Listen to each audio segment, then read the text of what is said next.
Dear sisters and brothers, a very warm welcome, that's what it says here, to the July group of sessions here at York University. And in case it doesn't say it elsewhere, a big thanks to the university for making us so welcome each year.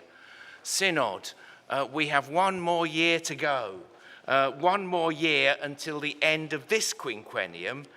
And as we begin this group of sessions, it is worth noting the work that we together have been drafting and shaping over the last few years, because much of it is coming to fruition in this agenda that we have ahead of us in these next few days. And as always, I look forward to our discussions, deliberations, and debates. So as we gather together, let us begin by worshipping God together, and I now invite our pastoral support team to lead us. Good afternoon, everybody.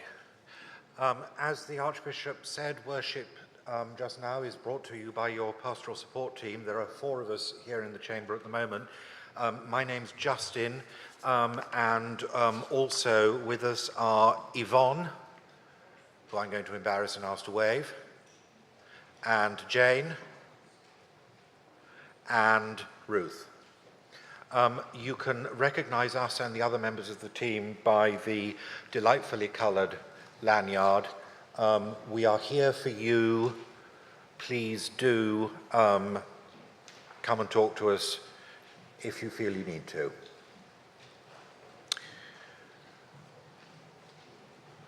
O God, make speed to save us. O Lord, make haste to help us. Make me a clean heart, O God. And renew a right spirit within me. Let's sing.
We're going to say Psalm 123. We are going to say this antiphonally with all of those on my side of the auditorium saying the odd-numbered verses with me, and all those on the other side saying the even-numbered verses with the Archbishop. Who was listening? We say the parts in bold type together. Our eyes wait upon the Lord our God.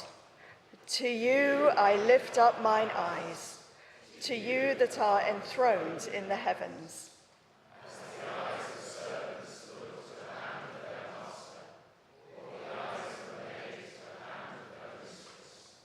So our eyes wait upon the Lord our God, until he have mercy upon us. Our eyes wait upon the Lord our God.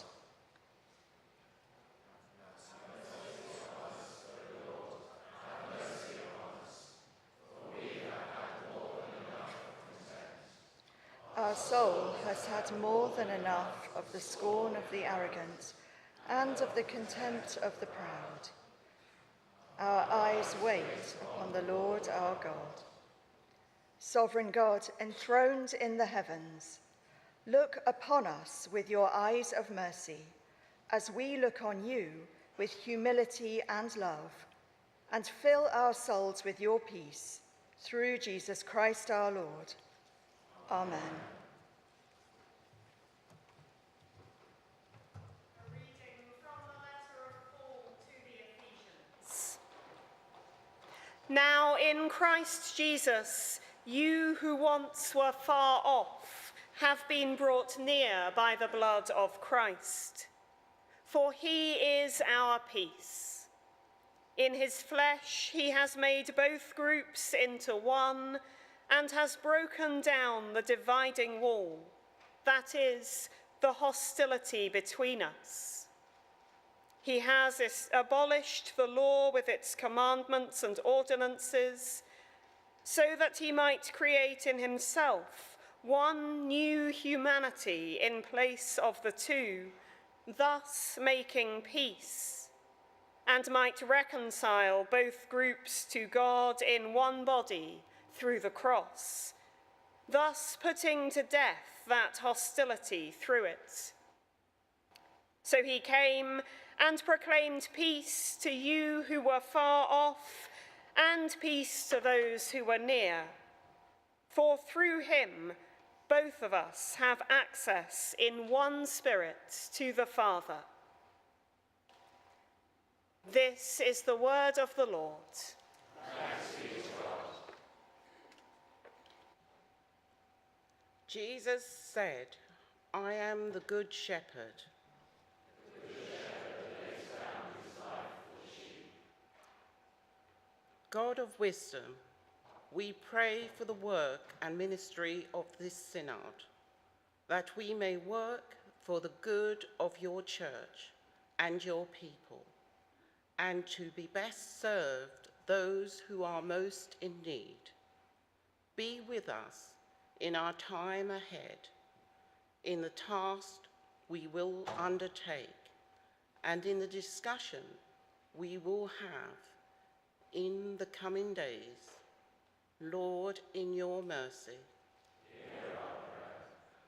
We pray for the communities from which we have travelled, for the people, homes and churches in those places, for those from this synod who are not able to gather here, especially those who are unwell, vulnerable or bereaved.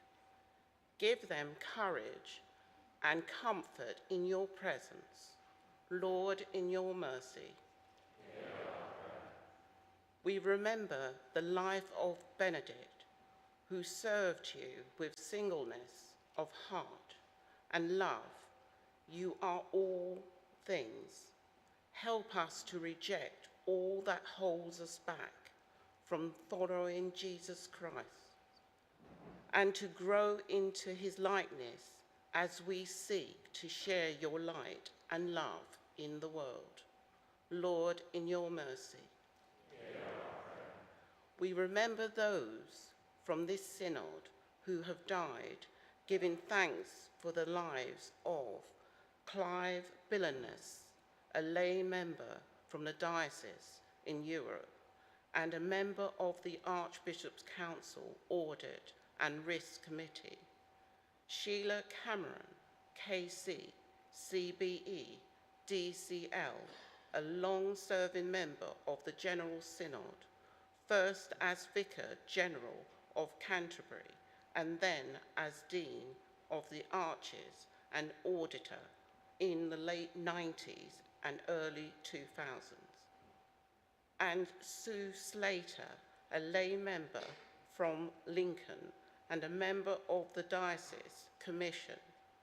May they rest in peace and rise in glory. Lord, in your mercy.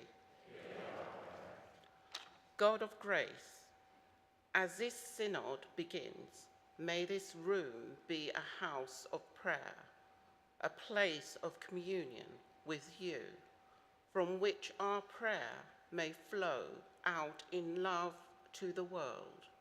Amen.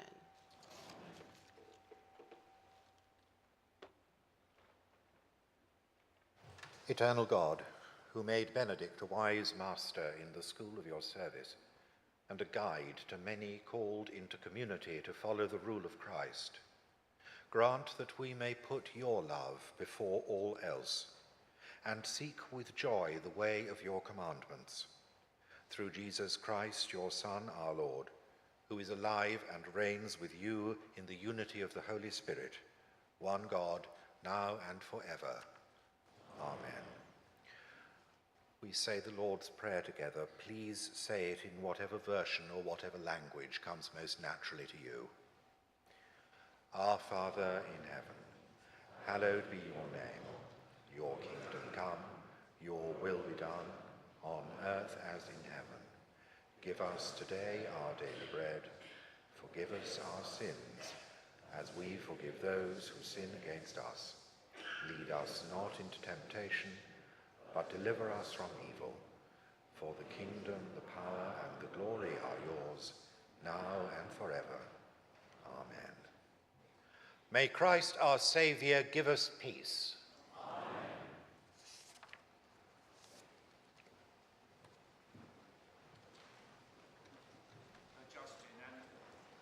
Justin and all the pastoral support team, thank you very much indeed. Friends, if you're experiencing a July group of sessions for the first time, I hope you are beginning to find your way around the campus. As always, colleagues are on hand to assist, and the information desk in the foyer below is always a good starting place if you have questions or queries. Can I also extend my welcome to those members joining us remotely? We look forward to your contributions over the next few days too. So Synod, now we move to the presentation of the Pro-Prolocutor of the Lower House of the Convocation of Canterbury, and I invite the Venerable Sue Lucas and the Reverend Dr. Brenda Wallace to present the newly elected Pro-Prolocutor, the Reverend Jane Richard.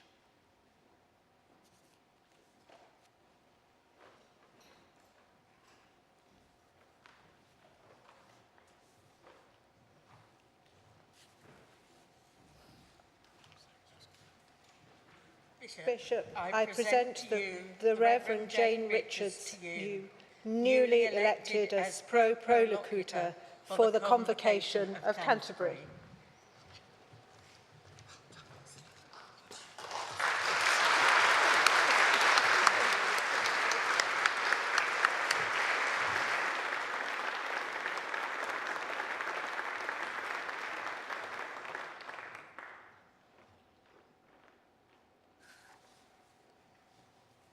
Oh, I was going to say, please greet her with a round of applause, but you've done that. You're one step ahead of me.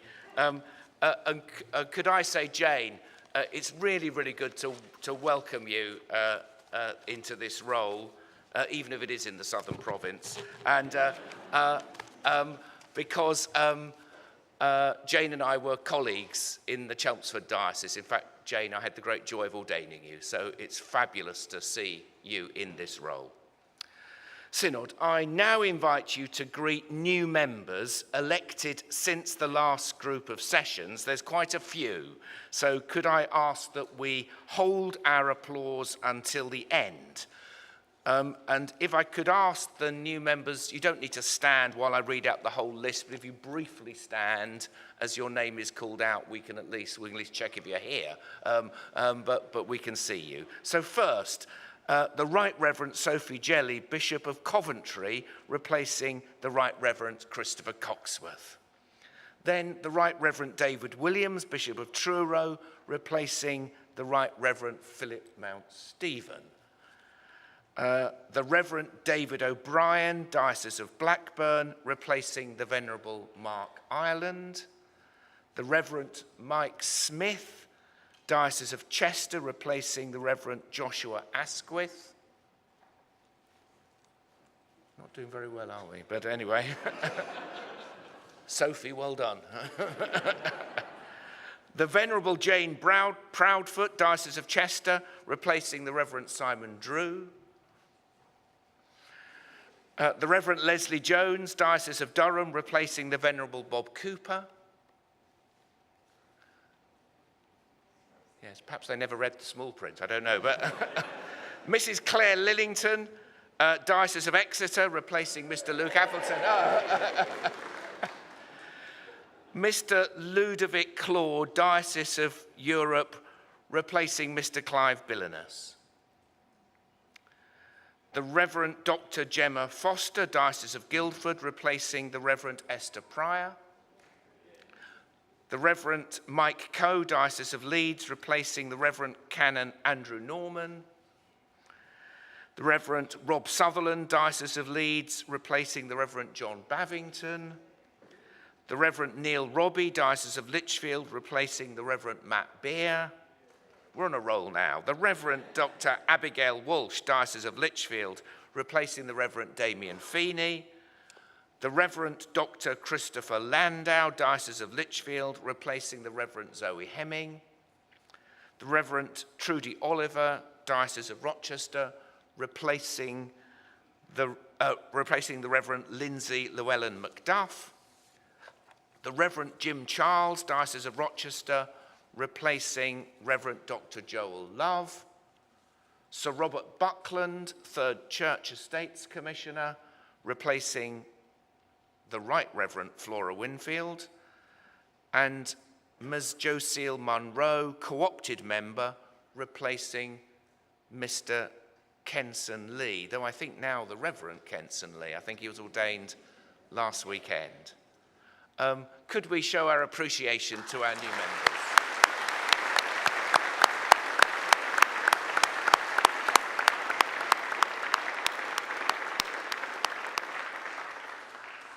And it can take a little while to get your head round the General Synod, so please use the desk downstairs, please ask members. We want to do all that we can to help you feel a part of this and make your contribution to our discussions. Thank you. I'm now going to read out the names of the bishops who are attending this group of sessions under Standing Order 1, 2, 3. The bishops attending this group of sessions in place of the diocesan bishop are the Bishop of Penrith, the Right Reverend Rob Sainer-Hay for the Diocese of Carlisle, the Bishop of Jarrow, the Right Reverend Sarah Clark for the Diocese of Durham, the Bishop of Huntington, the Right Reverend Dagmar Winter for the Diocese of Ely, the Bishop of Wigan, the Right Reverend Ruth Worsley for the Diocese of Liverpool, the Bishop of Bedford, the Right Reverend Richard Atkinson for the Diocese of St Albans, the Right Reverend Graham Knowles for the Diocese of St Edmundsbury and Ipswich. Thank you for being here with us. And finally, I want to welcome representatives from the Anglican Communion and our ecumenical representatives. Joining us, I think, tomorrow or on Sunday is the Most Reverend Hossam Naum, Primate of the Episcopal Church of Jerusalem and the Middle East. And I think the others are here, so do please stand when I call your name. The Most Reverend Andrew Chan, Archbishop of Hong Kong Shenku He and Bishop of Western Kowloon. Canon Chuck Robertson from the Episcopal Church, and the Right Reverend David Railton, Bishop of Argyll and the Isles. Can we greet them?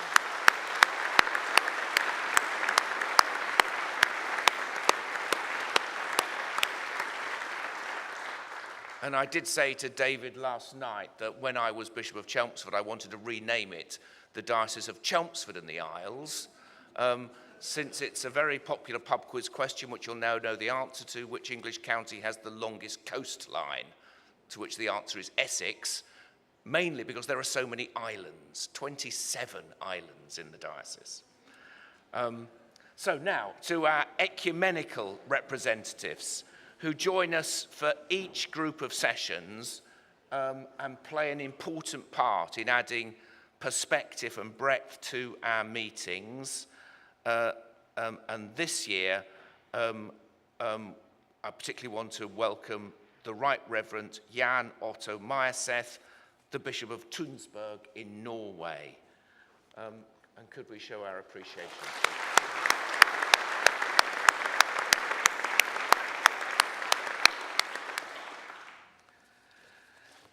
Synod, that concludes this item of business.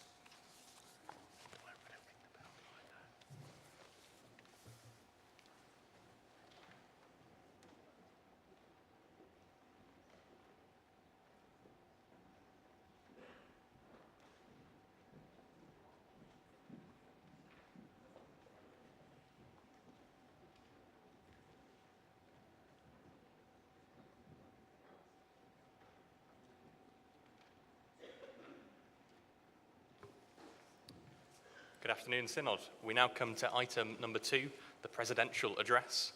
I now invite the Archbishop of York to deliver the address.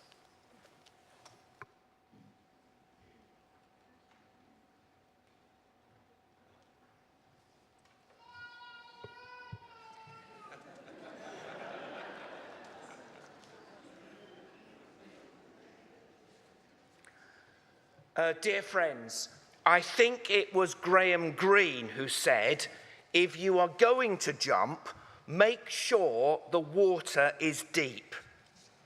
As I have spent a working lifetime of ministry reflecting on both the theology and the practice of evangelization and mission, wanting more than anything else to share with others the good news about Jesus Christ, that I stumbled across in dreams as a child, not growing up within the household of the church, and was then drawn into by very human things, like a girl I fancied whom I knew went to the church youth group, and my sister joining the Girl Guides and discovering faith, and the extraordinary bread and butter faithfulness of a praying, serving church. I have often returned to this: the deep waters of faith, the Lord who bids us to put out into the deep, the cavernous and embracing waters of baptism, where we die and rise with Christ, their necessity and their profound mystery.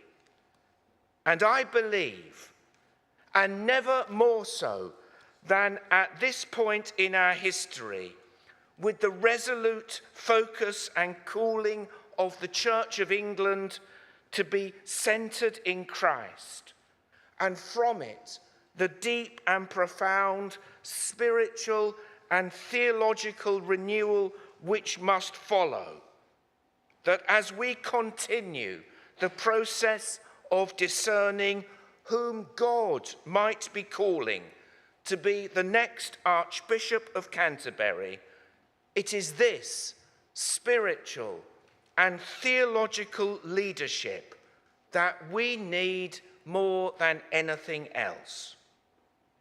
Moreover, recent research, like the Quiet Revival, encourages us and challenges us in equal measure, since it appears to be those churches that offer a depth of tradition that are noticing new people in their midst. Also, that churches are becoming more diverse. We need then to renew the disciplines of prayer, the liturgical life, the contemplation of Scripture as the wellsprings of those aquifers of faith that alone sustain and replenish all ministry and mission. This must be our priority, a Christ-centered church. And because in Christ we are made into a new humanity, a younger and more diverse church too. For this to happen, we need clergy and lay leaders who are formed spiritually and theologically so that we can nurture Christian community and discipleship and be able to teach, declare, and defend the Christian narrative in an increasingly fractious, confused, vulnerable, and sometimes hostile world. It is that compelling narrative of what it means to be human and in all our glorious diversity, made in the image of God and living Jesus-shaped lives that will enable us to withstand and even turn back those utilitarian tides of opinion that risk making, for instance, assisted dying a reality in our national life, changing forever the contract between doctor and patient, pressurizing the vulnerable, and assuming an authority over death that belongs to God alone. Likewise, our complacency in the face of climate crisis, the challenges of racial justice, and the easy way we continue to accept appalling inequalities of wealth, opportunity, and education in our country, for me, point again to the widening gap between what we say we believe about what God has done in Jesus Christ and how we actually live, teach, and proclaim the gospel. As I have said before, values do not exist in a vacuum. They are shaped by beliefs and practices. None of us is neutral. My understanding of the dignity and value of every life and every moment of life comes directly from my Christian faith. And although we may take for granted the Christian roots of our shared values and legal system in this country, it would be wise to remember that other philosophies and worldviews teach different things and may not uphold the dignity and value of life in the same way. When we lose something as foundational as decisions over life and death, we are in danger of losing other safeguards and provisions as well. And so, it is all too easy to give in to despair or become, very understandably, weighed down by our own internal struggles. But sisters and brothers, we of all people are called to hope, We should be enchanted and transformed by what God has done in Jesus Christ. Offer the world a narrative shot through with hope.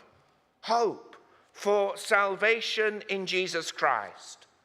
For it is his blood shed on the cross which breaks down the barriers of separation, which are the source and cause of so much that is wrong in our world. And hope that the truth and beauty that we see in Jesus will inspire us to build a better world. So I thank my colleague Bishop Sarah and other Lords Spiritual for their principled and persistent opposition to the assisted dying bill in Parliament, which we will now have a chance to debate as well, I think, on Tuesday. To the Church Commissioners for their groundbreaking witness in transition pathways on climate change, and with people like Georgia Boone and Bishop Rosemary Mallett, and the work of Project Spire for racial justice, healing and repair, and yes, hopefully, even for LLF. Because although we seem no nearer a settlement that can hold us together, how many other organisations would go this far with such disagreement? It is precisely and exactly because we belong to one another, united by a common baptism and bearing a common hope, that we do not let go of each other. Our world needs this hope, for this is the world where disagreement usually leads to division, and where division often leads to conflict. We see it almost everywhere. Brothers and sisters, it must not be so with us.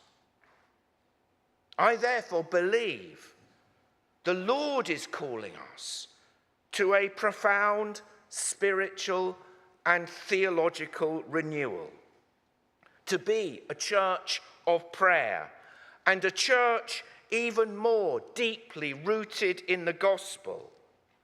And in this year of the 1700th anniversary of the Council of Nicaea, even more deeply rooted in the inheritance of faith that we have received, not least about who Jesus is, fully God and fully human, and in whom our frail humanity is raised to glory.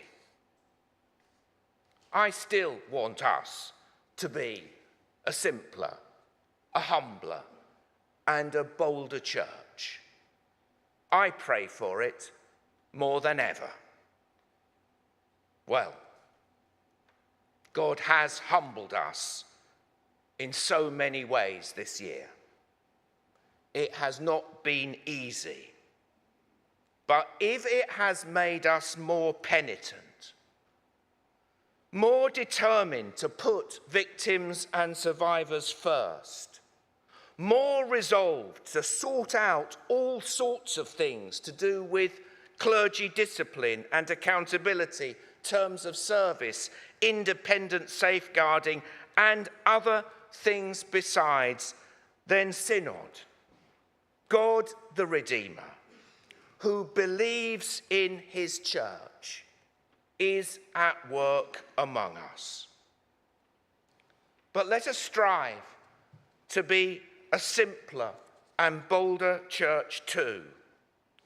In particular, let us strive for that simplicity which exists on the other side of complexity, where we have dwelled so deeply in the presence and the mystery of Christ that we are able to give voice to the most profound truths in the most accessible way, at last bringing the sweet, refreshing stillness of the gospel to the cacophonous storms of the world. It is my pastoral experience on an almost daily basis in the conversations I have with people on trains, in taxis, on pilgrimage, at the back of church, sometimes with those who haven't even been attending the service but are there to pick someone up, and even last week after the ordinations in York Minster, standing outside the west door, chatting with tourists about what went on inside. People are longing for something more, for something different, for something to hope in, for a depth of love, acceptance, forgiveness, and repair, for a different way of inhabiting this life. They are frightened by the wars and conflicts and posturings of the world. And I'm so pleased that at this synod we're paying attention to how we care for our armed forces and support those who support them in chaplaincy. Despite our failings, the people of this land have not given up on the gospel of Jesus Christ. Therefore, let us also be bold in living and sharing this gospel, being a church of welcome, humility, hospitality, reflection, and peace. The deep, deep water. The deep water where the Lord invites us to cast our nets afresh. The deep waters of baptism where we die and rise with Christ. One last little paradox. All that I'm saying could easily sound like an invitation to jump in at the deep end, as if that is the best or even the only way to learn to swim. It isn't. In fact, it's not how anyone learns. The water of faith is deep, but most of us learn to swim in the shallows, with armbands and an instructor beckoning us on. The Quiet Revival research is telling us that a more spiritually aware generation of younger people exploring faith and younger people in our churches now want to know more about the Christian faith. We need to respond to this, renewing the catechetical life of the church, so that each of our churches and all our parishes really are schools for disciples, where people receive, experience, and learn the way of Christ. And today is a very good day to remember this, the feast day of St. Benedict, the father of Western monasticism, who in describing the purpose of his rule says he is establishing a school in the Lord's service. Synod, we need the same today. These things belong together: spirituality, evangelism, catechesis, and apostolic discipleship. They are the way of Christ we have been formed in, and they are the way we must form others.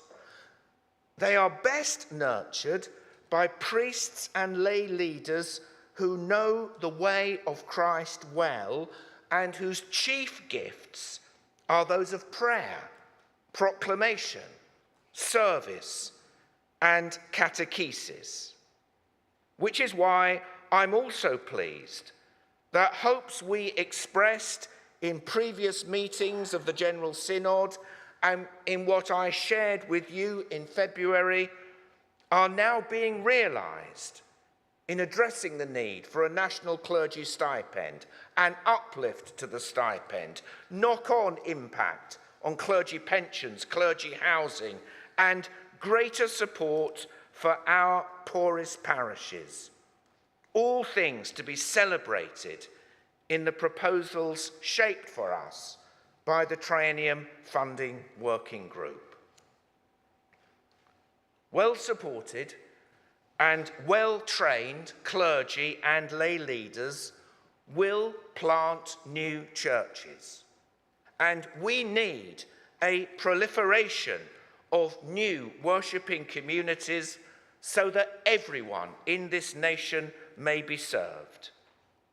But they will usually stream from flourishing and overflowing parishes, and from that small band of women and men whose lives are centred on Jesus and who are his church in every place. Church of England, General Synod, we need to reset the compass around these things. They are our only hope. They are the hope of the gospel of Jesus Christ, who calls us to follow him. If you drink of this water, says Jesus, you will never be thirsty.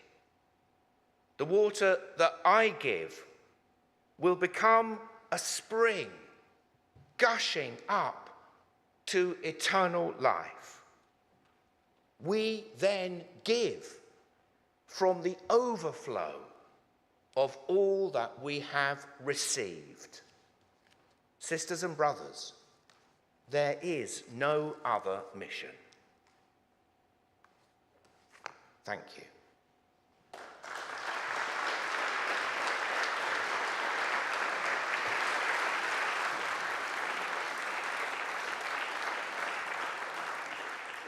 Thank you, Archbishop. That concludes this item of business.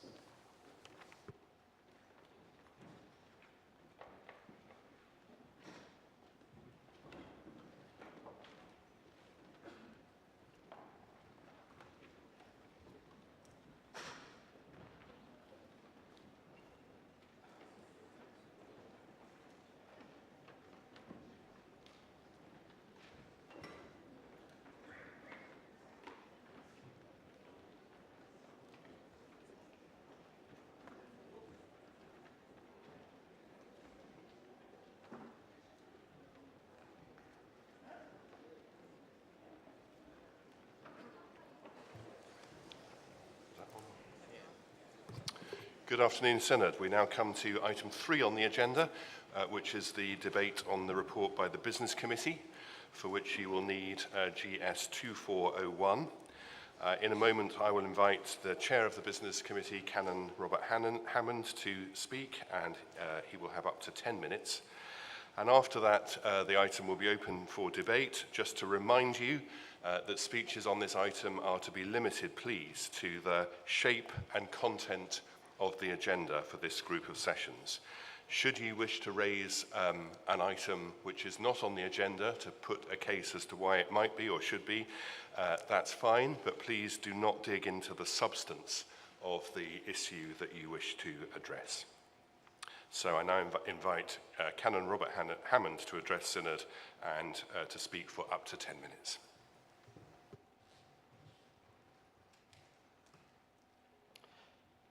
Robert Hammond, Chelmsford 273. Thank you, Chair. Synod. I often say that setting the upcoming agenda has been a difficult task for your business committee. I think in this case it was the toughest task that we've had in a long time. We had 5 items of business that we didn't have time to complete in February, which we will need to complete in this group of sessions. We have the significant items around spending plans, which includes the Hereford Diocesan Synod motion. We have an urgent piece of legislation concerning our armed forces chaplains. which we hope to complete all stages for in this group of sessions, as well as important items to approve the abuse redress measure and rules, and dealing with final approval of the National Church governance measure. For the first time in many years, we have an item of liturgical business to consider, as well as some internal housekeeping items to do with elections and when this synod will meet in the future. Conscious that it's important for this synod to consider private members and diocesan synod motions, we've scheduled 3 PMMs, each of which had secured over 100 signatures, and the Hereford Diocesan Synod motion that was adjourned from February. So we've tried to manage the various competing demands for business on our agenda, and in light of that, we took the decision to only have one session of questions in this synod. In addition, 2 items of deemed business have been requested to be debated, which is absolutely in the gift of synod. So time will need to be found for that, and the President has directed that there will be an additional debate on the Terminally Ill Adults End of Life Bill, which is currently going through Parliament. And the Business Committee decided to take that debate on Tuesday morning as the last piece of business. Synod will know that we haven't used evening sessions of Synod very much this quinquennium, but reluctantly, unless space opens up before and we're able to take the items which have been called for debate, the Archbishop's Council report and the Audit and Risk Committee report, sooner, we will have an evening session on Sunday from 9 to 10 p.m. With the agreement of the President, this was the only way we could see to ensure time was found for a debate and a further motion. This should enable us to still attend fringe meetings and to have time to debate the 2 reports. There are a number of items that must be completed at this group of sessions to enable the necessary legislation or rules to come into effect. We may have to prioritise them or somehow find additional time. So I want to say something about the timing of business. As I've said many times before, the Business Committee can't accurately know how long a debate will take. We try and use our collective experience to estimate how long we think legislation will take. We generally allow around an hour for a private member's motion, diocesan synod motion, a little longer for some debates, but it's an art, not a science. And as I've said many times before, often we don't see the motion when we settle the timetable. That usually comes through after someone knows that they have space on the agenda and even later to reflect the most up-to-date position. What we also don't know is how many amendments we will have. Each amendment can take a minimum of 15 minutes, even if a short debate takes place and a vote is taken. And we can't always guess how contentious some items will be, like the CNC and Vacancy and C Committee changes in February. We do have an indicative timeline, but how long a debate actually takes is a decision for the Chair and indeed for you as Synod. The Business Committee will vary business to try and accommodate as much as we can, but we can't perform miracles. To help, though, we have made greater use of timed business in this agenda, which we hope helps Synod to understand how long the Business Committee see an item running for. There is a risk in this, though. If it can't be completed in the time allocated, we'll have to vary other business so that we can hopefully complete the item at this group of sessions, or it will have to come back at a future date. And that often makes for a disjointed and unsatisfactory debate, so it's not ideal. The other thing we've done is made greater use of contingency business. Should time become available, one of the contingency items listed in paragraph 11 of the notes to the agenda will be taken. These are all items which have an element of looking outward and which ideally we would have included had space allowed. So please be ready for those items as they may be taken at any time. Sometimes I hear complaints that our synod is overmanaged. I'd want to disagree with that. The Business Committee sets the agenda and the order in which items will be taken and manages any in-flight changes. It schedules legislative items, liturgical, financial, standing items like questions and this debate, and then looks at private members' motions, diocesan synod motions, proposals from boards, councils, other houses and the like. Each item is chaired by a chair who acts independently for that item. The Business Committee has no say over how a debate is chaired, other than, of course, it must be within the standing orders. Synod members have a large role to play as well. The more amendments are put down and debated, the longer an item will take, or less time will be available to debate the main motion. Procedural motions are of course available to us, but they also take time. And finally, we conduct all our business under standing orders that are the responsibility of the Standing Orders Committee. So this system of checks and balances ensures that Synod can't be overmanaged, and ultimately it's us, Synod members, who are actually in control. Now that's enough about the agenda. A couple of other things. I'm aware that some members have had a problem with the Synod app. The new version is a brilliant development, but there have been some teething problems, most of which have now been sorted. But if you do still have any problems, please ask at the information desk. And you'll want to know whether we will still need a November General Synod. With so much legislation still going through the system, both our own system and in the parliamentary process, even now, I can't give you a clear answer. We'll need to see how we progress this weekend, whether we complete all the time-critical business, and what work remains to be done and needs synodical involvement. Unlikely, yes. Impossible, no. And I do know how frustrating that is, as I, as much as you, want that clarity. I'll give you a firm decision as soon as we can.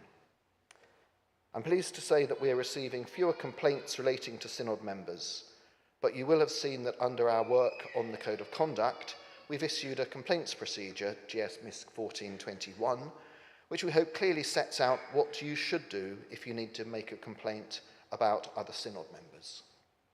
Chair, it may be a good thing if we all tried to say things a little bit more succinctly and not use our full time. So with that in mind, I beg to move the motion standing in my name.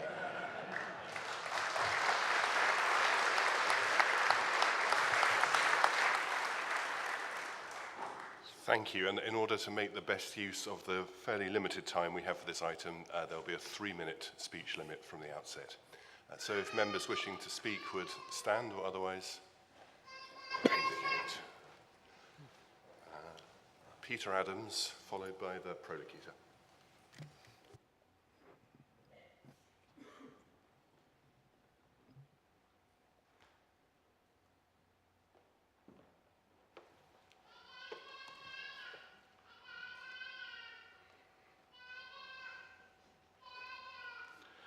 Peter Adams, St Albans 392. Thank you for calling me Chair.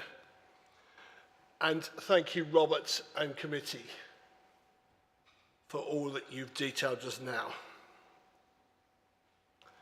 It's no news to Synod, indeed the sponsors of the diocesan motion on redistribution of finance and the PMM on pensions, that there's substantial overlap.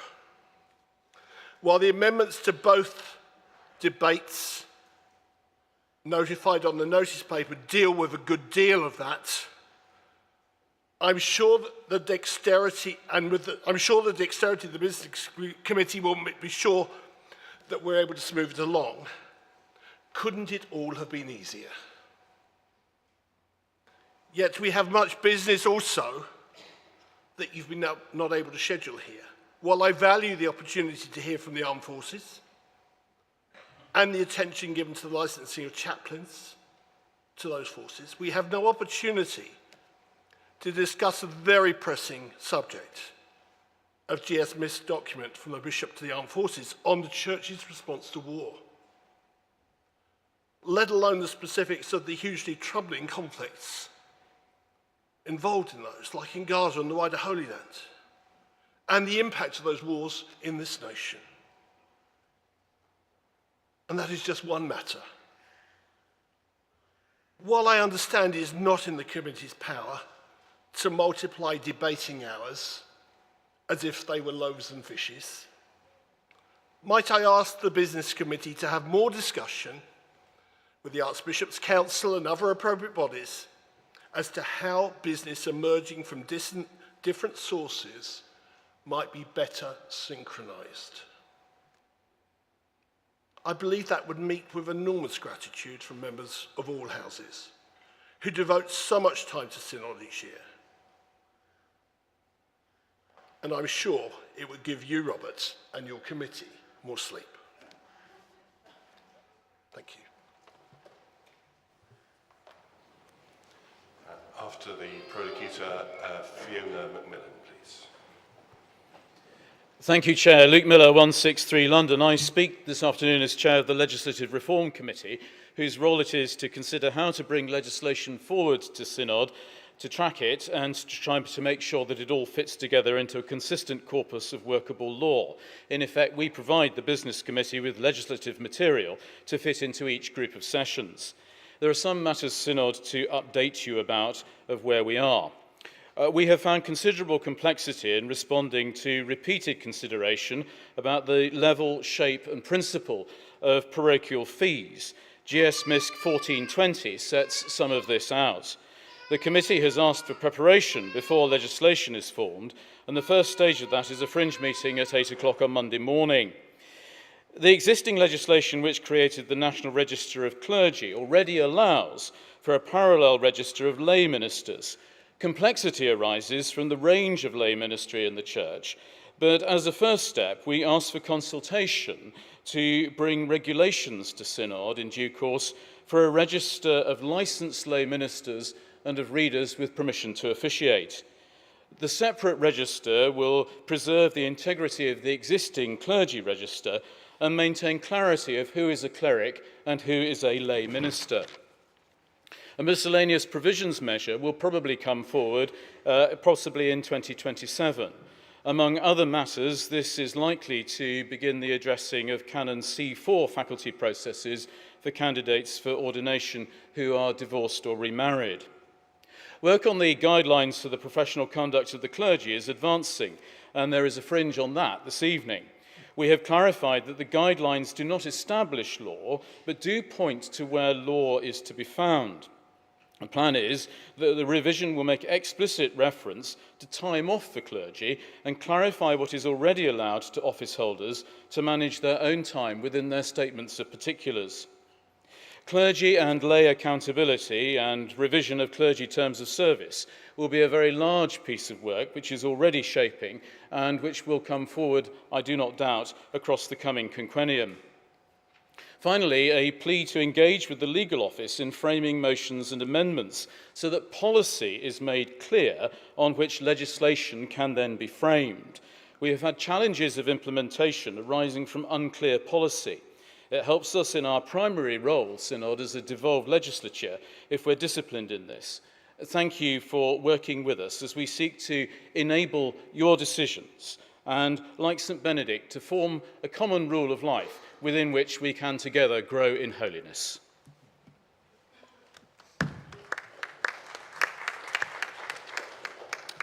After Fiona Macmillan, Carl Hughes, please.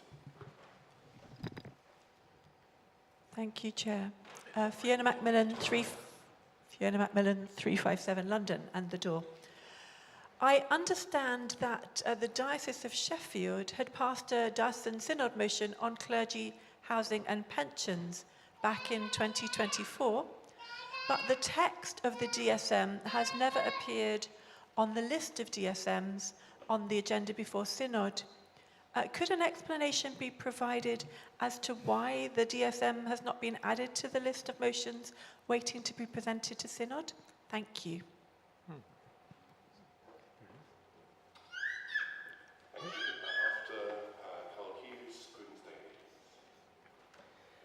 Thank you, Chairman. Carl Hughes, 467 Archbishop's Council. Firstly, may I thank the Business Committee for the exercise of its usual diligence in preparing for this group of sessions. However, as we all know, things do not always happen according to our preferred timing. And so it was yesterday when the acquisition of CCLA by Jupiter Asset Management was announced to the London Stock Exchange. In a perfect world, this might have been an agenda item for this synod, but timing has not been in our favour. This is an important transaction for church investors in the CBF funds, which are managed by CCLA, especially as more than 50% of CCLA shares are currently held within the CBF investment fund. The CBF fund trustees, led by Andy Brooks, have done an amazing job over the past year in ensuring that the Church's interests in CCLA are well protected, including ensuring that Christian values and ethics will continue to underpin the investment strategies of the CBF funds. If Synod members have any questions relating to the acquisition of CCLA by Jupiter, I'm pleased to say that one of CCLA's directors, Andrew Robinson, will be with us for a CCLA fringe event on Monday lunchtime. Thank you very much. Thank you. After Prudence, the Bishop of Europe, please. Prudence Daly at 376 Oxford. Mindful that this synod is a legislative and deliberative body, I'm always uneasy when I see that we have a presentation on the agenda without an accompanying debate. And this time we do so in relation to a particularly important topic, namely church growth and revitalisation on Sunday afternoon. I do feel that Synod actually needs the opportunity to discuss this properly, not just to have a few questions at the end. And so, mindful of the pressures on the agenda, I would ask the Business Committee to consider deferring this item until the next group of sessions when we can have a debate along with the presentation. Thank you. After Bishop of Europe, it's Debbie McIsaac. Yes. Thank you. Robert Innes, 17, Europe. Speaking also as the General Synod's representative on the World Council of Churches, along with Lucy Doherty. All of us, I'm sure, are deeply concerned and horrified by the situation in Palestine, Gaza. At the very recent meeting in Johannesburg of the World Council of Churches Central Committee, the debate on Palestine was the most important debate that we had, and a strong statement was issued as a result. That statement has since been adopted by the Methodist Church and the United Reformed Church in England. I am slightly disappointed that there is no opportunity for debate on Palestine in this synod. I appreciate the constraints that the Business Committee were operating under. But I do note, however, that under Special Agenda 4, there is a diocesan synod motion waiting there in the wings. And in addition, we hope that we will have Archbishop Hossam with us. So I do wonder whether the Business Committee might find some way in which time could be given to consider this appalling international situation.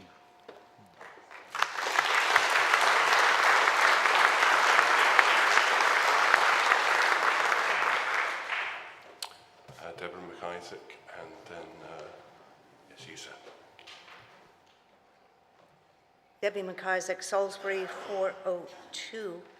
I'm curious as to why the Secretary General was allowed to file his paper concerning the Diocesan Synod motion. My understanding is that the motion had already been moved and was then adjourned. That's the first part of the question. The second part of the question is, were the promoters of the Diocesan Synod motion offered the same opportunity to file revised paper?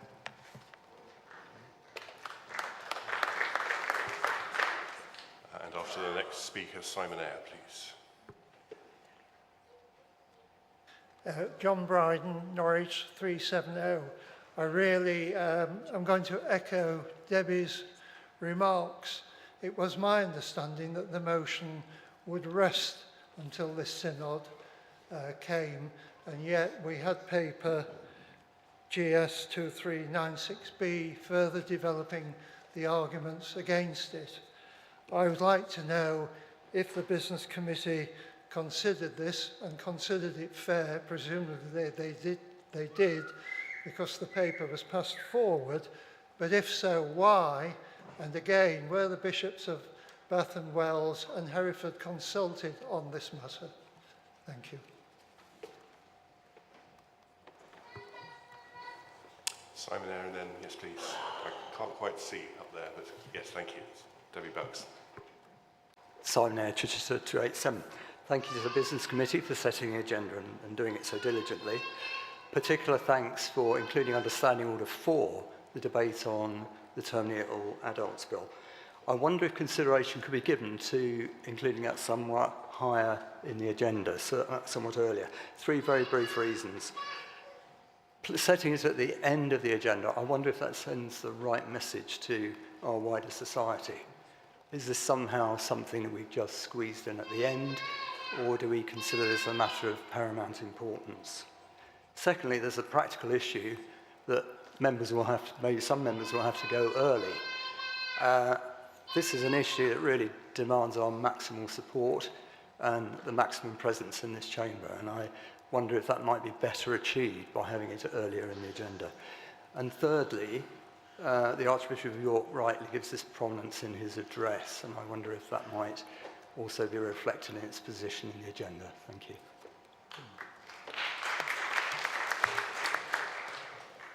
Debbie Buggs, thank you. Debbie Buggs, London 353. We have on the agenda a private member's motion from May Christie to do with issues of human sexuality. Now, it was my understanding that the House of Bishops had, on the basis of maintaining trust, agreed to run issues in clergy conduct, standalone services for same-sex marriage, and provision for those who, in good conscience, couldn't accept them at the same pace. And by and large, I think that level of trust has been sustained. It seems odd that the Business Committee has chosen to put this provocative private members' motion on the agenda at this time without waiting for other work streams to be finished. And I note that this clerk to the Synod has been asked about this, but clearly that isn't a procedural matter. It is more about trust and operations of the Business Committee. Thank you.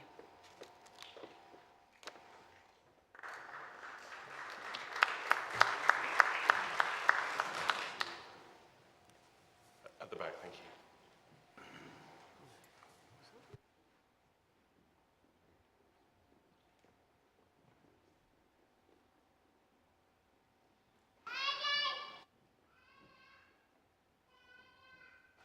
Stuart Fife, Carlisle 077. I'm grateful to the Bishop in Europe for his comments about Palestine. I wonder if the Business Committee is aware of the letter published in the Church Times today by Father Fadi Diab, rector of St Andrew's, Ramallah, speaking about the decision not to schedule the Carlisle Diocesan Synod motion for this group of sessions. He says, when the General Synod claims that it does not have time to discuss the motion, it is effectively saying that Palestinians and Palestinian Christians in particular do not matter. It communicates that our suffering, our displacement, and our cries for justice are not worth the Church's time. The decision not to debate the motion is not a neutral act. Synod, the Carlisle motion has been in the wings for some considerable time. In view of the current events in the Holy Land, and I speak with a certain degree of interest, having been present in Bethlehem on the 7th of October, what will it take for this motion to be debated? And can we at least express some sense of the dismay that this has caused with the Church in the Holy Land, and recognise the impact that this decision has taken, and inject at least some urgency into debating this particular motion? Thank you.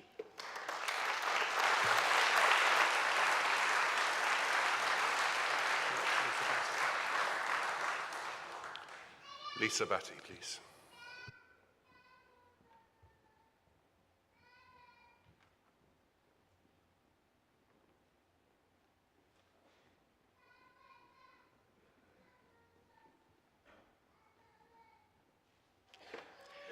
Lisa Batty, Manchester 169, and thank you for inviting me to bring a question. The World Council of Churches did more than speak on the matters we've just been hearing about. It brought forward proposals for how to deal with difference. They're called the Nairobi-Cairo proposals, but they're not filtering through to the church in the UK, and I'm wondering if Business Committee could find a way of including them before, if you like, they become old, because they're still fresh at the moment.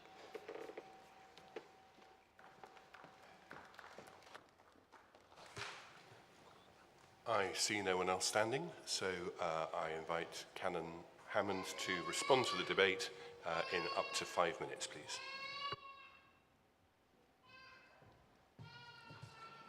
Thank you, Chair, and thank you for a very rich debate and range of comments. I'll try and respond as best I can. To Peter, yes, helpful comments, and we will try and ensure that we have greater discussion between the Business Committee and sources so that we can synchronise things better. Father Luke, it's always good to hear the work of the Legislative Reform Committee and your fringes. Fiona Macmillan, my understanding is that the Sheffield Diocesan Synod motion has not actually been sent to the clerk. Perhaps Sheffield representatives and the clerk can discuss that during our time here together. Carl, thank you for informing us of the CCLA Jupiter issues. Prudence, I think presentations do give a chance for questions. To those points around Gaza and the Palestinian issue, Bishop of Europe, Stuart and Lisa, thank you. As you know, we do hope to have the Archbishop Hosham with us. I think I wasn't aware of the letter in the Church Times yet, Stuart, but we heard what you said and the applause that you gave to that point, and we understand the urgency. To Debbie, Isaac and John Bryden, my understanding is the motion hadn't been actually moved, it was adjourned before being moved, but I also understand that the Bishop of Hereford was offered the opportunity to update the paper. As I have said many times, the Business Committee doesn't see and approve paperwork. Simon, it's always difficult to fit things into an agenda. Something has to be at the end of an agenda. I wouldn't want to get to a point where we put things that don't matter at the end of an agenda. I think that would be a bad thing for Synod. I think I've covered everybody. Yes, I think I've covered all the points. So I think that's it. Thank you. Robert, thank you. So I'm going to put this item to the vote. This will be a vote by show of hands, or if you're on Zoom, using the green crosses and the red ticks. The green ticks and the red crosses. It is very warm. Item 3, that the Synod do take note of this report. Those in favour, please show. Thank you. And against? And any abstentions? That is carried. Synod, that concludes this item.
Thank you, Synod.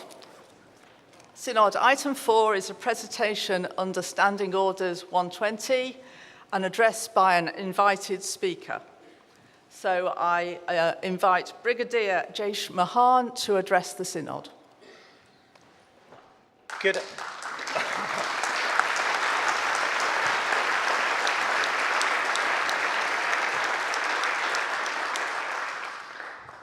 Good afternoon, Your Graces, ladies and gentlemen. Thank you for the opportunity to address you today. It is a privilege and a real honour. I am Brigadier Jaish Mahan, Deputy Commander of the 1st UK Division, based here in the great city of York.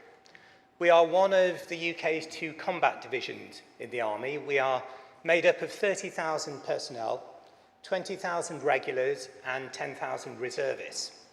We have units scattered across the country, from Northern Ireland through to Cornwall, from East Anglia across to Wales. In fact, we probably have a unit somewhere near you. It has been a really busy time for us over the last few years. We have numerous people engaged in situations across the world. But actually, over the last year, we have had the responsibility of being NATO's High Readiness Division, ready to intervene in any crisis that requires a military response. It's a responsibility that has focused us and energised us over the last few years, especially in the current geopolitical context. Some of you may already have contacts with the military. Some of you may in fact be veterans or have a family member or a friend who is serving in the armed forces.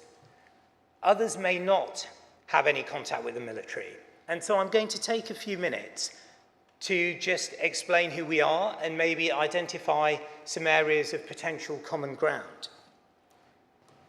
The British military has personnel from a variety of faiths and a diversity we are incredibly proud of. However, we also acknowledge that over our years we've had a very close tie to the Christian faith, and it has shaped us and shaped our organisations. There are numerous different examples of this, and probably the most pertinent one from an army perspective is if we look at the motto of our officer academy. The Royal Military Academy Sandhurst has as its motto, serve to lead. That model of servant leadership, putting others before ourselves, epitomised by Christ's example, is the way that we operate in the army. It is the model that we subscribe to and teach all of our leaders. You might find some common ground with some of our core values. Courage, both moral and physical, discipline, respect for others, integrity, loyalty, and selfless commitment form the basis of our day-to-day behaviours. There have always been men and women of the Christian faith in the army, and I'm proud to say that I'm one of them. I acknowledge that there may be some in this room that are uncomfortable with a close association with the military because of our potential use of force, and I respectfully acknowledge that position and would not want to get into a religious debate with this august body. But I would offer, from a purely personal perspective, that the world, whilst wonderful on many levels, is still fundamentally broken in its truest sense, far from Eden, and will remain that way until the second coming. And in that context, many of us have felt called to join the military, to be part of protecting our people and our nation. And in that context, the effect and witness of those individuals has been tangible, often under the radar, but ever present and driven by their commitment to their faith. We are also hugely privileged to be supported by a strong core of chaplains. They are part of the fabric of our family.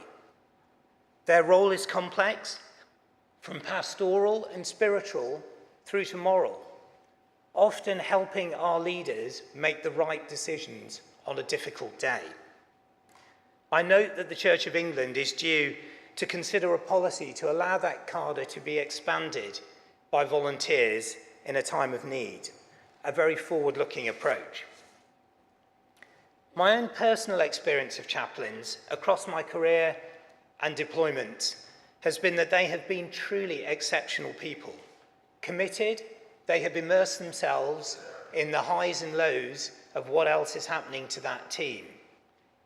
A very strong, cohesive force, especially in challenging times, and sometimes even in tragedy.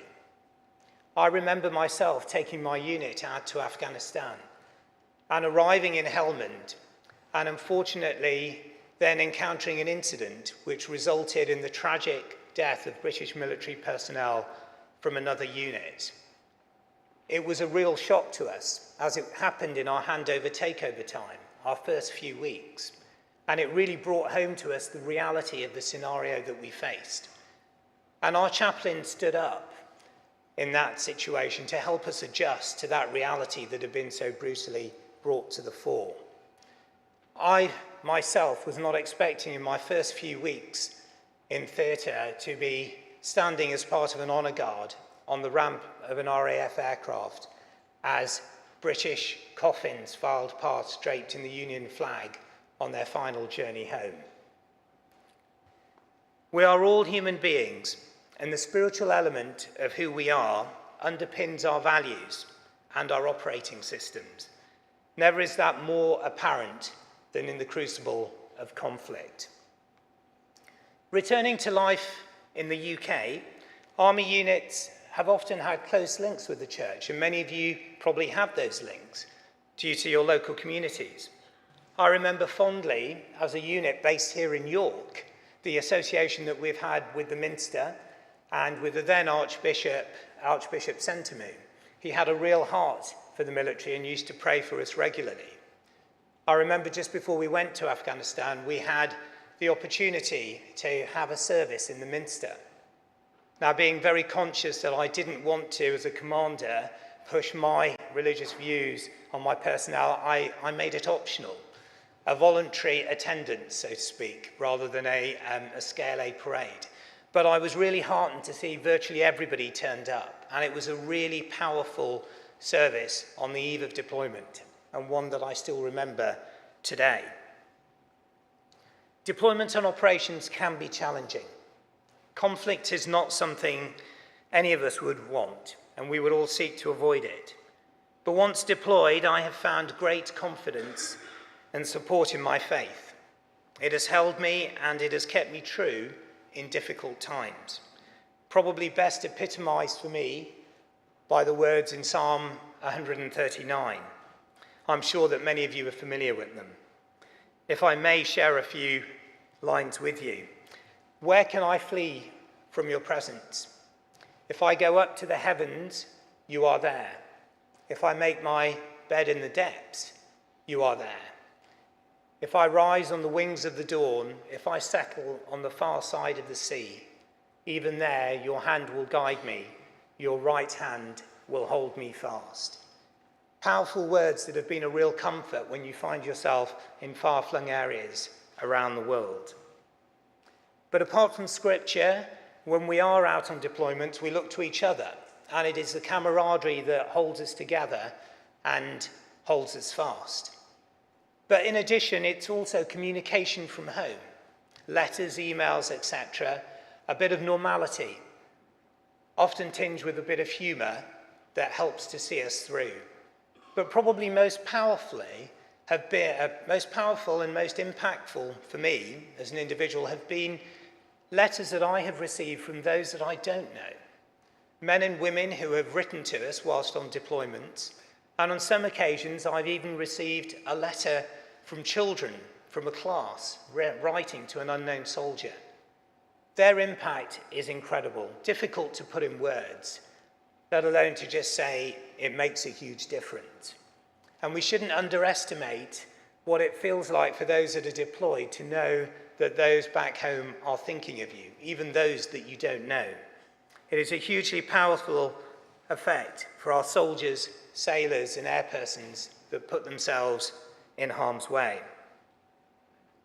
Widening the aperture let me move forward to where we are now. You don't need me to tell you that the world is in a complex place, very uncertain at the moment. Even though the events of the last few years and the last few months even just seem to be turning over at quite a rate, we are more connected and more global than we have ever been, and therefore should arguably understand each other much better. But we still find ourselves with a land war in Europe, a situation many believed would never happen again. There is a conflict, or there are several conflicts in the Middle East that ebb and flow at such a rate that it's difficult to track, along with several other unstable regions around the world. All incredibly disconcerting, but more significantly, many have also highlighted the risk of further conflict in Europe. Several countries are rearming. Senior NATO leaders have made it clear to us that at this moment in time, if we look across the last year, the Russian industrial complex has generated more munitions than the rest of NATO put together. The risk of a potential attack on a NATO country has been highlighted again and again, and that could trigger an Article 5 response requiring us as a country to respond. A scenario the Army that is unsurprisingly preparing for and is poised to deter. Our recent defence review has outlined steps to meet this scenario, focused on a credible deterrent. Along with investment and development in the military, it has also highlighted the need for a whole-of-society approach to the challenge, a step change from the status quo. But what does this mean? Well, I have the privilege of having a NATO-facing role, and I've had the opportunity to visit many of our NATO partners and visit many of those countries, most recently Finland, Estonia, and Norway. For many of those countries, especially those who have or share a border with Russia, that whole-of-society approach is palpable. They understand the risks and are taking steps to prepare themselves. Many of them employ a strategy of total defence with a complete national commitment to safeguarding the homeland. A recent senior military officer from one of those countries highlighted to me that they had recently written out to several thousand owners of SUVs, civilian owners of SUVs, to make them aware that in a time of conflict, they would be looking to requisition their vehicles. Out of those several thousand, they had one person object on medical grounds. And that is just an indication of how seriously that threat is being taken in other countries. In the UK, we often consider ourselves geographically secure. However, the Defence Review has highlighted areas that may be targeted in the UK, especially our critical national infrastructure. More sobering, though, is that if we should have to commit troops to a conflict, this will not be Afghanistan. If we look at the model that is Ukraine, we see a very different situation. Its evolving technological nature and human impact is a paradigm shift from our recent conflicts, a reality our military is well aware of, but is maybe not more widely understood. This can all be quite disconcerting, but steps are being taken. The investment in defence is increasing in the UK and across our NATO partners. Our society has a strong history of pulling together in times of need. Through wars, through COVID more recently, the Blitz spirit has pulled us together. And COVID has reminded us for the need to look after each other in communities. The Church, for its part, has always stood fast in times of crisis. The leadership it has provided has been pivotal.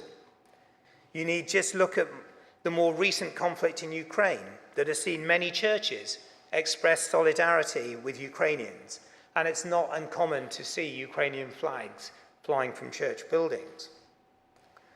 In the past, during national wars, the church has been a fundamental bulwark for our society, deftly engaging across the complexity of challenges that scenario brings, from spiritually supporting those deployed to families at home and the wider societal preparedness for national defence, and the fear and insecurity that that can bring.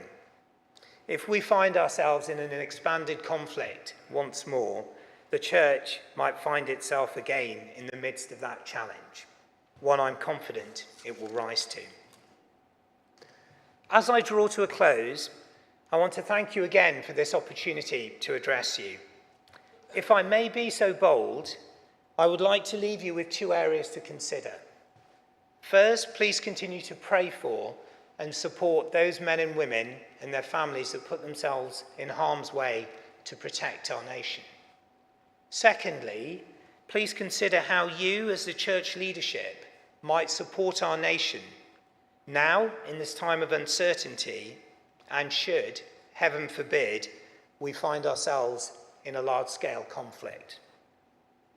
The military, like the church, is part of the fabric of our nation, fundamental pillars that hold together our house, our society, sometimes overlooked, sometimes unintentionally taken for granted due to competing priorities, but always there. Key cornerstones that can always be relied on in our nation's time of need. Thank you.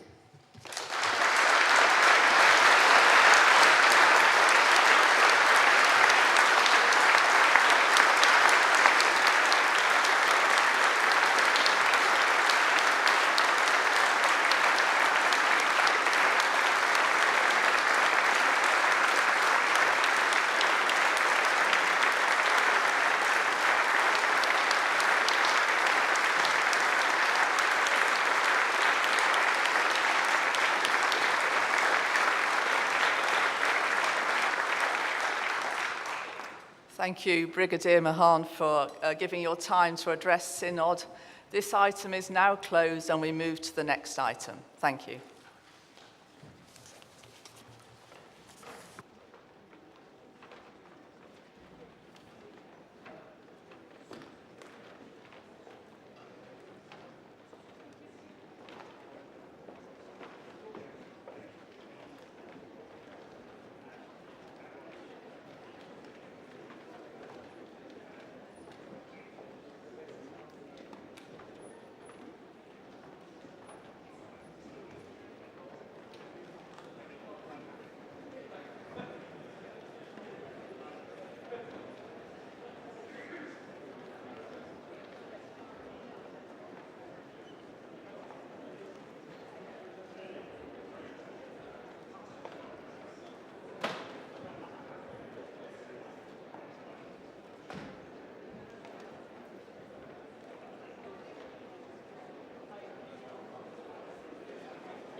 We come now to item 5 on the agenda, a presentation on the Church Commissioner's spending plans for 2026 to 2028, developed by the Triennium Funding Working Group.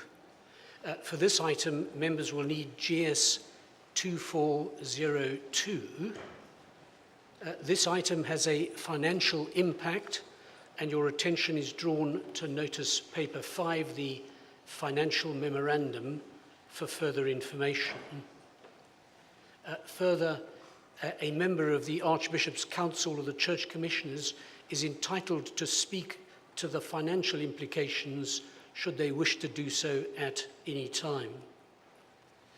May I remind members that this is a presentation with questions. This is not a debate. Tomorrow at item 11, we will have a debate on the spending plans. The purpose of this afternoon's session is first to provide members with information, and secondly, to provide answers to specific questions. The debate, as I say, on spending will follow tomorrow, so please resist the temptation in this session to make a speech, whether welcoming or critiquing the proposals. You'll have your opportunity tomorrow. The purpose of this session is to ascertain facts. As the presentation covers a broad range of funding areas, I've agreed with those giving the presentation that we will proceed in stages. Immediately after a topic or group of topics has been addressed in the presentation, I will pause to allow 2 questions. We will then continue to the next topic or groups of topics and do likewise. We'll follow this pattern for each of the primary groups of topics. Proceeding in this way will have 2 benefits. First, it will provide focus for the questions. Secondly, members will have the topic fresh in their minds when asking questions relating to the topic under consideration. At the end of the presentation, there will be an additional longer amount of time for more questions and for questions on additional topics. So you won't lose out if you don't get in as one of the 2 questions during the presentation. I now invite Bishop Sarah Mullally, Carl Hughes and Alan Smith to begin the presentation. Bishop Sarah. Thank you, Chair. Sarah Mullally, 003 London. Today, the task that we have is to give you an overview of the ambitious financial package set out in GS 2402, encompassing the spending plans for 2026 to 28. Some changes to financial policies and processes to improve transparency and reduce complexity, and a significant set of proposals to improve clergy pensions. You will have the chance to debate and welcome this package tomorrow afternoon, but today we will seek to unpack some of the details for you and also to answer your questions. I have had the privilege of chairing the Triennium Funding Working Group, which has been responsible for developing the recommended spending plans for approval by the Archbishop's Council, the Church and the Church Commissioners. It is a process and a task that we undertook prayerfully and also with a high degree of collaboration and cooperation, although we didn't always agree. I am joined today by 2 other members of the Triennium Funding Working Group, by Alan Smith, the First Church Estates Commissioner, who will talk about the money available and some of the checks and balances around that process, and by Carl Hughes, Chair of the Archbishop's Council Finance Committee, who will talk through some more of the detailed financial elements. We also have with us Clive Mather, who is Chair of the Pension Board, who will support us in answering your questions about pensions. I know that it can be easy for some of us to find that our eyes glaze over when we talk about money. But as a church, we are deeply blessed with financial resources which have been made available to us, and that we have a responsibility to be stewards of those resources, carefully, wisely, and prayerfully looking after them as we live out our calling as disciples and in the service of the gospel.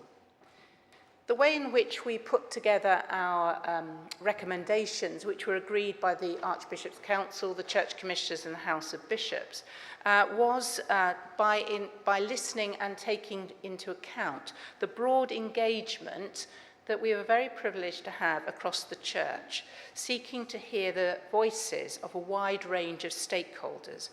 And I want to thank everybody who contributed their thoughts, reflections and input. Your rich feedback has been hugely helpful, although sometimes challenging to our work. This has been a complex task. Our financial relationships across the church are deeply interwoven, and as a group, we have been very conscious of the risk of unintended consequences. I'd like to thank the staff team for all that they have done. They have supported us with very detailed financial modelling, and the various elements we are going to explain to you are very much of a package which has been shaped by that modelling. It can be very tempting to unpick or pick and choose from a menu. But what we are presenting to you is an integrated whole. And it comes with a word of caution about the dangers of well-intended intended amendments which may have outcomes that we might not expect or might not work. I'm now going to hand over to Alan. Thank you, Bishop Sarah, and thank you, Synod, for this opportunity to share a few comments on the money available for this next triennium. It is always a real privilege and honor to be able to address you, Synod. And in talking about the money available, there are actually 5 points I'd like to highlight briefly. First, the Church Commissioners, in its management of the Church's in perpetuity national endowment, seeks to generate the maximum sustainable distributions to support the Church's mission. We do not hold back. We seek to maximize what we can responsibly distribute. In tandem, we must distribute consistent with the principles of intergenerational equity. We must seek to preserve that core funding and its value so that it's fair between this generation of the church and the future generation. Second, for 2026 to 2028, we have resolved to make £1.6 billion available. This represents the largest ever distribution in the Church of England's history. We have also signaled the intent, subject to market conditions, to distribute £4.6 billion over the next 9 years. Third, our historic distributions are at a peak for these next 3 years of 2026 to 2028, and as shown in the graph on the slide, will come down after that. There is accelerated funding for safeguarding and redress in this period of 2026 to 2028, which is of utmost importance. In addition, in that period, there are important time-limited distributions representing investments to build a stronger, flourishing future for tomorrow. As you can see from the graph, therefore, the planned level of distributions for 2029 to 31 and 2032 to 34 are expected to be lower than for 2026 to 2028. Fourth, we must continue to manage our risks in a rigorous and disciplined manner.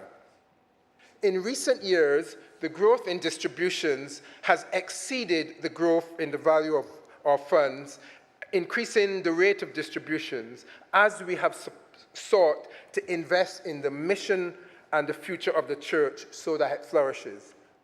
We are now operating at a level where our 2026 distribution rate will be higher than it was in the 1990s. We have done this with discipline.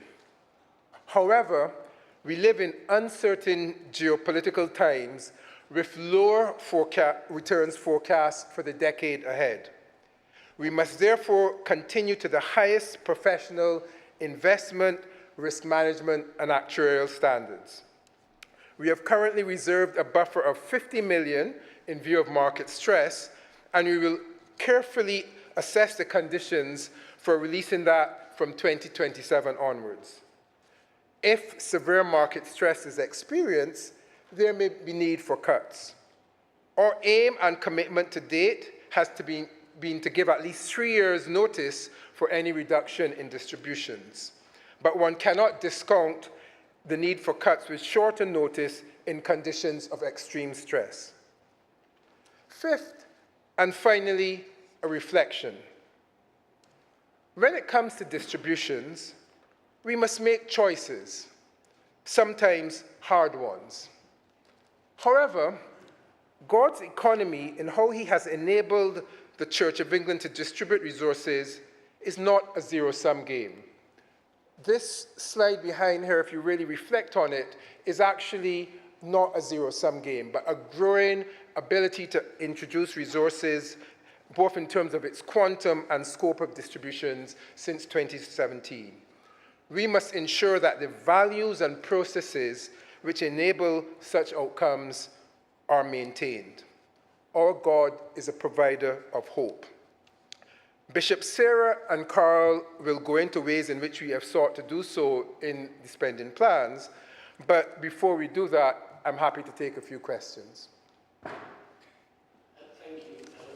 We'll pause the presentation to allow a couple of questions on what Alan has just told us, so that you can have the slide up on the screen and see that while you ask your questions. The question should focus on process and quantum rather than the spending plans for themselves, for which there will be an opportunity to ask questions later. We'll take 2 questions together, after which the panel will provide answers. As I said earlier, statements and speeches will not be permitted. Anybody wanting to ask questions on the topic Alan has addressed?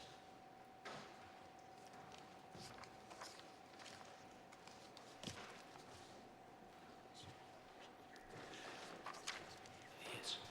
The gentleman over there, thank you, and Bishop Philip.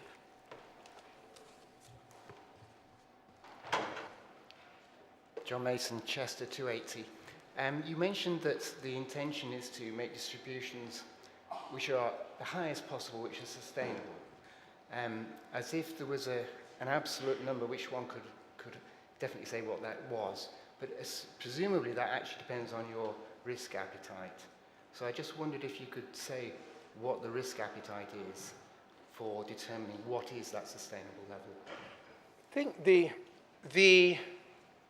as an in perpetuity fund, our money has to last until the day before Jesus returns. And I kind of say that actually very seriously, because therein lies the complexity of the calculation. People ask the church commissioners all the time, what is the level of the fund that you need to hold? And quite seriously we say, if you can tell me the day that our Lord returns, that is the number that we plug into I'm serious, because it then allows the sense of how long we have to keep the money around for. We target CPIH plus 4% because we have to have the assets growing to be able to both cover inflation and also to cover the fact that our church economy actually, one, we hope the church will grow in the future, but actually even this settlement here today that you'll be seeing later with the increase in clergy stipends is actually at a growth rate of costs which is above the inflation rate. So it brings out part of that reason of why the fund has to grow, not because we're hoarding, but actually that is what will allow us to maintain that providing for the present and providing for the future in equitable ways. Thank you. Bishop Philip North. Philip North, Blackburn 008. On current long-term trends, unless he really hurries up, there won't be a Church of England when the Lord and Saviour returns. There'll just be a great big fat bank balance. Should we not therefore be risking everything, investing far more now in mission and in parish renewal intelligently, so that we can grow and start generating income in other ways, for example, joyful, generous, new disciples of Jesus? And actually, Bishop,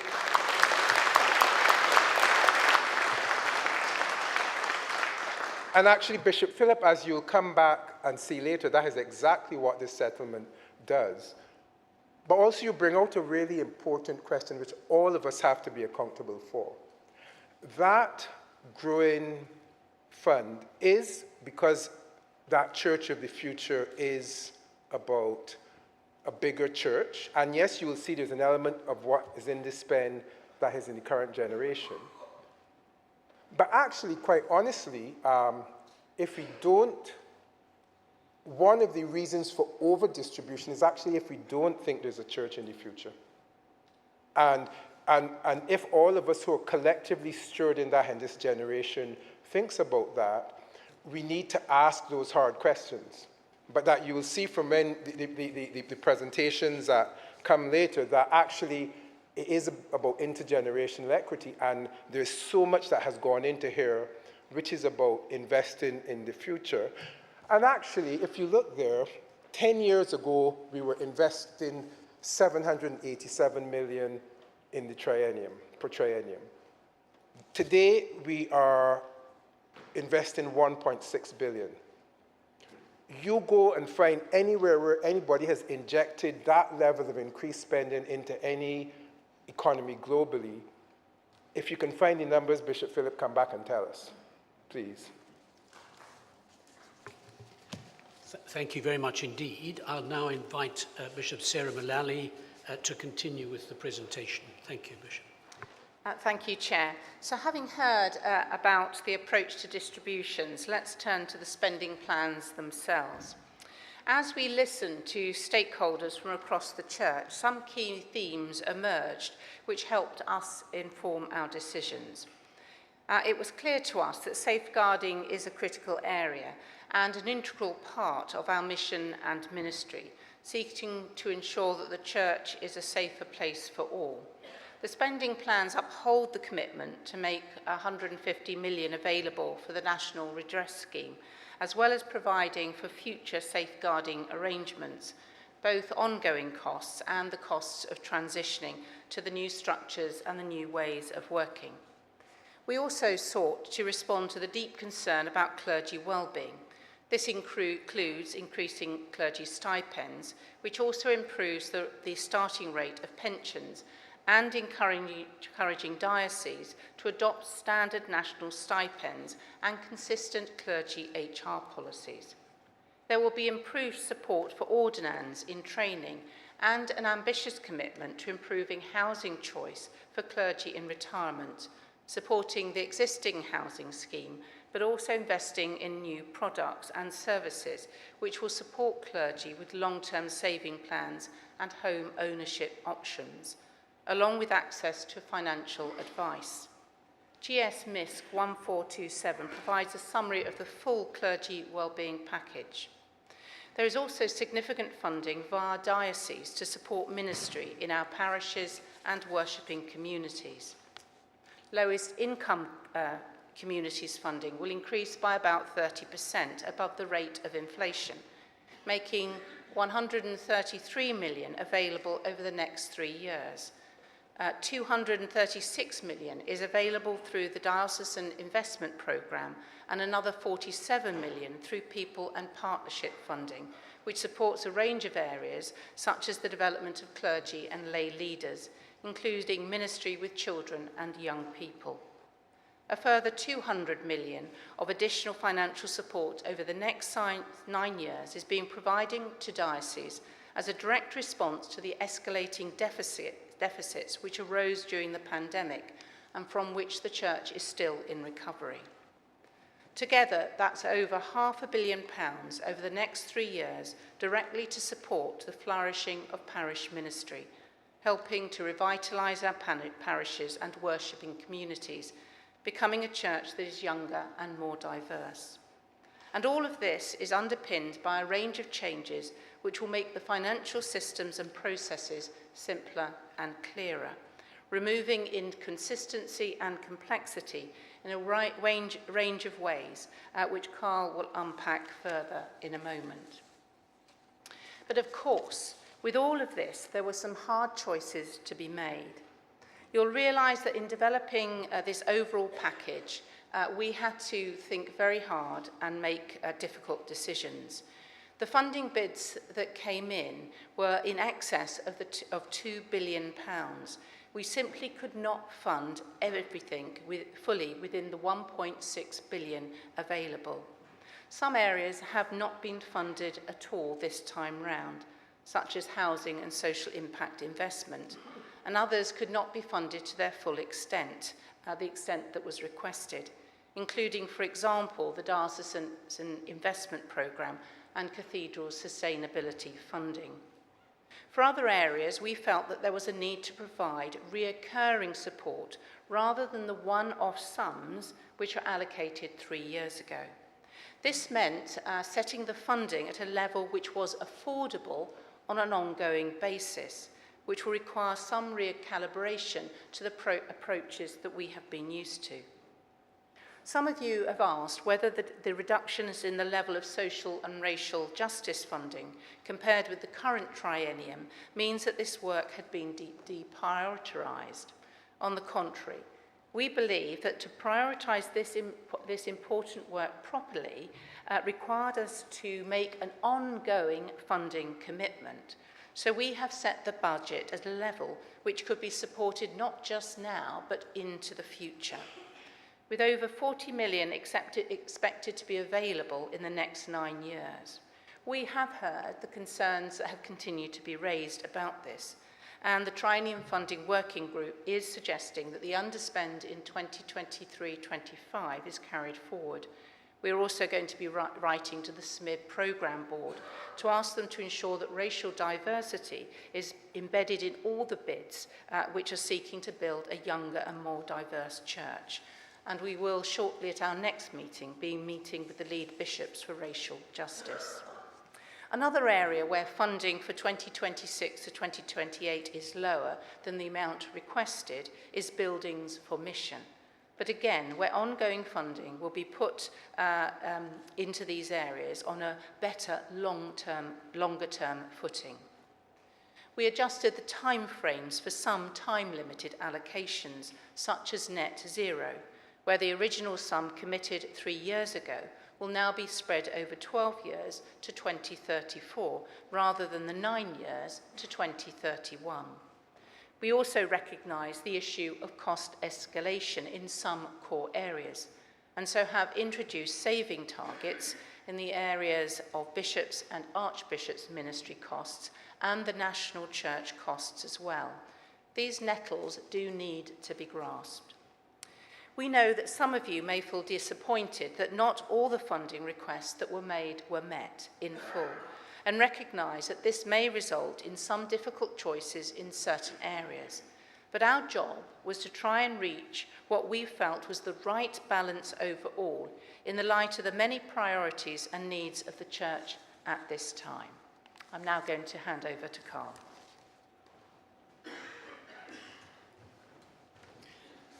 Building on what Bishop Sarah has just been saying, it's important to recognise that our current financial arrangements are complex and there are many interrelated factors which we've been looking at very carefully as we have developed this package. We've tried to bring together lots of pieces of a jigsaw underpinned by robust financial modelling so that we could make a step change in a number of areas. The key areas of work are listed on the slide and include the Diocesan Finances Review, which I shared with you in February, which seeks to ease dioceses' current financial stress in a way which helps to develop the Church's longer-term missional and financial health, looking at financial support, but also at simplifying complex money flows. The DFR was also an important lens for the work on stipends and pensions, with further analysis coming through the pension scheme valuation process. Work focused around vocations and ordained ministry training has also been key, both through the TEI Finances Review and the review of ordinand maintenance arrangements. And work around the future of clergy retirement housing was another important strand. So I'm going to talk you through some of the detail now, including the policy and process elements. As Bishop Sarah has said, we have increased lowest income communities funding by 30% in real terms, a critical step in ensuring our shared resources are weighted towards areas of the greatest deprivation and need. The 2024 reporting indicates that 73% of link was allocated to parishes in the 25% most deprived places, an improvement on 67% in 2023, but we need to do better. Light touch reporting, and I really do mean light touch, will ensure that those parishes which benefit from link are made aware of the fact, and that diocesan synods agree the overall use of link as part of their strategy for ministry in the most deprived contexts.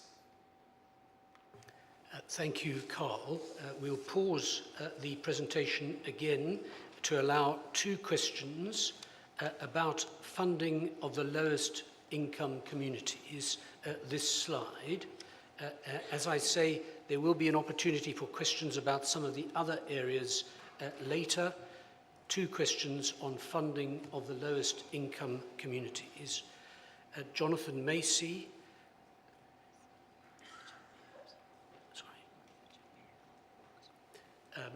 Followed by Marcus Walker. We'll take the questions in two together, and then the answer will come after that. Thank you, Chair. Jonathan Macy, Southwark 224. Thank you, first of all, Carl and Alan, that there is link money. I'm really, really thankful it's there.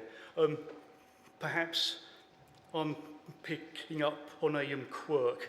I'm in Southwark Diocese. We have 3 areas. 2/3 of churches are funded by 1/3 of churches. In my area, Woolwich, 9 out of 10 churches can't pay their way through just simple poverty. Yet we can't get link money because it's assumed that the other 2 areas, Croydon, Kingston, will pay for us. And I'm thankful that they do, but generosity will have an end. So can I ask, can the link criteria be perhaps nuanced or a bit flexible to allow places like Woolwich to receive link money?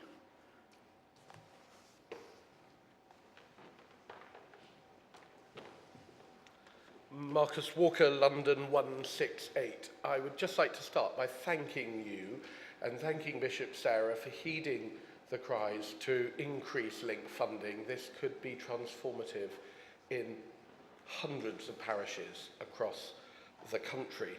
I have 2 questions on this. The first is, who decides specifically which parishes get the money? And secondly, will there be any demands made of those parishes or expectations other than the fact that they are poor? Will they have to jump through any particular hoops in order to qualify for that money? Thank you. Right, thank you for those questions. Jonathan, I completely understand the point you're making, not least given that I'm from Southwark. I think I'm right in saying that there are 28 dioceses that receive link to some extent, and basically those dioceses which overall, under the way in which we determine the amount of link, that are relatively wealthy, either in terms of historical assets or in terms of the average wealth of the population of the diocese, those other dioceses therefore do not receive link. Clearly, the principle underlying that is one that there is effectively generosity within each diocese, with wealthier parishes that have greater levels of giving, effectively supporting poorer parishes. The point that you've raised is actually the same for different areas in other dioceses. It's the same just in parts of London, in parts of Chelmsford. So I can say, I'm afraid, that at this point we are not looking at reviewing how Link is done, but I would encourage each diocese, particularly those that don't receive Link, to ensure that that generosity and sharing is taken into account. Marcus, thank you for your two succinct questions. And also thank you for your comments about the overall increase in Link.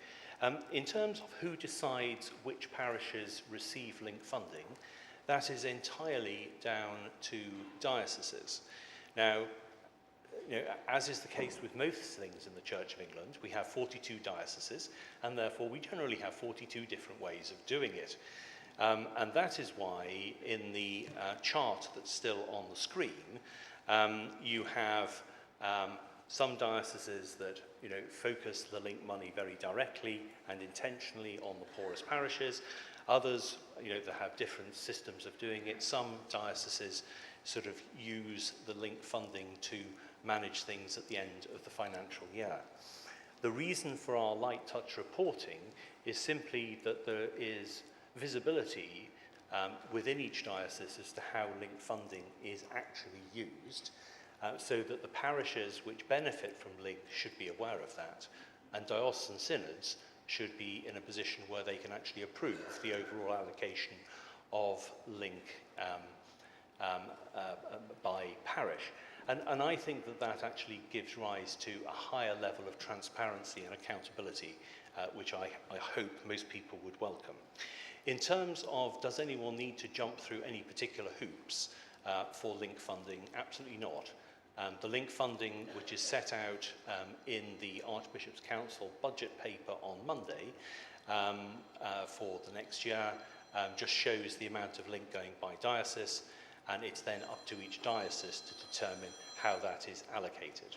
I hope that addresses your questions, Marcus. Chairman, would you like me to continue? Yes, please. Thank you. Diocesan apportionment and the current maintenance pooling system will be abolished, with votes 2 to 5 being funded nationally, and that is reflected in the TFWG proposals. This reduces the demand on dioceses, whilst giving General Synod a more holistic and transparent view of the Archbishop's Council budget, as you will see in GS 2411, which we'll discuss on Monday, which is a paper that is quite different from the budget papers you've received in the past. A new ministry training fund will replace Vote 1 and pooling, and will meet tuition fees along with more generous maintenance grants and other expenses of ordinance. This will be largely funded by dioceses through a formula based on clergy numbers, investment assets per capita, and population wealth, so that diocesan contributions reflect their share of clergy, but also their underlying wealth. Decisions about training pathways will remain with the sponsoring bishop and DDO, but will be administered by the national team, reducing the burden on dioceses with a simplified process to give prospective ordinands greater clarity and confidence about the support available. Taking these changes together injects an additional £30 million a year into the diocesan economy on an ongoing basis. This will support dioceses to increase clergy stipends to catch up value lost to inflation since 2011, which we estimate would cost around £18 million, and to provide further financial relief to those with the lowest population incomes and fewest investment assets. So a net ongoing improvement of £12 million per annum. There is also £200 million additional support available over the next 5 years to ease the pressure on dioceses as they pursue longer-term strategies for mission and sustainability. This money is front-loaded so that in the first year, another 36 million will go into the diocesan economy, 25 million through formula, and 11 million through DIP, but giving an overall boost of £48 million in year one. Thank you, Carl. We'll pause again for two questions on the reform of financial flows and the consequent impact on dioceses. We'll take two questions together and they'll be answered together. Sorry, gentleman in the grey. Yeah. Gentleman with the grey T-shirt. I don't see anybody else standing, so we'll just take one question on this topic.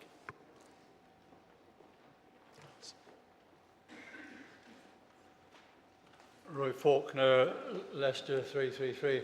Thank you very much, Carl, for these proposals. We very much appreciate the effort you're making in this direction.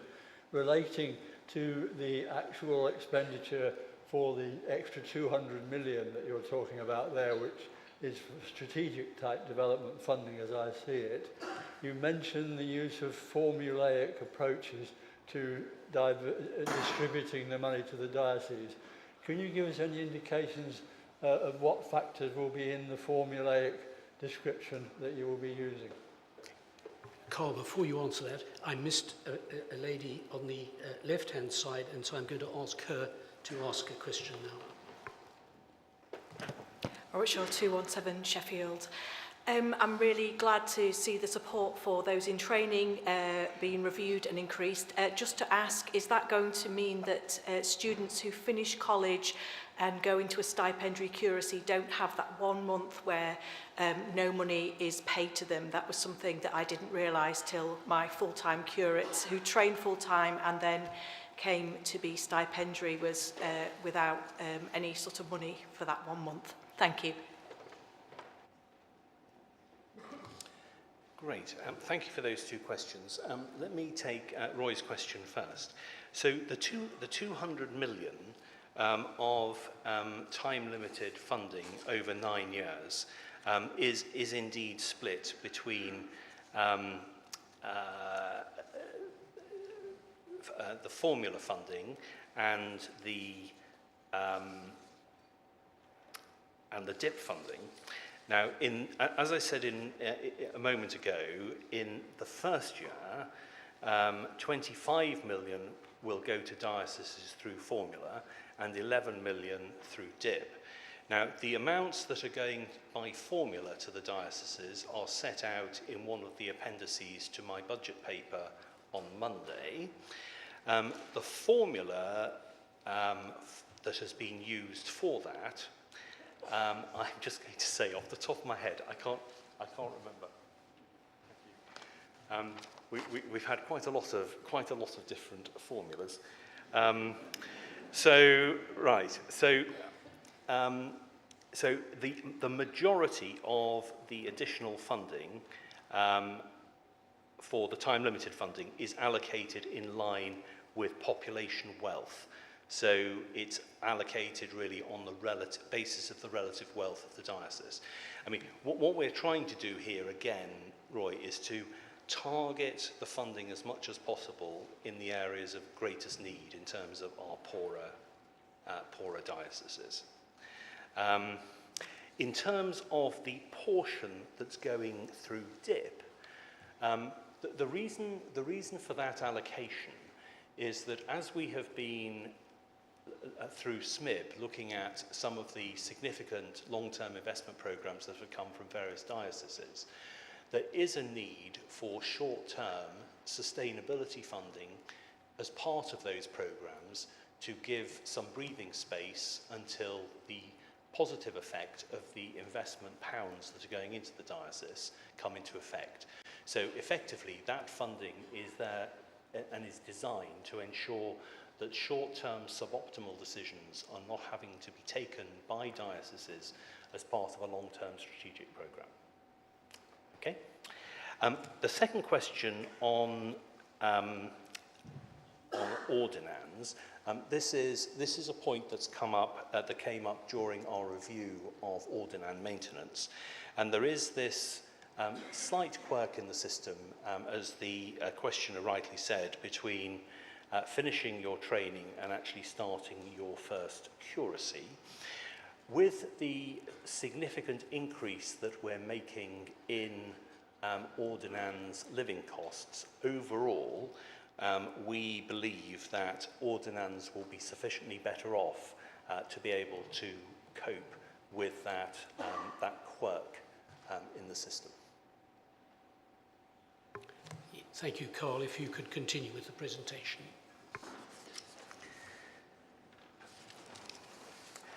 So moving on to stipends. So along with the catch-up in value lost to inflation, the Archbishop's Council is inviting dioceses to adopt the national stipends benchmark as a standard stipend for incumbent status clergy, and the national minimum stipend as a standard stipend for curates, taking this moment of opportunity to bring consistency and commit to moving forward together in the future. The NSB will rise by 10.7% to 34,950 from April 2026, and the NMS to 33,350. The actual increase in stipend for individual clergy will clearly vary depending upon what the current stipend level is in their diocese. The Ministry Development Board will also work with dioceses to develop standard policies in relation to HR matters such as paternity, maternity, and sabbaticals, again seeking to bring consistency and clarity for clergy. This is in direct response to concerns raised in this synod and elsewhere about the inequitable treatment of clergy. Thank you, Carl. We'll pause again. Two questions I'll allow on stipends. I do apologise if I miss you in the shadows. There's certain shadows in the hall, and it's very difficult to see people in those areas. So do wave your hands if we haven't noticed that you've been standing. Carolyn Graham, followed by Nigel Bacon.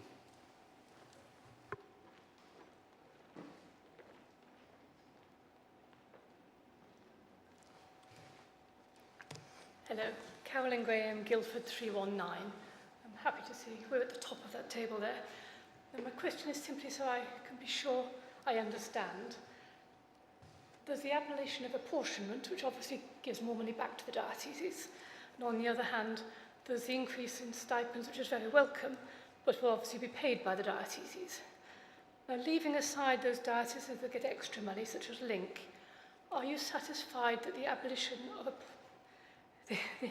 of apportionment will cover the cost of the increase in stipends for all dioceses? Nigel Bacon, Lincoln 342. Thank you, Chair, for calling me. Carl, with reference to paragraph 26 of Annex B, what, please, is the reason behind denying senior clergy the one-off uplift to stipends that is rightly being offered to parochial and other clergy? The effect of that is obviously to significantly erode the stipend differential for senior clergy and diminishes the recognition of the additional responsibilities that they bear. Thank you for those questions. So, does the abolition of apportionment, etc., cover the cost of increase in stipends? Could we possibly go back to the waterfall chart? Yeah. There are a lot of moving parts in the modelling that has been done here, and there's quite a lot of things that actually have been taken into account that you can't see on this chart. So, clergy pension contributions fell from 25% to 22% on the 1st of April. The government increased employers' national insurance. All of these things have a direct impact on each diocese's budget.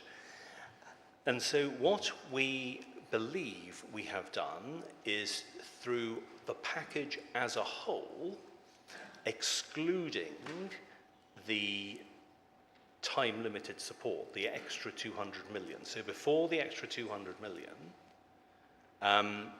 we believe that dioceses as a whole are approximately £12 million better off as a result of these changes. And let's bear in mind these changes represent an enormous simplification of the Church's financial systems. Clearly, as will always be the case, the level of benefit varies by diocese, and as I have said previously, our focus has been to try and help those dioceses which are relatively poorer. I think there are 7 dioceses overall that are slightly worse off as a result of these changes, but that's before the time-limited funding. And I believe that the package that we're putting before you actually sets the Church in a very good position from which to build in the longer term.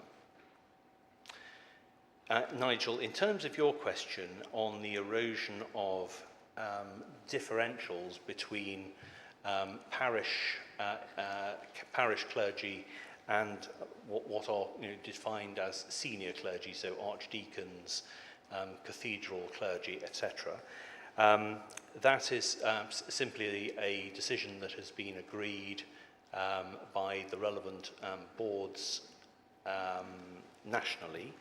The focus here is all about clergy well-being, and we are determined to overcome some of the horror stories that we have heard over the last couple of years. So I believe that actually focusing on really uplifting the stipends of parish clergy and then providing senior clergy who are already paid more a full inflationary increase is an appropriate judgment at this point. Thank you, Carl. Please continue with the presentation. Increasing the national minimum stipend directly improves the starting rate of pensions, and by changing the reference stipend from the previous year to the current year, starting pensions will be higher still. We also propose restoring the target pension level to 2/3 of pensionable stipend for future service, which includes uplifting benefits for active and deferred members to reflect a 2/3 accrual rate since 2011, and for pensioners providing an increase to pensions that have come into payment since 2011, including some form of retrospective element. Additionally, removing the service cap means that every day of service counts towards the pension, so it will no longer be the case that clergy are in stipendiary service but do not earn further pension credits after certain lengths of service. So what does this mean in practice? Well, consider a new ordinand aged 26 due to retire age 68. Their projected pension would be over 60% higher under these new rules. The projected annual inflation-linked pension would be a bit over £23,000, and the retirement lump sum would be £70,000. That, of course, is in today's money and not allowing for further stipend growth to which we have committed. Or take this second example, someone already in ministry with 15 years current service and 40 years in the scheme by the time she retires. With these proposed changes, the pension would jump to £22,000 a year with a lump sum of £67,000. Synod, this is a bold and hugely ambitious programme for improving pensions. These changes are possible now because of the strong funding position of the clergy pension scheme and the changes in financial conditions since the last scheme valuation. Improved funding has enabled the Pensions Board to progressively reduce the contribution rate down to 22% from April 2025. The Pensions Board advises that the funding strain arising from these pension benefits proposals can be absorbed into the scheme without pushing up the contribution rate. Of course, that does mean an opportunity cost in terms of not reducing pension contributions further, but the Archbishop's Council recommends that this is the time at which there is a credible opportunity to improve benefits in the way Synod strongly endorsed in February 2024. The regulation and rule changes to give effect to this new policy will be brought back to Synod in February 2026. We would look to set a reference date for implementation as of April 2026, but it may take some time after that for some of the changes to feed through because of all the changes to systems and processes required in the background, and also taking into account tax considerations of individual beneficiaries. We'll pause the presentation again to allow 2 questions about pensions. We do have Clive Mather here with us as well, Chair of the Church of England Pensions Board, who will be able to support Carl in answering questions.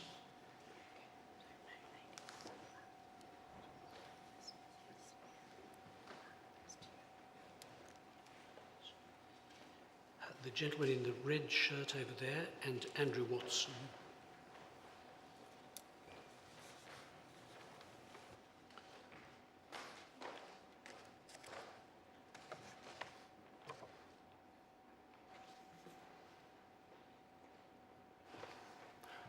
Robin Lunn, Worcester 432. Totally welcome these changes, but my very succinct question is, was any thought given or discussion had about using possibly money purchase elements as a small part or a peripheral part of the overall pension planning? We'll take the second question right away. And my question, Andrew Watson, Guildford 20, really grateful for this in so many ways. I don't remember Synod debate as the one we'll have tomorrow, where quite such a high proportion of Synod have a pecuniary interest in the outcome, including members of the House of Laity, some of whom are married to clergy and so on.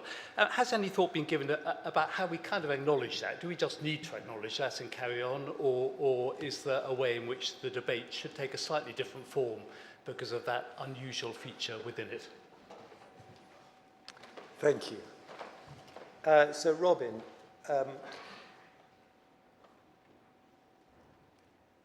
the backbone to the current clergy scheme is a defined benefit arrangement of which you're fully aware. Defined contribution money purchase arrangements do apply in the Church of England, but not for the clergy. They are fraught with risk. And across society, there is great concern now as to whether those arrangements are sensible for the individual and certainly viable in terms of delivering what is necessary at the point of retirement. So yes, we have considered it, and it could well be that such arrangements could be brought in at a later date when we think about how we might bring together all of the schemes in some bigger, better church pension arrangement, which would be either in parallel or as an option for the individual to take. So it is not off the table, but it is certainly not part of this current set of proposals. But thank you. Bishop Andrew, how I smile. So I have often sat in the board as the chair, starting meetings with wonderful trustee members of the board declaring an interest. I am paid by the church. I shall benefit. One of them, the wonderful Eleanor, has already spoken in this synod this afternoon. And I declare an interest because my son-in-law is a stipendiary. So, relax, okay?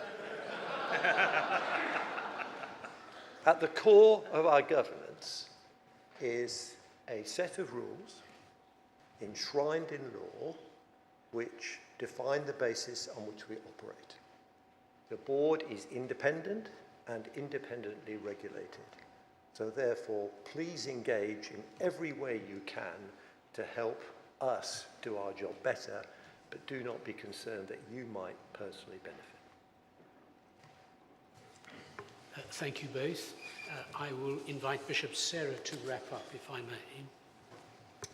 Thank you. We haven't had time to talk about every aspect of the funding incorporated into the plans, and we'd be delighted to answer any remaining questions you may have.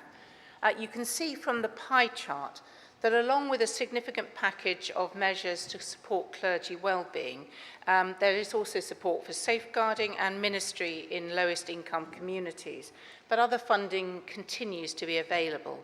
To realise the Church's vision and strategy in parishes and working communities, to support cathedral ministry, to seek a lower carbon footprint, to pursue racial and social justice, to support parishes to use their buildings for mission, to support parishes to grow giving and generosity, and to invest in transformation and structural change, as well as funding bishops, ministry and various national and statutory functions, whilst building in saving targets for these areas to curb cost escalation. The funding package has been carefully and prayerfully crafted, prioritising within the money available, underpinned by robust financial analysis and seeking to respond to what we heard through our engagement activities and some of the challenges that we face at this time. The Triennium Funding Working Group felt that the engagement that we had was very helpful, and we would strongly recommend that this should continue as we look forward to the next triennium and beyond. We heard clearly the deep concern expressed through a number of diocesan synod motions about diocesan finances, the approach to dispersing funding and funding stipendiary ministry.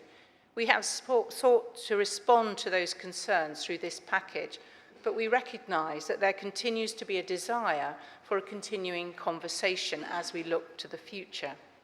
I hope that we'll have the opportunity to reflect on this further in tomorrow's morning's debate on the redistribution of funds, but the Triennium Funding Working Group would encourage that we start work on the next triennium as soon as possible to ensure that concerns are addressed around allocation and distribution and transparency. But let me finish by reminding all of us that the distribution from the endowment and the spending plans are only part of the story. We are hugely privileged to have this historic endowment, but these distributions represent only 1/5 of the Church's annual expenditure. We must continue to be stewards of our resources at every level and stewards that do this well.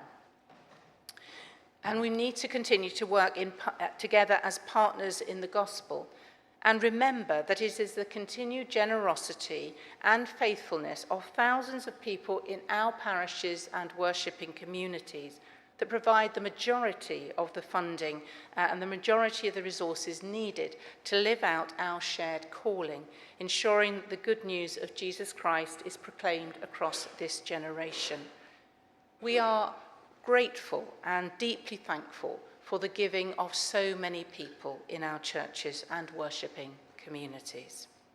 We now welcome any further questions that you may have, and please do get in touch with us before tomorrow's debate if there's anything that you haven't had the opportunity to ask and that you'd like us to speak further on, and we will try and ensure that your questions get answered. But thank you, Synod.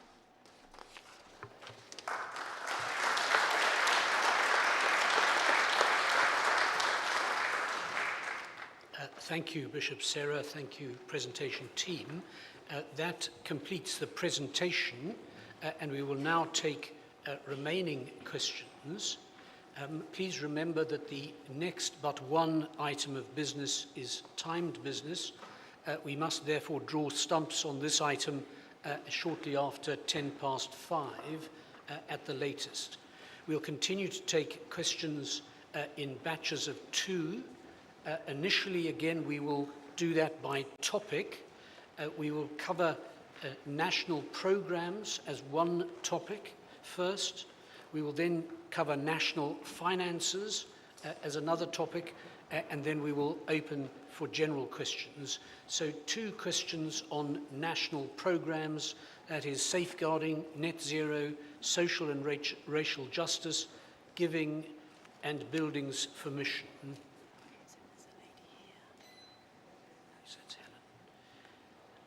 Helen King and Adrian.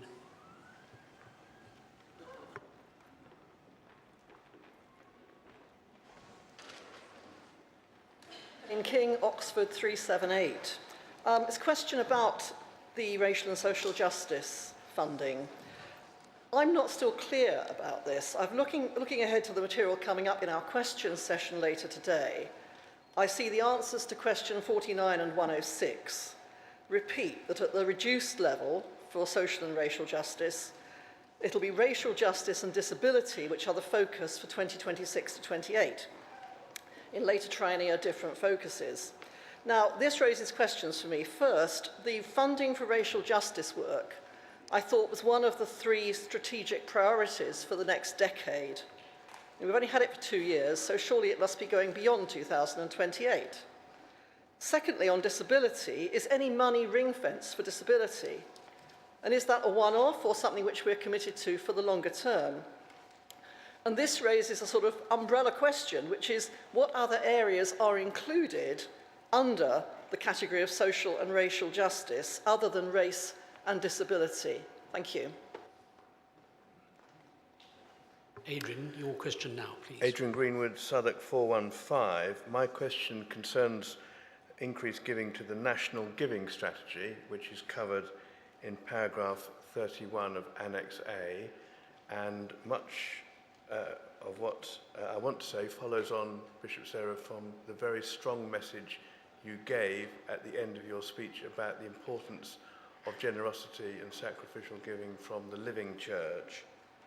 Back in the 80s, I am informed, Synod passed a motion which encouraged all members of the Church of England to give 5% of their net income to their church, to the Church of England, another 5% to other charitable causes. In developing their work with the National Giving Strategy and rolling out with the extra money, can we go back to re-emphasising this as a target which hopefully we can achieve? Thank you. Thank you. Shall I take the first one? Thank you for your question. So under racial and social justice, the only 2 things that now come under that are racial justice and disability. The racial justice funding for the last triennium was a one-off with only 2.5 million planned for this triennium. So what we've tried to do is create a sustainability of funding that goes beyond. And if you do that beyond a triennium, because of the quantity that you require to deliver that endowment, that money going on out of the endowment, therefore it's at 12 million going on. We've heard the concerns from those particularly around racial justice, which is why the Triennium Funding Working Group will recommend that the underspend that is there is brought further forward in that way. But the only 2 things under that is disability and racial justice. In terms of giving? Adrian, thank you for your very apposite question. As you're aware, the investment that has gone into the giving programme means that we now actually have giving advisors in, I think, all but 1 diocese. This has had a very significant impact on the level of giving. And I think we need to just bear in mind that although we're talking about all of these national finances, we are so dependent upon the week-to-week and month-to-month giving at a parish level, and that will continue, forever. I think that re-emphasising that 5% guideline, Adrian, would make a lot of sense, and I will certainly take that back to Jonathan and the giving team. Unfortunately, Jonathan's mother very sadly died a couple of days ago, which is why he's not here at Synod this time round. But I will take that, Adrian, back to Jonathan. Thank you. Thank you very much indeed. I'll now take 2 questions on national finances. That includes archbishops and bishops' ministry costs, cathedral ministry support, transformation, technology and structural change.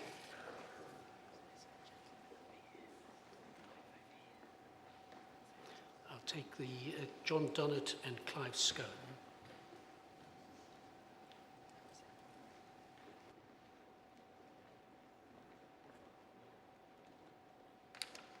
John Dunnett, Chelmsford 081. Thank you for calling me, Chair. Thank you for the presentation and the unbelievable amounts of work that stand behind it. A question of the £146 million, which is estimated to be the cost of bishops and archbishops over the triennium. A number of people outside of this chamber have said to me, we are an Episcopal church and it's vital that our bishops and archbishops are supported and resourced well, but £146 million sounds a lot of money. Please could you help me know what to say to them by way of, as it were, defence of that figure? Thank you.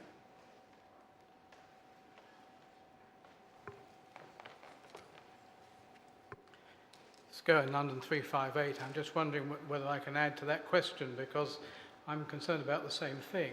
I suppose what would be helpful to know is the extent to which that figure is paying for the costs of the archbishops and particularly their travel outside of England.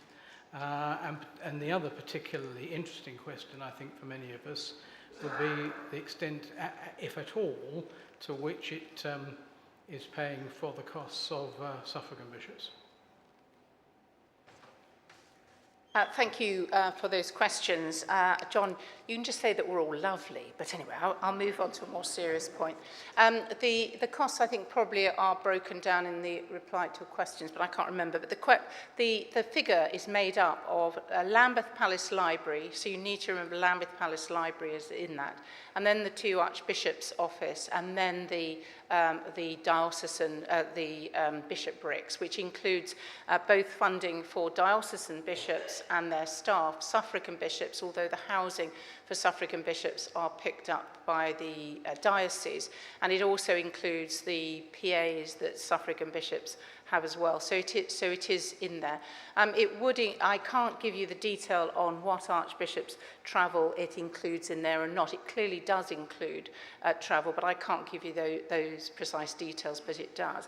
But I think that, so we have picked up the concern, and if you look, it has escalated.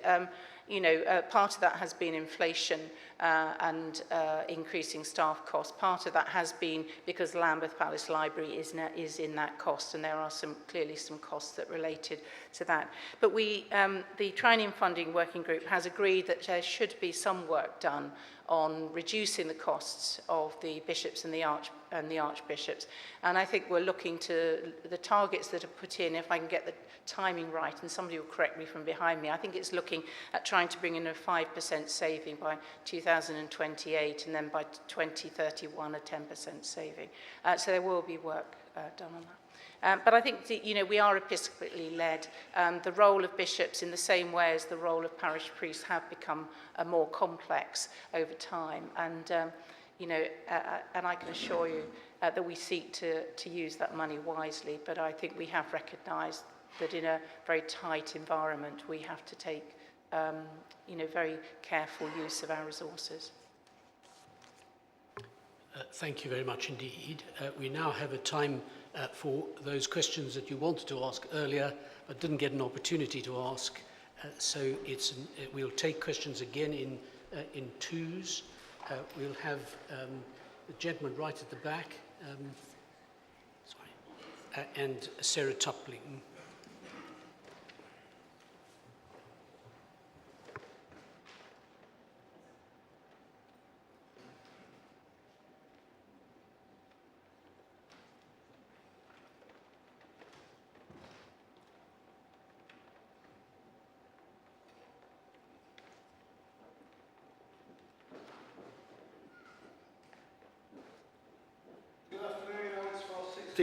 Blackburn.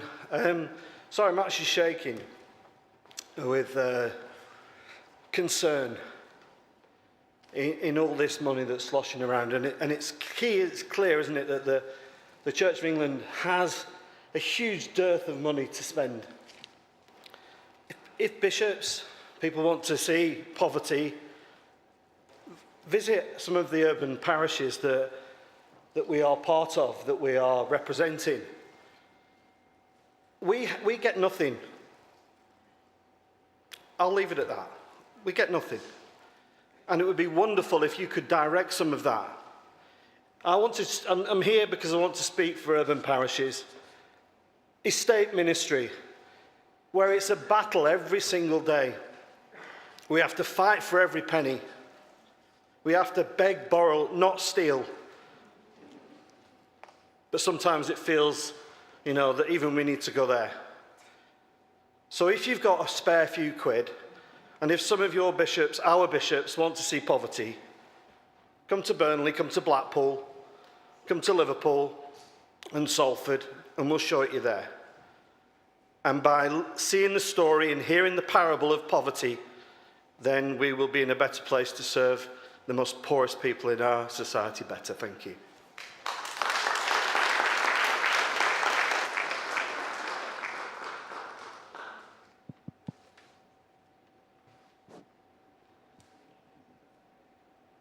Testing. Can we have the handheld microphone turned on, please? There we are. You're on.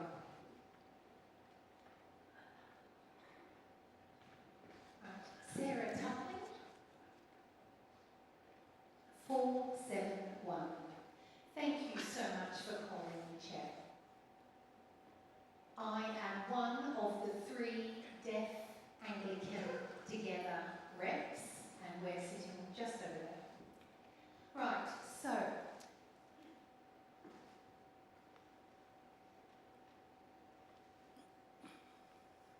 whenever I'm here at Synod, you know what I like to raise. And when we're talking about finances, I start chomping at the bit. Because again and again, I feel the need to remind people, to put deaf people on your minds, to remember deaf training, to remember deaf clergy. The number of deaf clergy that we have is diminishing. Those in training is, it's so minimal. The money that is available for sort of 26, 27, 28, the years that we're thinking of, as you are making decisions about where things are being spent, particularly training, please remember deaf people and disabled people too, so that their training needs, so that they can be inclusive, so they can be accommodated, and so they can be part of it and work in churches nationally. In the church times today, there's a double-page spread about 3 deaf clergy. But we're talking nationally, there are 3 deaf clergy. And we need more. And disabled ministers too. There are few in comparison. And so sometimes I know there are difficult decisions to be made. Finances is limited. But there is a need for training in this department, and that costs money. Thank you. Thank you for the 2 questions. And in a sense, both raise a similar theme. What we're talking about today, as we've already said, is only 1/5 of the money that is in a sense that we spend in the Church of England. In terms of the estates ministry, I absolutely agree, having served my curacy on an estate in London, and one of our challenges in the London diocese is exactly the same as mentioned in Southwark. We do not receive low-income money because we have some incredible places of wealth, but we also have incredible places of poverty. We have sought to increase the lowest funding for lowest income communities. That we've heard and have put in it. But I think there's challenges for dioceses that exist. You know, the challenge for the Diocese of London is that how do our wealthy parishes support and fund those parishes where they have nothing, and how do we redistribute? I also know that there is support coming through SMIB to Estates Ministry as well, and we've seen some of those resources going in there. But I absolutely understand your point. The challenge for us is how we support our lowest income communities, not just from our endowments, but from within our diocese and within our communities, and that is a challenge. And again, I hear absolutely the point. Having only three ordained clergy who are deaf is not good enough. And therefore, not only the money that is made available nationally, and during 2023-2025, there was 2.5 million made available for disability, but also it's about how we use the money within our TEIs. How do we use our money that's there for clergy support within our diocese to make sure that we support those people that are poorly represented within our lay leadership as well as our ordained leadership. Thank you. I'll take another pair of questions. Is it, I can't see in the dark, is it Adrian Ewings and the gentleman here in front? Thank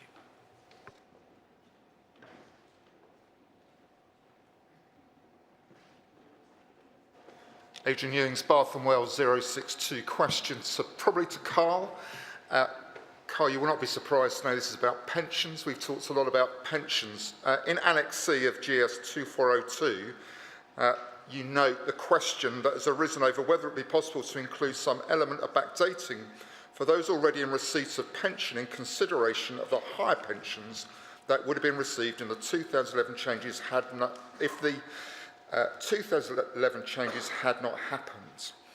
And the reply in your own paragraph is, the Council understands the point being made and is minded to extend the proposals to address this in a pragmatic way. Your slide appeared to say you were committed. The paper says you are minded. I wonder if you could just clarify for us, on behalf of all the retired clergy listening in, whether you are minded or committed. Thank you. Adrian, that is... I'm sorry. Ian Boothroyd, 422 Southwell and Nottingham. I will actually change the question I was going to ask to follow that one up to probably a question for Clive. The Synod may remember that in February 2024, the motion that was passed included a Limb C, it got called, not to be confused with this year's Limb C and the other motion that's coming forward soon. And that addressed what, in my opinion, and Synod unanimously agreed, was a significant issue of retirees since 2021, during this period of high inflation, having been significantly disadvantaged because the pension calculation at the point of retirement was well behind inflation.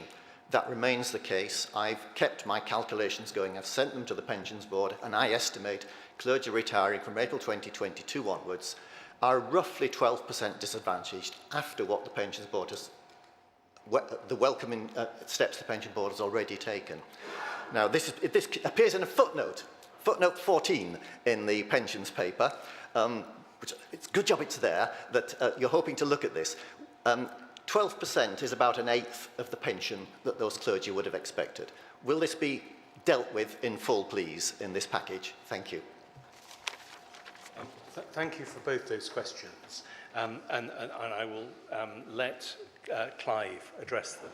But I'd just like to pick up what Adrian said, because I would just like to acknowledge the huge benefit of the engagement of Adrian and a number of other people within the clergy pensions group over the last few months, with myself, with Clive, with John Ball, as we've actually been finalising our pension proposals. It's been immensely helpful and hugely appreciated, and I hope we're getting towards where everyone would like us to get to. But on the detail...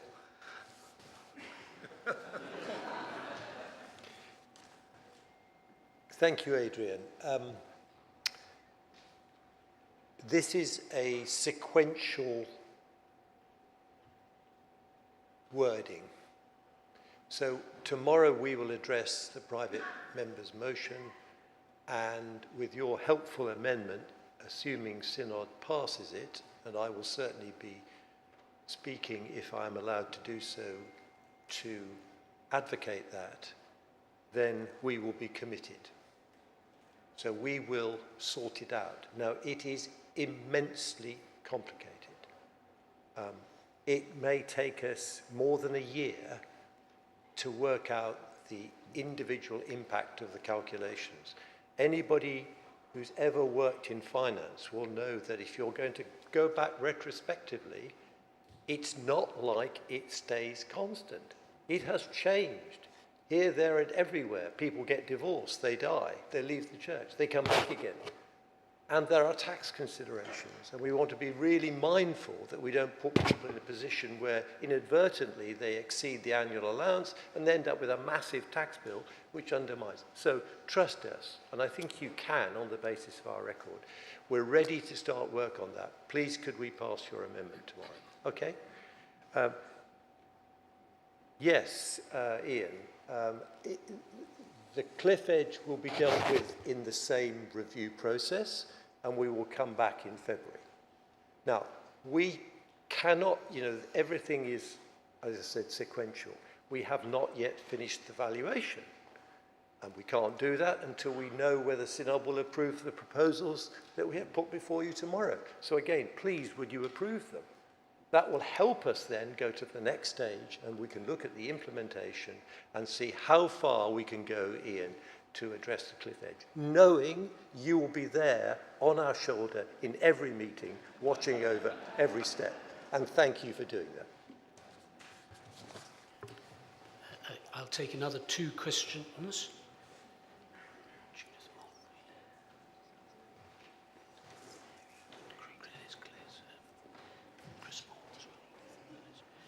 I'll take Judith Maltby and Mary Durlacher, who will need a microphone.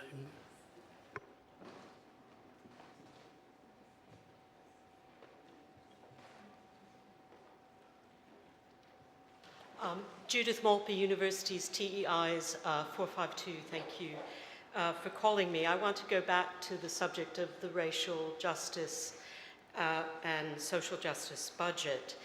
And I should say I was a member of CMEAC before it was evolved into new structures centrally. I was also at the Truth-Telling Conference on racial justice and the Church of England in Liverpool a few weeks ago, and the impact of the news of the reduced funding hit very hard there amongst global majority heritage brothers and sisters, but also to me and to others. And I'm really glad to hear that you'll be meeting with the lead bishops, Bishop Aaron and Bishop Rosemary, later. I just wonder why you didn't meet with them before.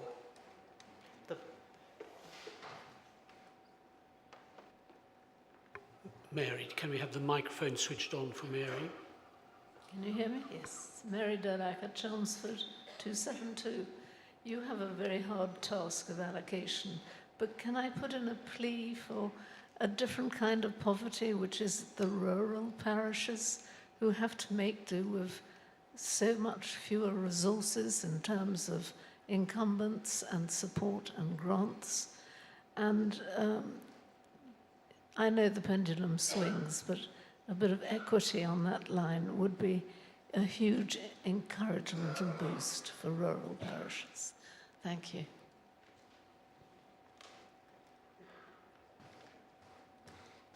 Thank you, Julie.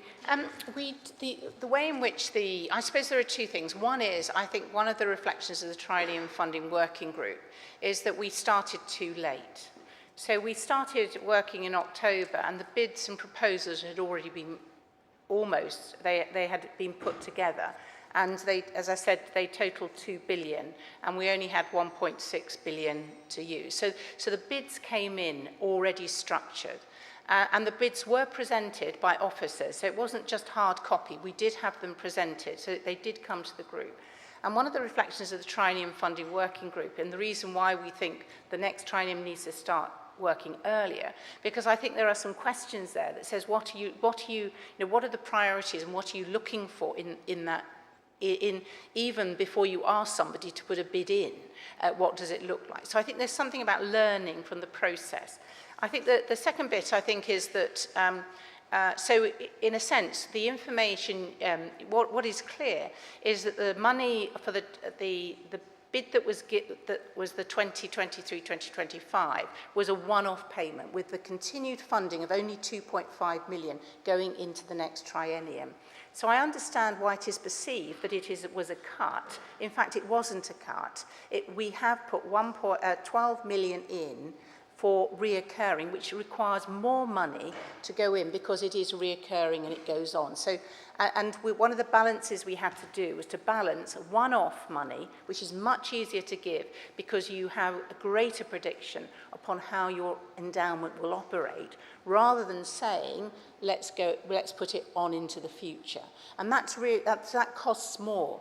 And one of the activities we did was we had a Lego board, and we had to put onto this Lego board the money that we had to fund. And truthfully, it took up half that board before we got to any bids coming in. So therefore, making a commitment to ongoing money is a pretty big commitment, because because what it does do is it ties your hand on what you can give going on.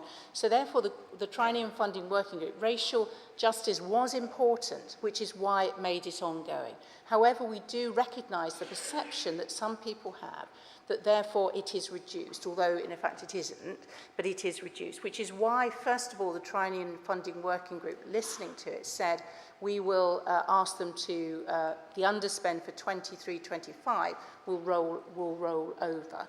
And then the question is, meeting to see, to meet with them to say if there were any of what's a very small contingency, it's only 10 million contingency, if that money became available, what would they do? Because the fact is we see that racial justice is really important. We can't guarantee it, but we will have the conversation. But just to say, we didn't take that bid in a vacuum. The officers did actually come and present it, at which time I do not believe, and this is going on my memory, that Aaron and Rosemary were lead bishops. I can't remember the timing, but we did speak to them. I think also there is a question around communication, because the communication was very difficult because of, and Alan will tell me why, because of the financial regulators, we had limited ability to talk to people before June the 9th. And I think it is fair to say that maybe we could have got some of those communications better, not least, warning about we're setting a general stipend to the other three countries as well. But I think, so we have tried. It is a priority, but we have heard that people do not recognise that, which is why we're trying to work hard to see what we can do. But of course, any change we make impacts on something else. The money won't get bigger. The money won't get bigger, and therefore if you change where it is, we'll have to take it away from somewhere else. The money doesn't get bigger. I can't do the other one. Right. Mary, let me pick up on your question about rural parishes. This is a matter that has been the subject of extensive discussion within the Strategic Mission and Ministry Investment Board, which oversees both LINK and also the Diocesan Investment Programme. Clearly, in the first instance, a lot of LINK does go to support ministry in rural parishes, many of which are often poorer parishes. And that is obviously a decision diocese by diocese in terms of those that receive LINK. And I appreciate that in Chelmsford, the amount of LINK for the next triennium has just been substantially reduced. In terms of the Diocesan Investment Programme, contrary to popular opinion, quite a substantial amount of the grants that have been made have actually gone specifically to rural projects.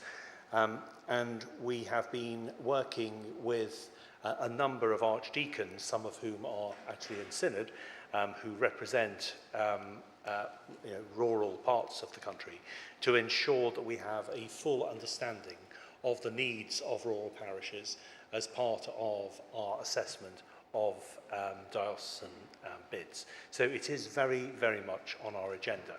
And if you wanted to pursue that with us further, do come to the SMIB fringe meeting tomorrow evening. Thank you. Thank you. I think we have time for one final question.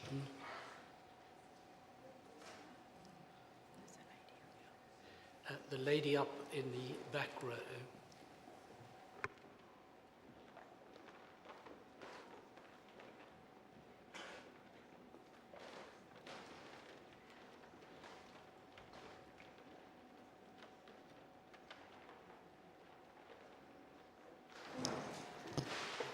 Thank you, Chair, for calling me. Jeanette Appleton, 398 Diocese St Ed's and Ips. I just want to raise one point, and social justice was supposed to cover two groups, I heard you say, the disabled and racial justice. But I'm on the committee for and among deaf and disabled people, and there are two groups there. There's a group of people who are deaf, who have the deaf task group, and then we also work on the disabled task group. And I think you'll find that people who are deaf will tell you they are not disabled. They communicate differently and they have different needs. And I think this is something that needs to be acknowledged, that we actually have three groups under social justice: the deaf, the disabled and racial justice. And the funding is split three ways there. Thank you.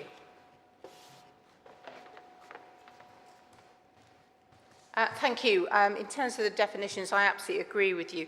What I'm talking about is the bids that we received. So we did receive over 50 million total bids, and they came in four categories: racial justice, housing, social impact investment, and disability. That was how the bids were presented to us.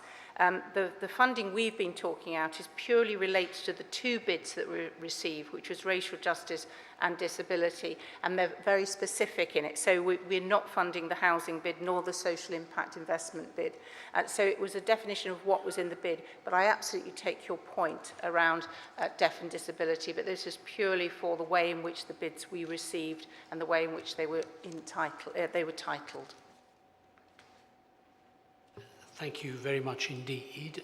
May I begin by thanking members for following the guidance so carefully.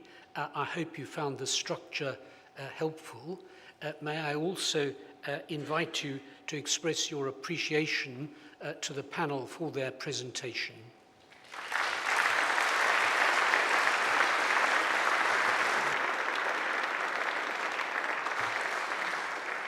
That concludes item 5, and we move to item 6.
Good afternoon, Synod.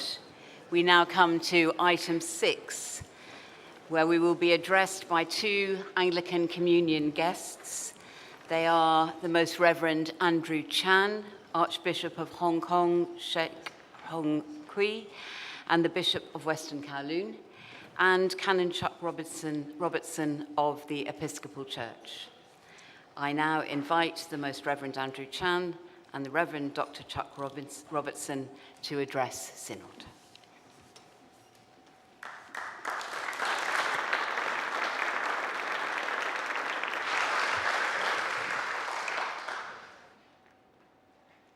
Thanks, Maddie.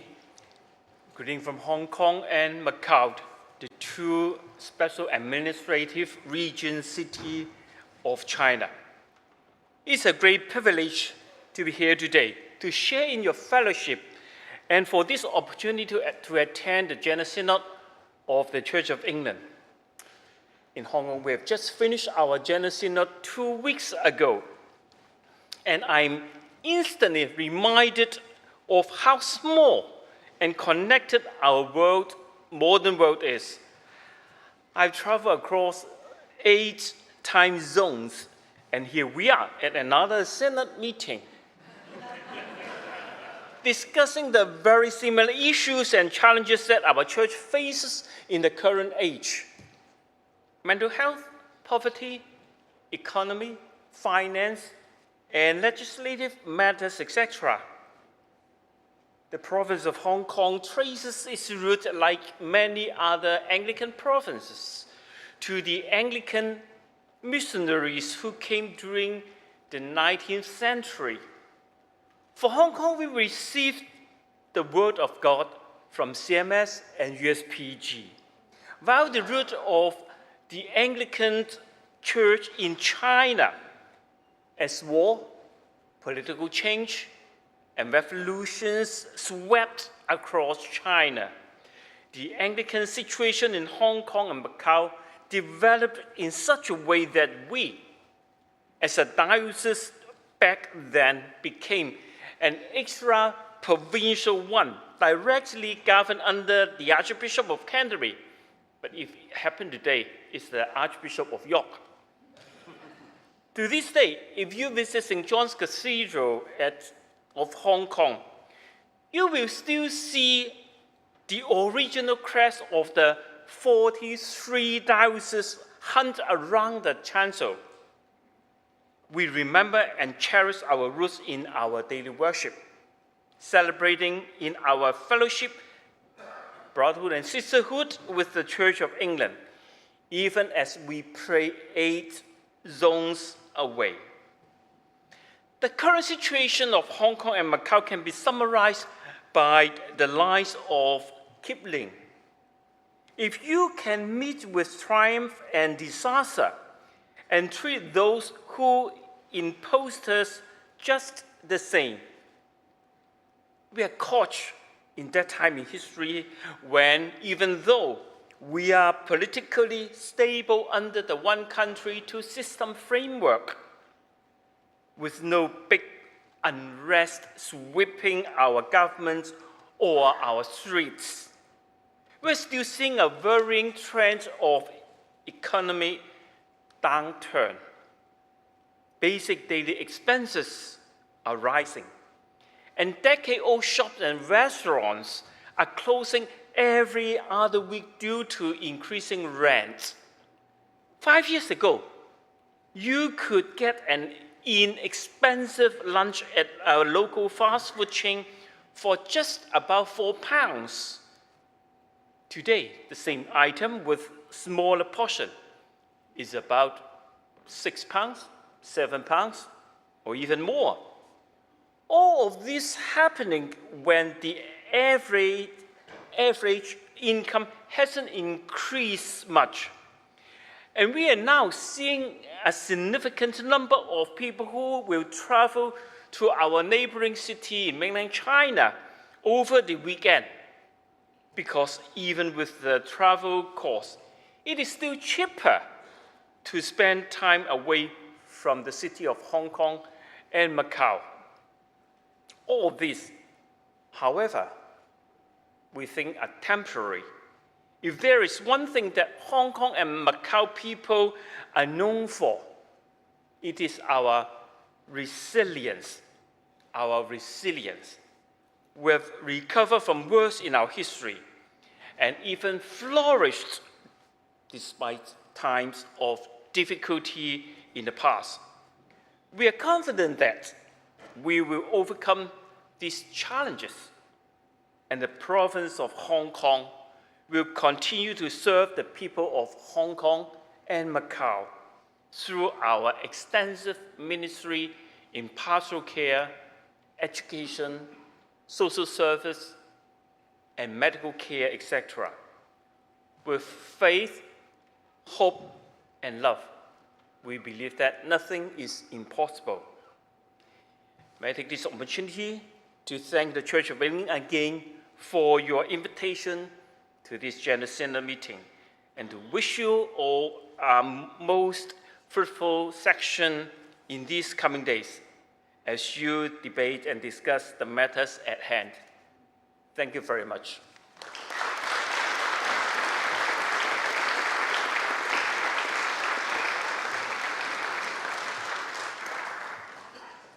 A privilege to be here with my dear friend, Archbishop Andrew, very much. I'm the Reverend Dr. Chuck Robertson. I serve as canon and senior advisor to the presiding bishop of the Episcopal Church, the Most Reverend Sean W. Rowe. I bring you his greetings and those of my fellow Episcopalians in over 100 dioceses, both in the United States and other countries. We are praying for you as you gather. Pray too for us. It's always something of a homecoming when I travel here. In the mid to late 90s, I lived in England, licensed by the provinces of York and Canterbury to work as a priest in residence while completing my doctorate at the University of Durham. This is not my first time either to General Synod, having been a guest at sessions in both London and York during my years as canon to former presiding bishops Catherine Jefferts Shorey and Michael Curry. Although General Synod only came into being in 1970, replacing the Church Assembly, as we know, synodical church governance has its roots in the early Christian church. Indeed, for those of us across the pond, that gift came to us, thanks to you, during the colonial era of the 17th century, when our congregations in what would become the various states were under the authority of the Bishop of London, who sent representatives, or commissaries, to help the faithful in America organize themselves and carry out the church's mission in the absence of direct episcopal oversight. Commissaries like James Blair of Virginia and Thomas Bray of Maryland helped introduce systems such as elected parish vestries, clergy convocations, and educational initiatives, as well as providing access to resources like the then SPG and SPCK. And of course, these commissaries helped in the establishment of annual conferences or conventions, which included input from not just bishops, but clergy and lay leaders, paving the way for our diocesan conventions and eventually our triennial bicameral general convention. From the start of his primacy in November 2024, presiding Bishop Sean Rowe has been clear about the importance of the work of governance and administration, the work that we do at our General Convention and Executive Council meetings, the work you are doing this week here in General Synod. But he has also been clear that this work is important precisely of the greater mission for which and within which it is done. As he has said many times, reorienting our structures, our budgets, our relationships will only matter if we do it for the sake of the gospel. That is the why of our common charge when we gather together in governance. How we do that, how we do what we do, how we interact with one another when we gather, that is also absolutely crucial. As noted by the 2nd century Saint Justin Martyr, many in the Roman Empire of his time were often perplexed by what they heard about the Christians' beliefs and worship practices. But one thing they had to admit, see how they love one another. When my former boss, Bishop Michael Curry, preached at St. George's Chapel in Windsor back in 2018, you may have heard about that, he quoted Dr. Martin Luther King Jr. when he said, "We must discover the power of love, the redemptive power of love. And when we do that, we will make of this old world a new world." It only takes a glimpse of the headlines coming across our mobiles or TVs to see just how much all that is happening around us in today's world is anything but about love, especially on my side of the Atlantic.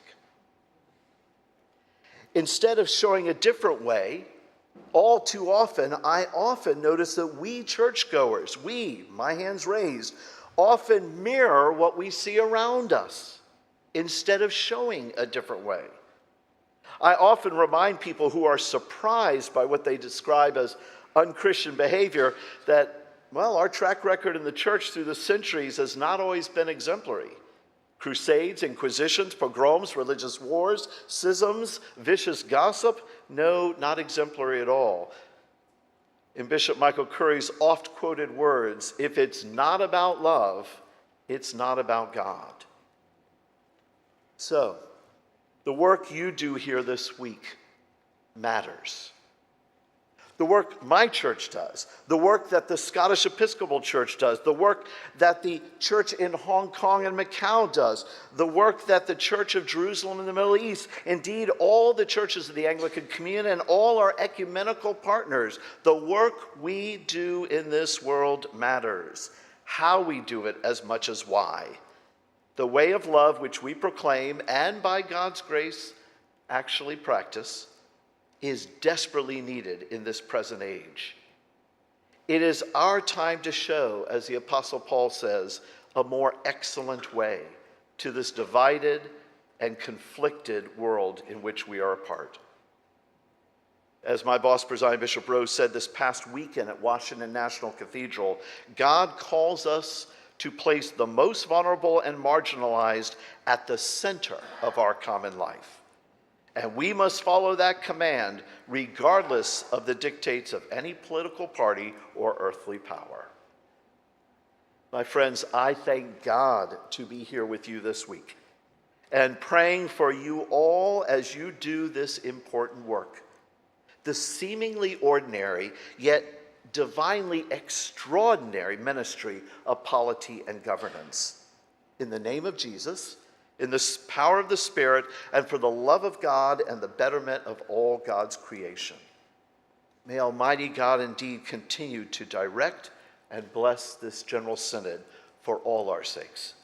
Thank you.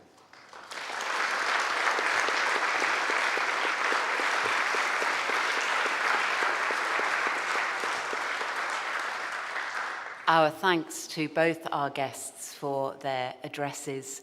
That concludes item 6.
Good afternoon, Synod. We come to item 7, questions. For this item, you will need the questions notice paper, which you have been sent by email and is also on the app. I'll also be checking today on Zoom if we've got any supplementary questions. Can I remind members of the notes on page 1 of the questions notice paper, in particular that supplementary questions should be short and to the point and not be preceded by preambles. A supplementary question also must not contain argument, imputation, or opinion. And I'll also be checking those supplementaries ask for an opinion about a hypothetical problem. And also must not contain unbecoming language. I will rule such questions as out of order. Lastly, can I ask members to move near to the podium if you know you would like to ask a question, so you're ready to speak. So we move to questions 1 to 16 for Archbishop's Council. Question 1. Go ahead. Register 287. Were those who gave evidence to the making review offered any legal advice prior to giving their evidence? Thank you. I don't know the answer to the question. I can find out for you. Question 2. Question 3. Yes, go ahead. Thank you. Liz Goddard, London 160. When a misdemeanour does not fit into the too narrow definitions of the safeguarding, what procedures are in place for the NST to acknowledge a clear breach in the Clergy Code of Conduct and to recommend proper disciplinary processes? The responsibility of the Archbishop's Council here fits under the National Safeguarding Team. So matters of safeguarding in relation to, say, the CNC or other matters fall within safeguarding and not beyond safeguarding. So in this case, you're asking a question, I think, about what sits beyond safeguarding. Now, that is a contested area, and I think we're all aware of the issues around the sort of complaints procedures and so on, which we're working out in the scrutiny body. But I think we have to be clear the NST has a very specific role in relation to both advising the CNC and in any subsequent matters that relate to safeguarding, but not beyond that.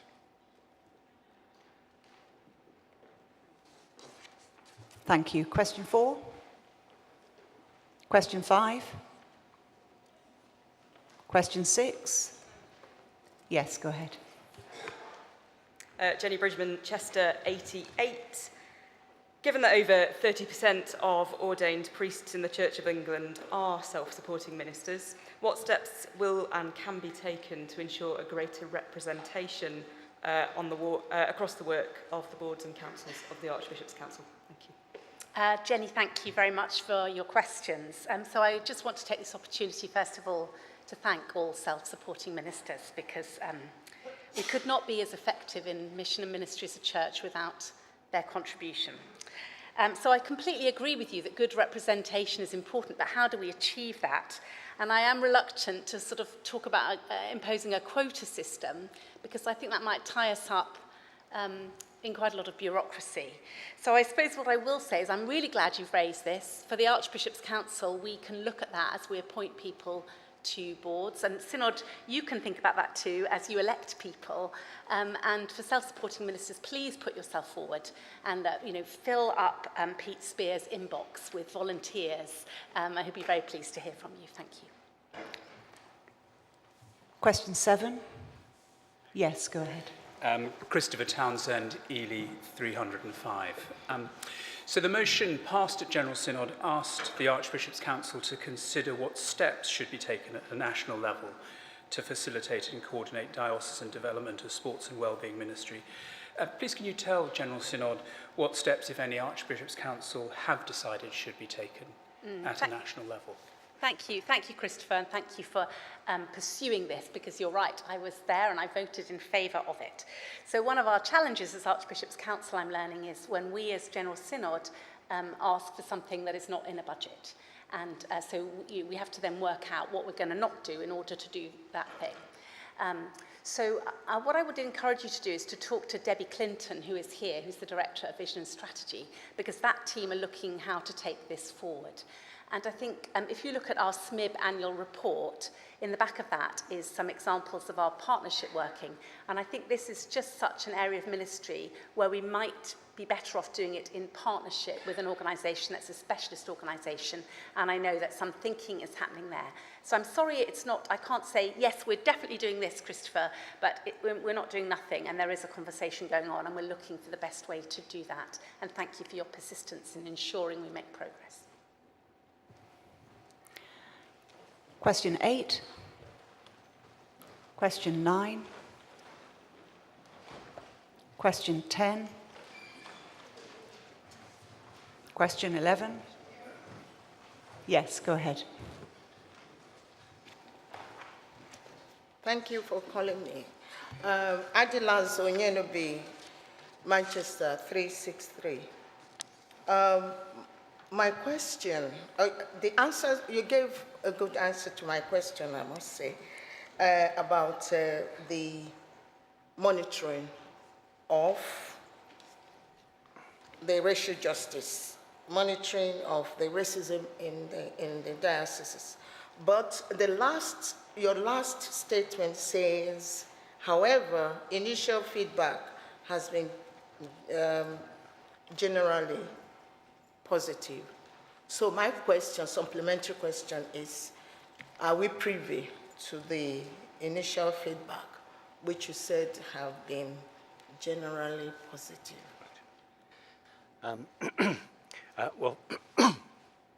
Thank you very much for your supplementary question and for your generous comment on the answer that we've been provided.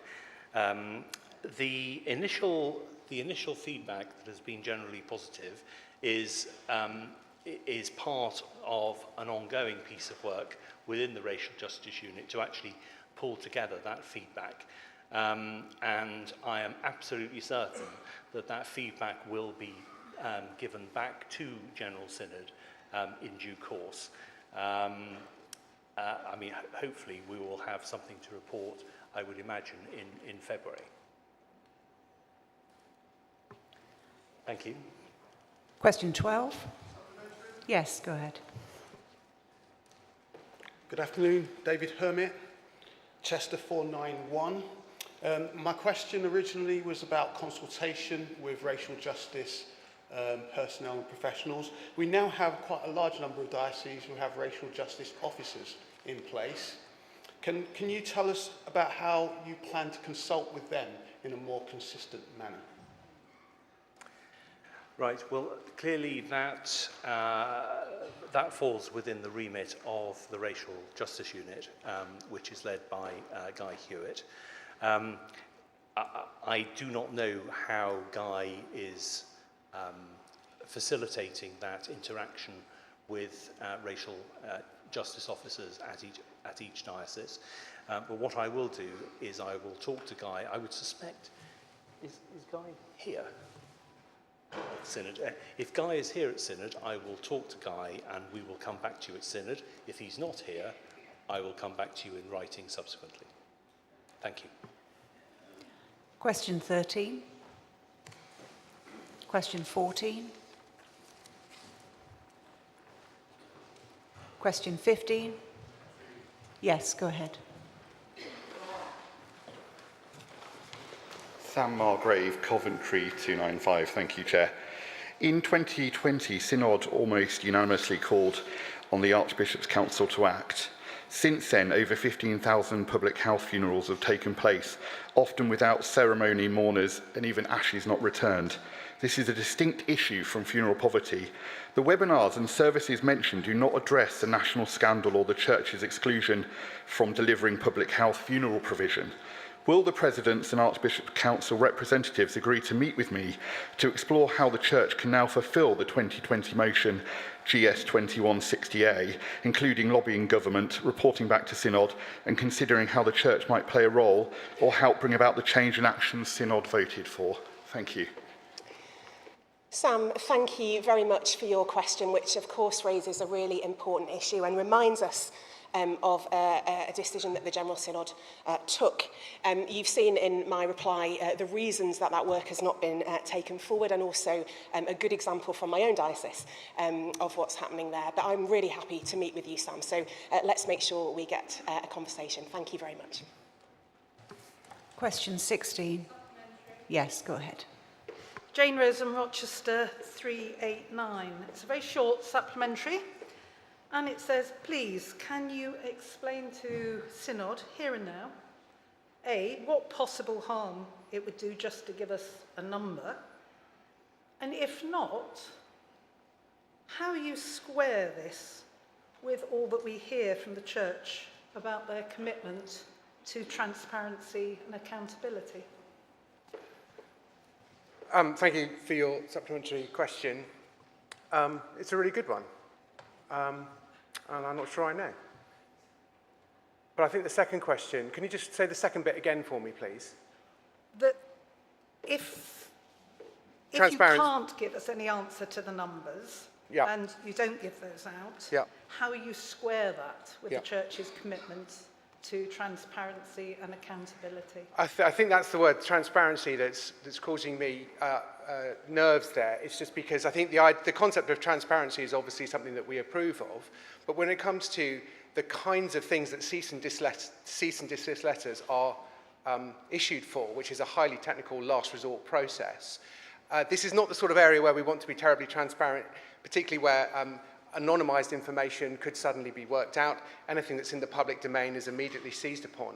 It just seems extremely unwise to be very transparent on this particular issue for reasons that I hope Synod will understand, particularly as it comes to protecting staff, particularly who work for the NCIs, which the Archbishop's Council has a duty as trustees to protect. So I think that's kind of why I'm happy with the answer that's been given, and I don't think numbers are going to help us. Thank you. Thank you. Questions 17 to 102 are for the House of Bishops. Question 17. Question 18. Supplementary for 17. Thank you.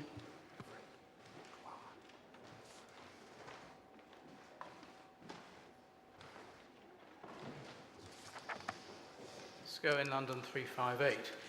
Thank you for reminding us that the Bishop of Warrington remains in post. Is she exercising any ministry currently within the Diocese of Liverpool? To the best of my knowledge, no, she isn't. By her own choice? By her own choice? You can't ask another question. I'm sorry, you have asked your question. Thank you.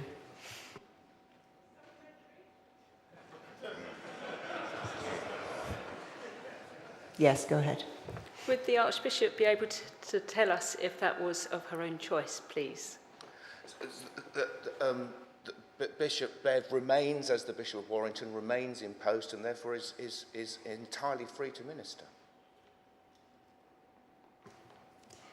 Question 18. Question 19. Yes, Sam Margrave, thank you.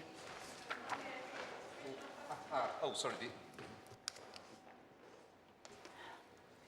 If you just pause a moment, the original questioner to ask that first question. Thank you. Thank you. Would the Archbishop be able to assure the House that the principle of transparency and trust means that the publication of, or the dissemination of your meetings are of real value and importance? We understand the sensitivities, but to keep denying it is not a good idea. So Mary, I may not have properly understood your question. So following the setting up of the Transparency Group, which was a group that included members of the General Synod and came to a unanimous view on how we should proceed in order to be more transparent, minutes of meetings are now published, and I hope and believe that is a helpful and welcome step forward. Thank you. Mr. Margrave. Thank you. Sam Margrave, Coventry 295. I notice that a decision is taken meeting by meeting, but I assume there's a work programme possibly for the whole year. I just wonder whether consideration had potentially been given to the benefits of one meeting a year that was open and transparent and people could participate in and ask questions and engage with the House of Bishops. I don't think that has been considered, Sam, and it's an interesting idea. And as you'll recall, the transparency group was transparent in saying that it was its view that actually holding all meetings as public meetings actually didn't serve transparency for reasons I think everybody understood. Once you, as it were, got under the bonnet of the issue, it would only encourage more other meetings, which actually doesn't help anybody. But it is an interesting idea. All I can promise is that I don't think we've considered it, but we will now, and it's something that will come to the standing committee. I'm not saying we will or we won't do it, but it is an interesting idea. So thank you very much. Question 20. Yes, go ahead. Martin Poole, 97 Chichester. Given that we've been hearing that both racial and social justice funding is underspent, what are we doing to encourage dioceses to prioritise resourcing disability and racial justice work? And what's the process for monitoring these appointments and expenditure so that we can ensure effective and meaningful progress towards the goal of being a more inclusive and diverse church? Thank you, Martin, for that further question. As you realise, I'm riding two horses here, one of which I know slightly better than the other. Both racial justice and disability will continue to encourage and to encourage dioceses to take forward commitments that are already there. In disability, to take forward the motion that went through Synod in 2022, which encouraged local diocesan advisors, and I know the programme is there in racial justice as well. We hear the question, and that encouragement is there. In terms of monitoring, I can speak for disability. We keep a regular review through both the paid but also the voluntary network of disability advisors of who's in post. I will ask them to come back to you on that, Martin, because I can't answer that one. Thank you. Question 21. Yes, go ahead. Thank you for your answer. Given that 20% of the population approximately are disabled, I'd like to ask why it's not been discussed as a matter of priority. Alice, thank you for the question. That's a very good point. It's heard, and I will continue to take that point forward. Question 22. Question 23. Yes, go ahead.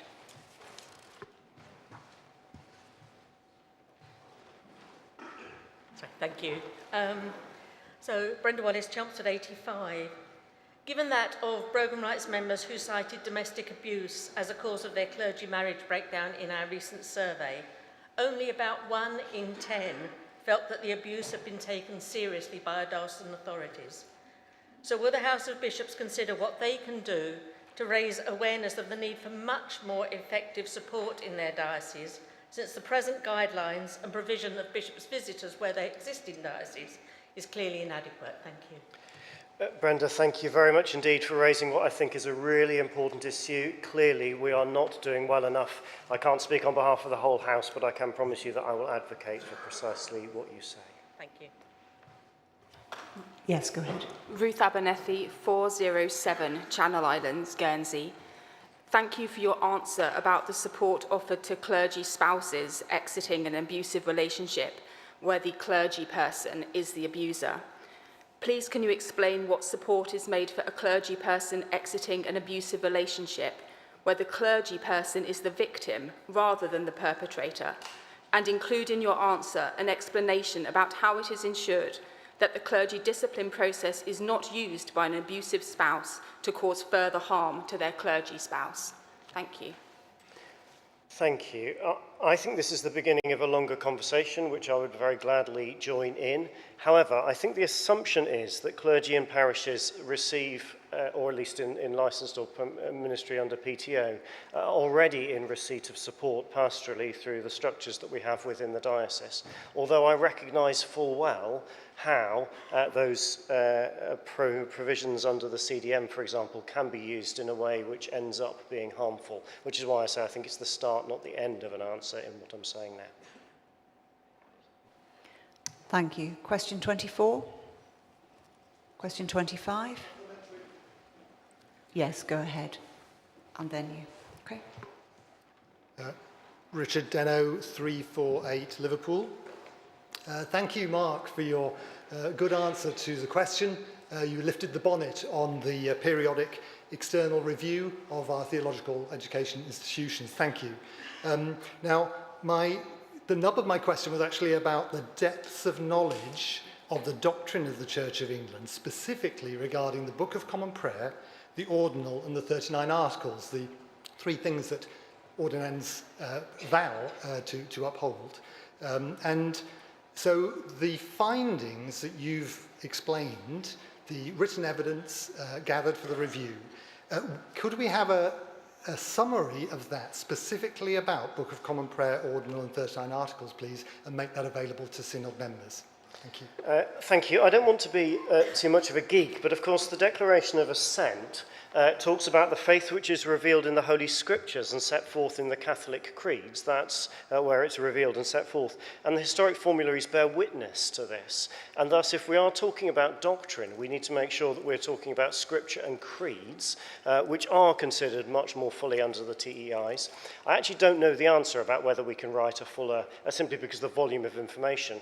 But I love talking about this stuff, so I'm very happy to take the question back and to carry on the conversation. But I won't make a commitment either way because I don't know.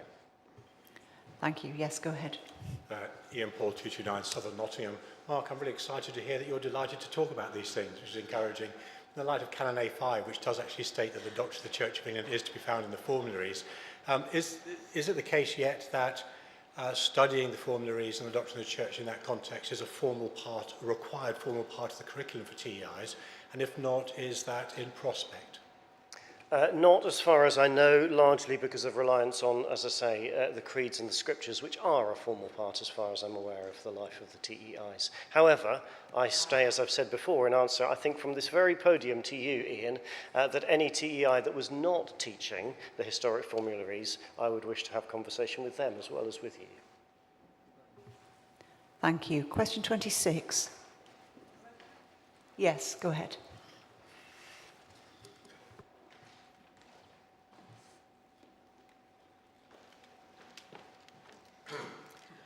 Chantal Nopburn, 108 Durham. I think this is a really interesting area and I'm quite excited to read about it. But I'm coming from a diocese where we have authorised lay ministry. We've got quite a few tracts, as is discussed here. But I have had an experience where I was interviewed for a job around vocations and then was told that those didn't count as authorised. So my question is, how do we ensure that experience in one diocese that's classed as authorised can be clearly communicated to another diocese, or is there a kind of standard that ensures they translate to each other? Does that make sense? I think it makes sense, although perhaps you'll have to judge by the quality of my answer whether it's truly made sense. I think it's a balance, honestly, between encouraging creativity and freedom, which can be contextually appropriate, and having the transferability that you're talking about. It seems to me disadvantageous to legislate nationally, which is the only way we could absolutely guarantee transferability, but absolutely important that the House of Bishops, among others, are monitoring lay ministries in order that we can increase transferability. Thank you. Question 27? Question 28? Yes, go ahead.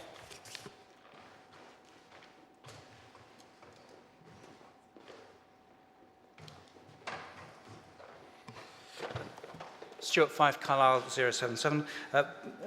Bishop, thank you for your reply, and in particular the focus on the church administrator training modules. In the light of this, is there also now an intention to include the provision of church administrators within the criteria by which dioceses can access SMIB funds through the Diocesan Investment Programme, given that in 2015 this synod voted in the release for mission document that the provision of administration in rural multi-benefice parishes is a priority for strategic investment. Stuart, thank you for the question. I wouldn't pretend to know the inner workings of SMIB's application process, and the criteria for that, I think, would probably be more sensibly a question to ask them. At a personal level, I absolutely agree with you. I think that the provision of administrative support for clergy within multi-parish benefices is one of the things, or the lack of provision is one of the things that prevents them exercising the ministry that they think they were ordained for. So were that to be one of the criteria that SMIB would adopt in the granting of grant finance, I would warmly welcome it. Yes, go ahead. Brenda Wallace, Chelmsford 85.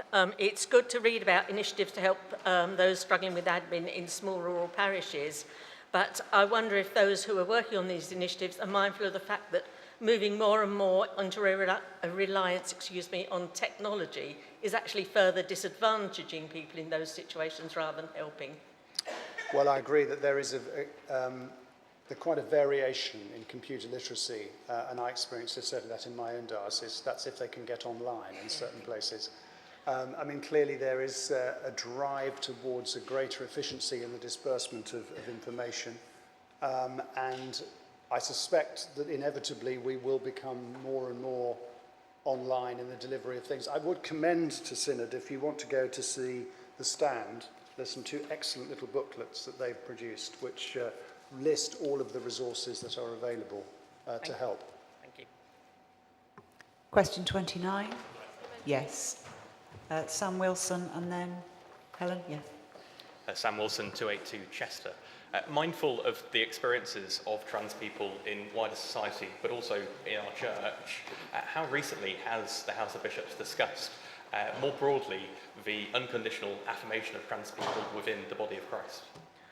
So, Sam, thank you for the question, and I apologise in a way that the answer, which whilst being factually correct, is a little perhaps too brief. And I've done a little bit of digging. There's always quite a turnaround to answer the question, so it is factually correct, but this is an important area, and it's an area which matters a lot to people within the church, and certainly in terms of our witness to wider society. So there is actually quite a bit of work going on around this. So first of all, FEOC and a joint working group between FEOC and the Liturgical Commission is looking at this question alongside a lot of questions about gendered language for God, but particularly in the liturgy. And this work is ongoing, and I believe at some point will come to the House of Bishops. So, yeah, I hope that helps. Yes, go ahead. Thank you. Helen King, Oxford 378. Thank you for that helpful answer. So, bearing in mind that this paper, which is dated June 2025, was over the name of the Theological Advisor to the House of Bishops, does that suggest that there is going to be discussion in the House of Bishops at some point? Well, yes, because this. Yes, I certainly anticipate that to be the case. So I think obviously the work relates here to living in love and faith, and as I've said, there's this also touches on wider issues, which FEOC and the Liturgical Commission are. I don't know at what stage that work is, I'm afraid, but I think it's important for you and for Synod to know that it is on the agenda. Thank you very much. Question 30. Supplementary. Yes. Martin Sewell, Rochester 390. This question has been described to me as peak Clive Billiness, and it's his question. Clive was concerned that the problems of transparency and accountability might have some explanation lying in the secrecy of Freemasonry. And he made a point of acquiring a 40-year-old report and reading it just before he died. And my question to you, and thank you for your answer, I think it's the best answer you could have given me, given how complex this is. But can I ask you, have you actually got a copy of the report? If not, I'm sure that Linda, Clive's widow, would be prepared to give you a copy, because I think it's hard to get hold of. So will you make sure that this gets sent to the various people you've identified, so that we can be sure that the report is read and its implications applied in the current day? Yes, thank you very much, Martin. I'm glad that you liked the answer. We remember Clive with fondness in the diocese in Europe, and I'd be very pleased to receive a copy of the report. And you're right, that it has been proved very difficult to obtain, which is interesting in itself. Thank you. Simon Eyre, yes. Simon Eyre, Chichester 287. Is a supplementary again. Sorry. Are those currently seeking ordination at any time routinely asked if they have any present or past involvement with Freemasonry? I think that's a question you'd need to put to the chair of the ministry division rather than me. I don't know the answer to it. Thank you. Question 31. Supplementary. Yes, go ahead. Canon Peterborough in Wells, 318 Guildford. As the Armed Forces Champion for the Church of England, I was present on the 10th of February at Lambeth Palace when both the former archbishops signed the Armed Forces Corporate Covenant, as it was then. It's been replaced, and many dioceses and businesses have re-signed the covenant. My question is, can we now encourage more dioceses to sign the Armed Forces Covenant? Can you and I, together, offer draft model covenants, and can we encourage the more the merrier? Thank you, Peter. Yes to all of that. Thank you. Thank you. Question 32. Yes, supplementary. Yes, go ahead. Canon Peterborough in Wells, 318 Guildford. This is very good news that there will be a special prayer for victory over Japan Day as we commemorate and remember the forgotten war when British troops, 29,968 died, 90,332 British troops were captured, 12,433 Could you get to your question? Taken as prisoners of war. Can we now encourage not only the dioceses, but the parishes to use this prayer and to hold special services? Thank you, Peter. My grandfather was one of those released on VJ Day from a prisoner of war camp in Burma. So, yes, I mean, everything that the Church of England puts out is aimed at its parishes and its worshipping communities. So this is not for dioceses to celebrate or to note, it's for churches to do so. And yes, I hope many will do that. Thank you. Thank you. Question 33. Yes, Fiona McMillan. Fiona McMillan, 357 London.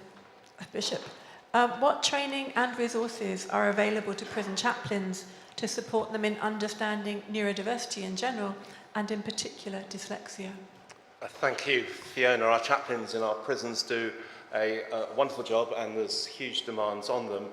And of course, responding to dyslexia is a specialist task. But to support them, among other things, they have recourse to the Neurodiversity Task Group, sitting within the Disability Task Group, which I chair, and you're a member of, which is, among other things, is the Neurodiversity Task Group, which I don't chair, you chair, is making available resources on the website and in other ways that will be a resource to chaplains and others. Thank you. Question 34. Yes, go ahead. Catherine Butcher, Chichester 286. Thank you for your answer, Bishop. You recognise that more work needs to be done to simplify complex church structures. Can you give us a timetable for that extra work? Well, it starts in a very major way tomorrow with where I hope that the work that we're doing on the governance in the Church of England will go through, and I think that's really significant work. It will make life a lot more straightforward in terms of where decisions made, to whom for whom who's responsible for seeing them through, and so on. Your question about safeguarding specifically, obviously we've been holding holding back while broader discussions about safeguarding governance have been taking place. And the measure that we're putting forward tomorrow doesn't prejudge that issue, sends when it comes into being. We'll need to accept the work that's been going on at that stage. Thank you. Thank you. Question 35? Question 36? Question 37? Question 38? Question 39?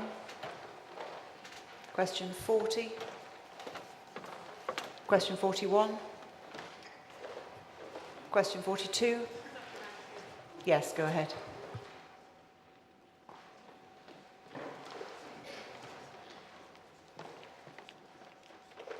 Lisa Batty, Manchester 169. I thank you very much, and you've very kindly reassured us with regard to the change of the fact that there hasn't been a change of policy in relation to racial justice, but the fact that this the change in funding did come as such a surprise to so many of our global majority heritage brothers and sisters makes me ask, was there no intention at the outset of giving the special boost to funding to focus on their needs, to evaluate it before there was going to be a future change? And if in fact boosts like this are going to happen in the future, can they be accompanied by a decision to evaluate them before a change so that people don't get a shock? Yeah, thank you for your question. The point about communication, I think, is an important one, and the Triennium Funding Working Group has reflected on that, not least because we are tied, in a sense it's understanding how much can you communicate when you're tied by financial regulation, which meant we couldn't say anything till June the 9th.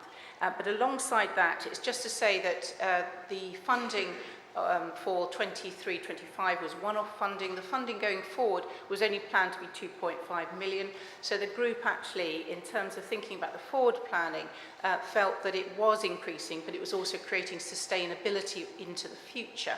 But we recognise that people felt that that was not how they perceived it. And we understand that, which is why the Triennium Funding Group, not only is it asking for the underspend from 2025 to 23 to 25 to be carried forward, but also writing to the strategic, the SMID board, to make sure that every bid who's looking to grow a church that's younger and more diverse takes racial justice seriously alongside it. And we are meeting with the leads for racial justice. Thank you very much. Thank you. Questions 44, 45 and 46 are taken together. Yes, go ahead.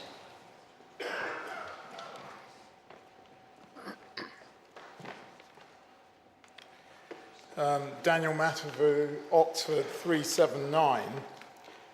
In your response to my question, Bishop Sarah, and in response to a number of other questions, you keep referring to an outline plan that was produced 3 years ago. Why have you made no reference to the latest outline plan that was presented only in February 2025 by the Racial Justice panel that produced that, to maintain funding at the level of 20 million for the next triennium? And how many other recommendations made by the TFWG for funding other work were based on outdated plans produced several years ago? Thank you. The motion itself didn't commit to the same level of funding that was passed in February, but I recognise that that is not how it has been perceived. As I said, the Triennium Funding Working Group took racial justice investment seriously, that we were looking to try and fund it not just on a one-off, but an ongoing, which we have made the commitment to. But I have already said that I recognise how that was not the perception. And as I said, we're recommending that the underspend from 23-25 is going to be put to be carried over in that way, and ensuring that other money, such as the SMID money, is focused on racial justice. Thank you. Sorry, can I, if there isn't any other supplementary, can I... You only have one supplementary. Okay. Fine. Thank you. I apologise, I didn't read out question 43. Are there any supplementaries for question 43? No. We then move to question 47. Sorry, Chair. Can I do a supplementary on 45? I did one on 44. I mean, you've taken them together, but in terms of the supplementary, well, surely you can ask a supplementary in respect of each. Yes, you can. Yes. I'm grateful. I just wanted to follow up, Bishop Sarah, on you saying there's an underspend that will be carried over. Can you tell us how much that is? So what I can't do is give you the explicit figure for that. At the moment, it looks like 4.2 million, but recognising there may be funds that are being committed and will be spent by the time we get to the end of 2025. But that's what it looks like at the moment, 4.2 million. Thank you. Thank you. Question 47. Yes, go ahead. Oh, no. Question 48. Yes, go ahead. Sorry. Bristol 72. Given that this funding is going to racial justice and disability justice, why is it being called racial justice and social justice funding? Why can we not name it as it is, if that's what we're saying the money is for the next 3 years? Because the way in which the bids came forward was under a covering of racial justice and social justice, and within that bid there was a total of just over 50 million bids that also included housing, social impact investment as well as that. Now we've ended up purely doing racial justice and disability, and just to say they weren't the only things not funded. There were a number of things that weren't funded, a number of budgets that were reduced because the overall amount was 20 billion and we only had 1.6 billion. So I take the point that I suppose what we've done is use the terminology where the bids came in, and I take the point that it may be better to reword it, and I wouldn't dispute that. Yes, go ahead. Sam Margrave, Coventry 295. It was just said that social justice covered a number of things, including housing. Housing isn't necessarily being funded this year, is my understanding. What I wondered then, because it still is part of that wider definition, is there a possibility or danger that disability could be defunded in the future for one of those other social justice elements to go forward? So what we've tried to do is provide longer term funding for both racial justice and disability, which goes on beyond the triennium of 2026 to whatever, what it is, 28. My dyslexia is coming in now, I've run out.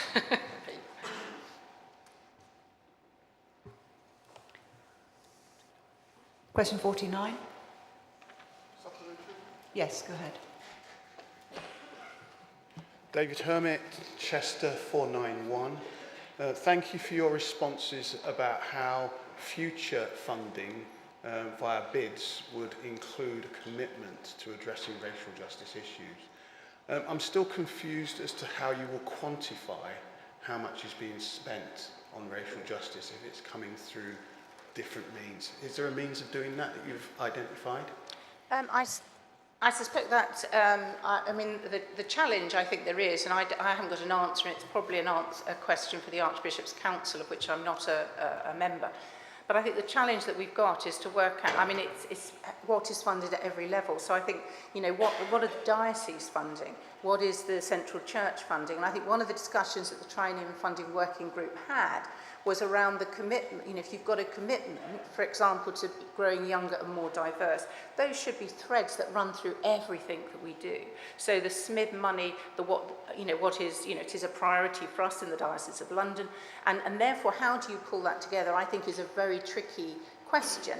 And I think that, one, making sure that you do it efficiently, but I think that probably, I hear your question, I think I would pass that question on to the Archbishop's Council. Thank you. Thank you. Question 50? Supplementary. Yes. Yes. Richard Deno, 348 Liverpool. Thank you, Sarah, for your helpful reply. Thanks for giving us an insight into the central guidance document or documents that have already been developed and the review that's maintained over those documents leading to possible changes. So my question is, would the House of Bishops consider releasing those guidance documents in their original form and in any recent review or current review form so to all members of General Synod? Thank you. I don't know the answer to it, but I'm very happy to take that as a question to consider. Thank you. Thank you. Clive Scowen? No. Okay. Question 51? Yes. Emily Hill, Hereford 322. Your response indicates that you're only taking advice from those who have common concerns. Given the July 2022 debate and vote was not unanimous, and there are Christians within the Church of England who support the terminally ill adults end-of-life bill, will you and other Lords Spiritual also be in touch with those of a differing view to you? Thank you very much, Emily, for your question. You're absolutely right that whilst the General Synod voted on this twice, that there are a whole range of views, I suspect, within this chamber as well as within these churches. So yes, as Lord Spirituals, we do listen to those that would have differing views than ourselves, and that is already part of what we do. Question 52. Yes, go ahead.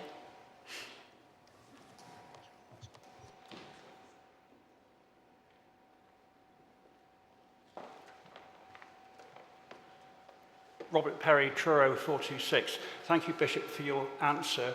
Does the fact that the terminally ill adults bill has now been passed by the elected House of Commons inhibit Lord Spiritual from advocating a contrary view in the House of Lords?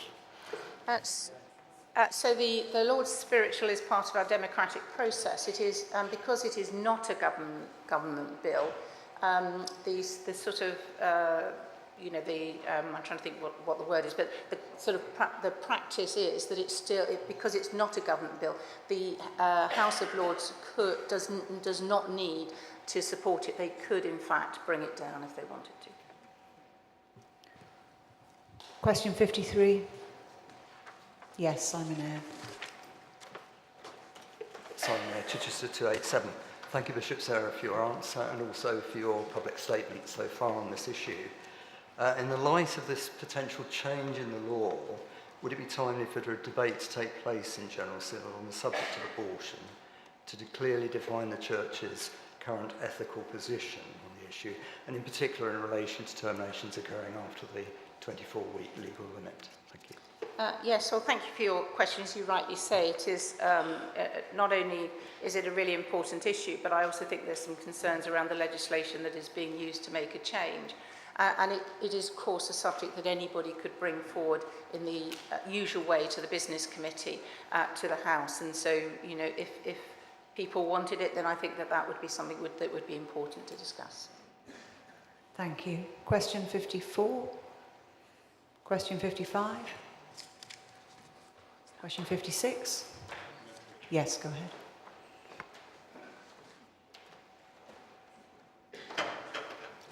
Ian Paul Sutherland, Nottingham 229. Sarah, thank you for the answer to William's question. I was interested in your use of the word disparity, or disparities, yes, that was in your answer, and also gender justice.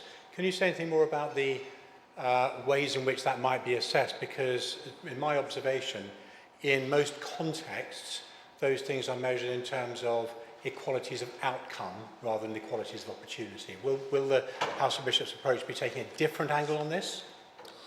So in terms of the work, it hasn't yet been scoped, and as the answer originally said, it will use quantitative and qualitative research, and we will seek advice about how to structure that. So as yet, the work has not been defined. Thank you very much. Question 57. Question 58. Question 59. Question 60. Yes, go ahead.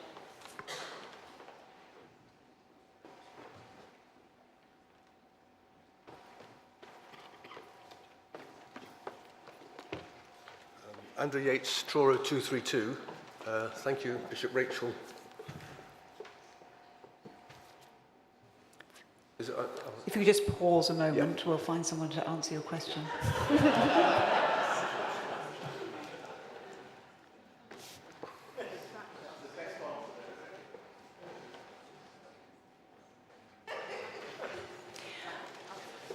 as the Bishop of Birmingham isn't here, Bishop Sarah's come to the podium. I apologise, I've got the wrong number. I'm sorry, I do apologise.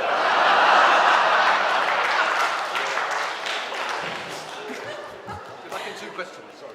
Okay, no problem. Question 61. Yes.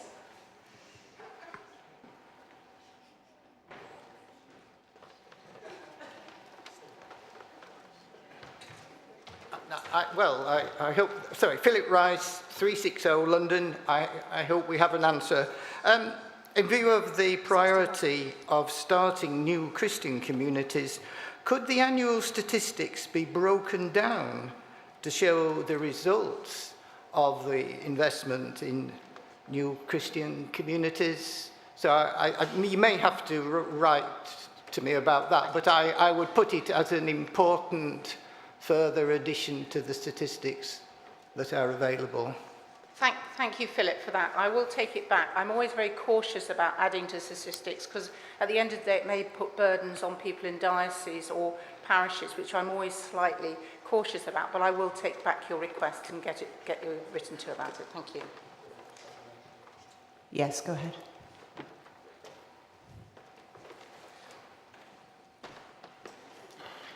Ian Paul, Sutherland, Nottingham 229. Sarah, I'm always welcoming good news. Yes. I'm also keen we are realistic, and I just wonder whether it's possible for us to note that where the Bishop of Birmingham replies that the numbers are still somewhere below the 2019 level. I think the original report from the Statistics Department noted that the numbers are still below the downward trend which would have been extrapolated from the pre-2019 numbers. Yeah, thank you for your, I think it was an observation rather than a question. But, well, the question was, can we note it, please? We can note it, but I also think that we are people of hope, and certainly, you know, we have seen changes. You can, you know, I've seen it in churches. I talked to my other colleagues; they've seen it in theirs. So there is something happening, and I'm a great believer that may just be the movement of the Holy Spirit, and we need to catch hold of the tail of the Holy Spirit. And we do indeed. People of hope. Thank you. If the Holy Spirit has a tail. The questions for the Bishop of Gloucester will be answered by Bishop Graham Usher. Question 62. Supplementary. Yes, go ahead. And yourself afterwards, thank you. Andrew Yates, 232, Diocese of Truro. Thank you to Bishop Rachel for her answer and for all that she's been doing to raise this issue in her visits.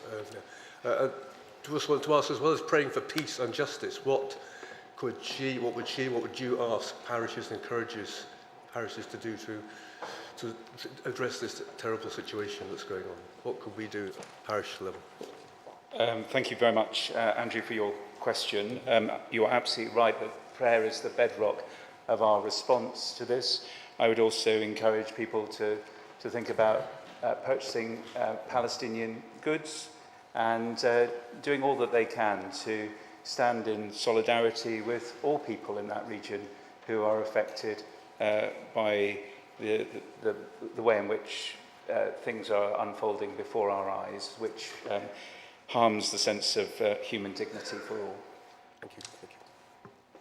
Yes, go ahead. Jeremy Moody, Oxford 187. I think I've said this before in Synod, but I note that in this question, Bishop Rachel refers at one point to the occupied Palestinian territory, which is singular, and indeed the terminology used by the United Nations and other international bodies. But also in the same question, and the next one, she refers to the occupied Palestinian territories, plural, which is of course incorrect, as Gaza, the West Bank and East Jerusalem constitute a single Palestinian territory, which is illegally occupied and colonized by Israel. So the question is, could we please endeavour to use the correct terminology in future Synod answers and communications by the House of Bishops? Yes. Thank you. Thank you. Question 63. Yes, go ahead. I'm very grateful that the Church of England will work with ecumenical partners on the work that needs to be done. But I do note that, as we heard from the Bishop of the Diocese of Europe, that the General Council of the World Council of Churches has made a statement which has been endorsed by our partners, our Methodist friends and our United Reformed Church. I'm rather disappointed that we can't work with them on that common ground. And I'd like to know if that would be pursued by the House of Bishops in due course. Certainly something I'll take back to the House of Bishops Standing Committee. Thank you. Thank you. Question 64. Yes, go ahead.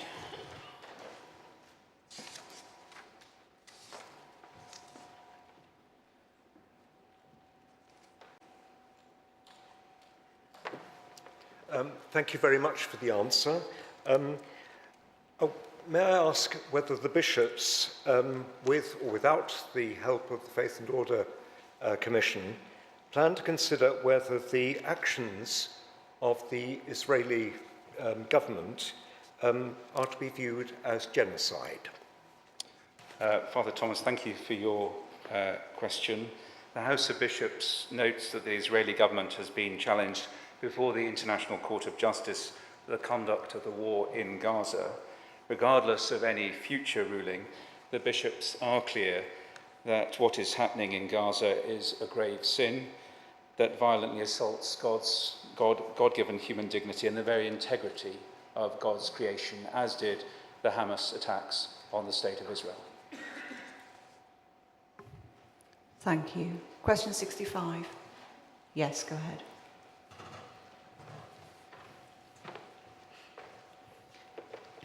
Sandy Turner, Chelmsford 275. Thank you very much for your answer. I was a little surprised to find out that our working groups, who've been putting in an awful lot of time for a lot of effort, are now meeting collectively. Can you tell me, please, whether this means that their terms of reference have changed, and will they go back to meeting as individual working groups? So I'm afraid I don't know whether their terms of reference have changed, but I can certainly find that out and we can give you a written answer. My understanding is that the reason they're working together is because it is important for us to join this work up. Hence, they're working collaboratively. But I'm afraid, on the terms of reference, I'll have to let you know, or I'll make sure somebody lets you know. Thank you. Can I remind members to say their name and synod number as well? Question 66. Yes, go ahead. William Harwood, Truro, 230. Thank you, Bishop Stephen, for your answer. In the light of the resignation of the Bishop of Leicester, does the Programme Board now understand that the chair of the Programme Board becomes the de facto lead bishop on LLF, or is the leadership of the LLF process shared equally among all members of the Programme Board? So I stand before you as the chair of the Programme Board, but not the lead bishop. So I think the best way of understanding the situation we're in right now, that may well change. I want to pay tribute to Bishop Martin and to other bishops who've taken on this role before him, and to thank him for the work that he did. And because his resignation, which I entirely support and accept, happened in such a close proximity to this meeting of the General Synod, where we would need to ask questions, we simply made a decision that we weren't going to try to rush into making a replacement. We may not make a replacement at all, we just haven't decided. So the responsibility for bringing proposals to the General Synod rests with the House of Bishops. The Programmes Board has always been to help shape those proposals, and I think the best way of putting it is that those of us who are both members of the House of Bishops and members of the Programme Board recognise that we now have an additional expectation and responsibility, which we will do our best to carry collectively for the sake of the Church and the Gospel. Thank you. Question 67. Question 68. Supplementary? Yes, go ahead. Thank you again, Bishop Stephen, for your answer. I'm not entirely certain that you answered my question, but can the Programme Board confirm if and how data from the diocesan synods will be analysed, bearing in mind the consultations were not completed by all dioceses and were explicitly named as informal? So I'm not sure I can answer that in a nutshell right now. But we had our consultation in the York Diocese last Saturday. It went extremely well. Like many dioceses, we have a range of strong and heartfelt views, yet the discussions took place with great courtesy and respect, and a very, very strong desire for us to work together across our differences was expressed by pretty much everybody in our synod. So we will feed back what we learned in our diocese, as will other dioceses who are holding consultations. And it's my personal view, it's up to the diocese whether they decide to do that. That's always been the case. But it's my personal view that it's really good for dioceses to have these consultations, really good for us to have these conversations with each other. And I noticed that sometimes the conversations at the diocesan level are markedly different from some of the other discussions that we have. We will receive all that data, it will be looked at. I'm sorry if I'm not answering your question as accurately as you're expecting, but certainly if colleagues, Nick Shepherd and other colleagues are listening in, if I've inadvertently said, failed to say something I should have done, we'll make sure that we let you know, William. But thank you very much for your questions. Thank you. Question 69? Question 70? Yes, go ahead. Charlie Batchick Bell, Southwark 221. Thank you, Archbishop, for the rather astonishing answer to the question, not least given the rightly deserved warm welcome given to our ecumenical and communion partners in the chamber. Would you commit to undertaking such a consultation? So, Charlie, thank you very much for the question, and see my answer earlier, which is because like a previous question about gendered language, I'm slightly embarrassed by this answer, which again is factually correct, and I think is a victim of quick turnarounds and perhaps my diary being too busy. And I have, of course, given it some further thought, but just wasn't time to get it into the answer to the question. So actually, without it being a formal, structured consultation, quite a lot has happened with our ecumenical partners, including Old Catholic and Paul Vaux communion churches. They are, I know, routinely informed about developments in the Church of England on all kinds of things, including LLF, and I'll certainly take away your more formal request for us to have more formal consultations. I can't say more than that standing here, except to say that I believe we have a lot to learn from our ecumenical partners, and indeed partners in other bits of the Anglican Communion, both those who may robustly oppose some of the things that the Church of England is exploring and those who support it. And I would welcome that wider engagement. Again, thank you very much for the question, Charlie, and I am sorry the answer was didn't really say much. I'm glad for the supplementary. Thank you. Question 71. Supplementary? Yes, go ahead. Mrs. Sarah Finch, London 355. Thank you, Archbishop, for your answer. Would it be possible, please, to provide evidence that the House of Bishops has engaged with the narratives of transformed monosexuals? Since, as far as I can tell, the Bishop's public statements do not indicate that such is the case.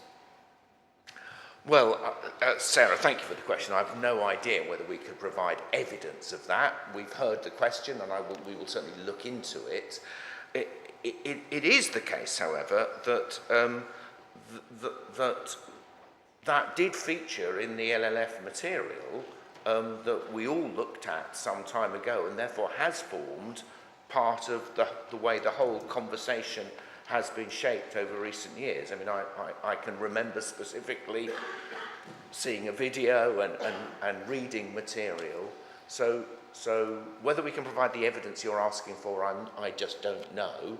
But I am confident that this is part of the ongoing dialogue of which we're all a part. But thank you for raising the issue, Sarah. Thank you. Question 72. Yes, go ahead. Rosemary Wilson, Southwark 419. Thank you for your answer, Archbishop. Please could you outline what range of scenarios and associated risks have been worked on if no agreement can be reached in the current draft LLF proposals? Well, again, I'm not sure that I can produce and say this is the scenario, because we don't believe that is going to be what happens. So we are working towards bringing proposals to the February 2026 Synod, where we are hoping that we can find agreement and ways forward that will serve the whole church. So that is what we are working towards. Clearly, if we are not able to do that, though that is not what I'm thinking about, I'm thinking about how we do it, but if we don't do that, we will have to then do some further thinking. And it's not that that isn't happening at the moment, but again, if colleagues are listening to me speaking, saying, but Archbishop, we have that plan, I don't think that's the case, but if it is, I will certainly let you know, and indeed let Synod know. Thank you. Thank you. Can I remind members to try not to ask hypothetical questions? Thank you. Question 73. Yes, go ahead. Rebecca Coburn, Ely 304. Thank you, Archbishop Stephen, for your response. I hope you will forgive me for observing that the approach outlined in the answer feels rather ad hoc. There has been no analysis at the start of this process of the likely impact of LLF on parishes, and relying on the emerging draft pastoral guidance feels insufficient for something that has the potential to split the heart and unity of many of our churches, particularly small parishes such as my own, which often have members with a wide range of church backgrounds and views. Given this, please could the House of Bishops consider undertaking an analysis of the likely impact of LLF on our parishes? Thank you. That's certainly something that in the House of Bishops and in the Programme Board we will discuss. I think we are aware of the impact this is happening, and we are deeply concerned to hold together our church with our disagreements on these issues. And there are certain principles which are set into the process, not least that prayers of love and faith are optional, which I hope and believe will find a way that can bring the outcome I was referring to. But thank you very much for raising this. Thank you. Question 74? Yes, go ahead.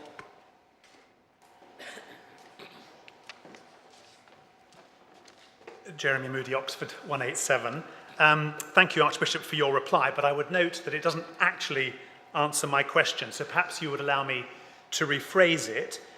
Do you stand by your commitment made to this Synod in February 2023 that you would not be able to support commending prayers of love and faith until the pastoral guidance and pastoral provision are agreed and in place? Well, I think I probably would. I think that 2 years nearly have passed since that point, and things have moved on. And of course, even my answer then begged the question, well, what do we mean by pastoral guidance? What do we mean by pastoral provision? And who is it who decides that it's sufficient? But I stand by the spirit of it. I don't think I want to be, I'm not suggesting for a moment you're doing this, but I don't want to be kind of beaten over the head with it, not least, as my answer does say, prayers of love and faith for use in existing services has already been commended, and you might therefore say, well, I've already moved on from that statement. But actually the spirit of that statement, that we need provision, and there are provisions clearly in place right now. I know they're not enough for some people in our church, and that is why we're continuing to look at it. So the spirit of that I stand by. We need provision, but it may not be the provision that everybody wants. We have to try to come to a common mind. Likewise, the pastoral guidance, I think my own understanding of what that will actually look like has shifted quite a bit from from the February 2023 Synod. I still stand by it, but I'm very mindful of things that when Bishop Sarah was the lead bishop for LLF, I'm very mindful of things that she said about the pastoral guidance isn't necessarily going to be one single document that we have on a shelf. It's a series of things, some of which exist, some of which need to be worked on, some of which will constantly be revised. So that has, I think, also shifted my thinking, but not the spirit of the fact that we must hold these things together. And that's what I'm seeking to work towards with others and indeed with this synod. Thank you. Yes, go ahead.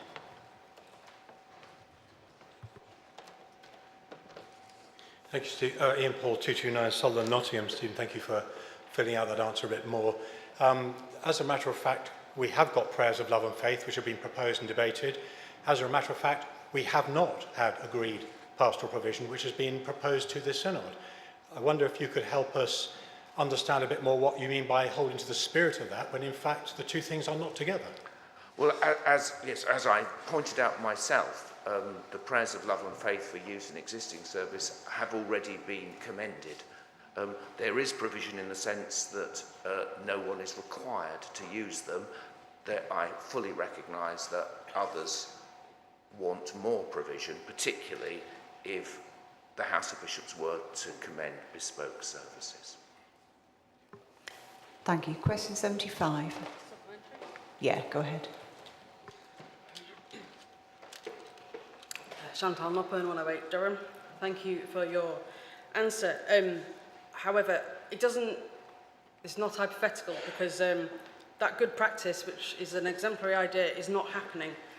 In my role as National Coordinator of Inclusive Church, I've heard from concerned lay leaders and clergy in parishes where pressure has been actively placed on them by senior clergy or their patron to not be explicit about their inclusive nature during a vacancy or in their profiles, and then, even if it has been, their inclusiveness has been kind of taken away afterwards. Can you ask your question? So therefore, what mechanisms are in place for those where the national commitments we've taken here and voted on have not been honoured locally, because we haven't heard much about pastoral reassurance that way round? I think all I can say, Chantal, thank you for that question, and I'm concerned to hear some of the things you've just said. But the pastoral provision and assurance must work for all of us within the church. Thank you. Question 76. Supplementary? Yes, go ahead. Jeremy Moody, Oxford 187. How can the House of Bishops, in advance of its meetings this autumn, meaningfully discuss alternatives to delegated episcopal ministry when A, you yourself, Archbishop, have admitted in your presidential address today that we seem no nearer a settlement that can hold us together, a direct quote, and B, the diocesan consultations have frankly been an omni-shambles with no clear idea of what kind of pastoral reassurance was actually supposed to be discussed? Yeah, so I do stand by what I said earlier. Right now, we don't seem any nearer a settlement, but the consultations are ongoing. As I said earlier, in the York Diocese last Saturday, it was a very positive experience, so that may not be the same in every diocese, but I don't accept your description of them.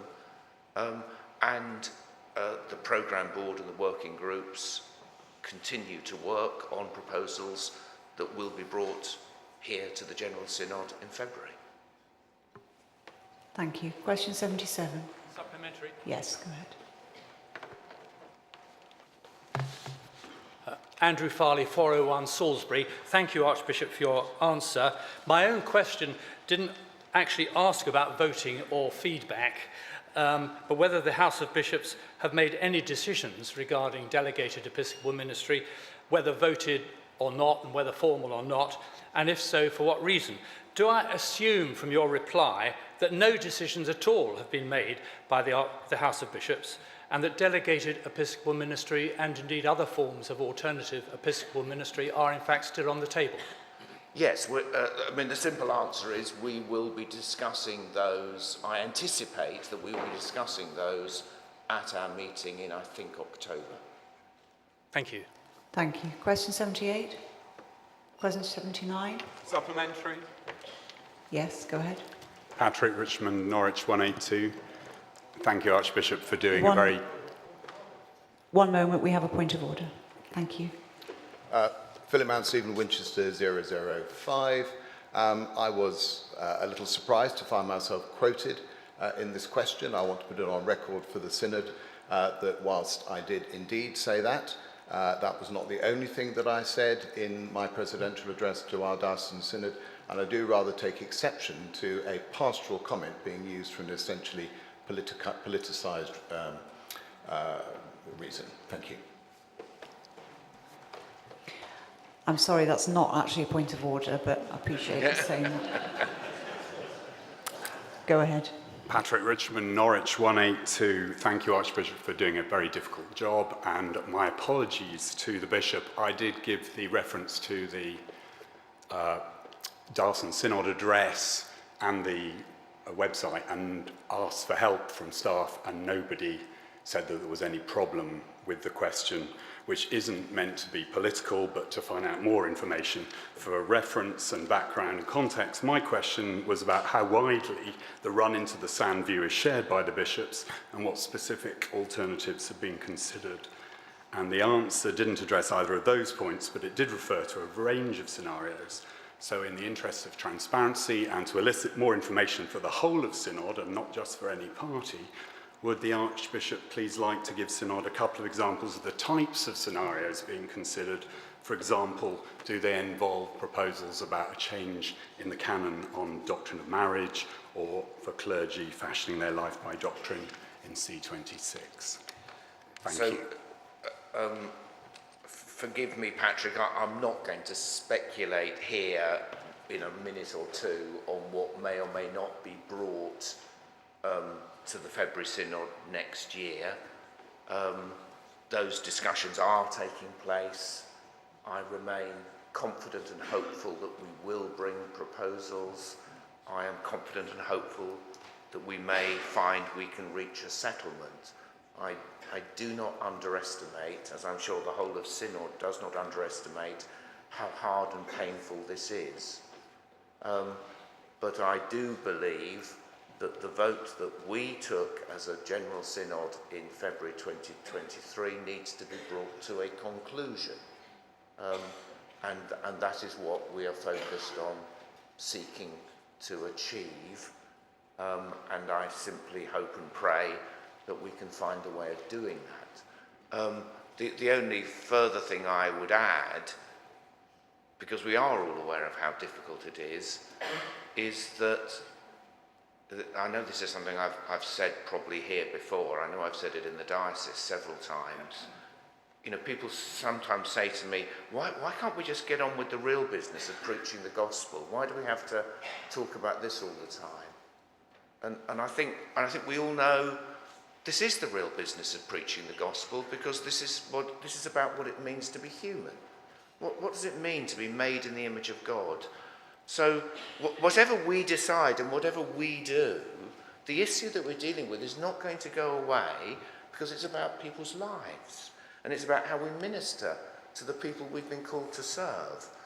So, yeah, I wish it was easier, but I just want to say to Synod, you know, this is the work we must do. And whatever we decide, it's not going to stop or go away. So please pray for us. One thing I'm thankful for is a much greater tone. I mean, just in the questions this evening, a much greater tone, a much greater generosity between us of how difficult it is. Let's continue in that spirit, and let's pray that the Lord will help us to find that way. But forgive me, I'm not going to speculate out loud about how that might be at the moment. Sorry for such a long answer, Chair. Thank you. Question 80. Question 81. Yes, go ahead. Clive Scowen.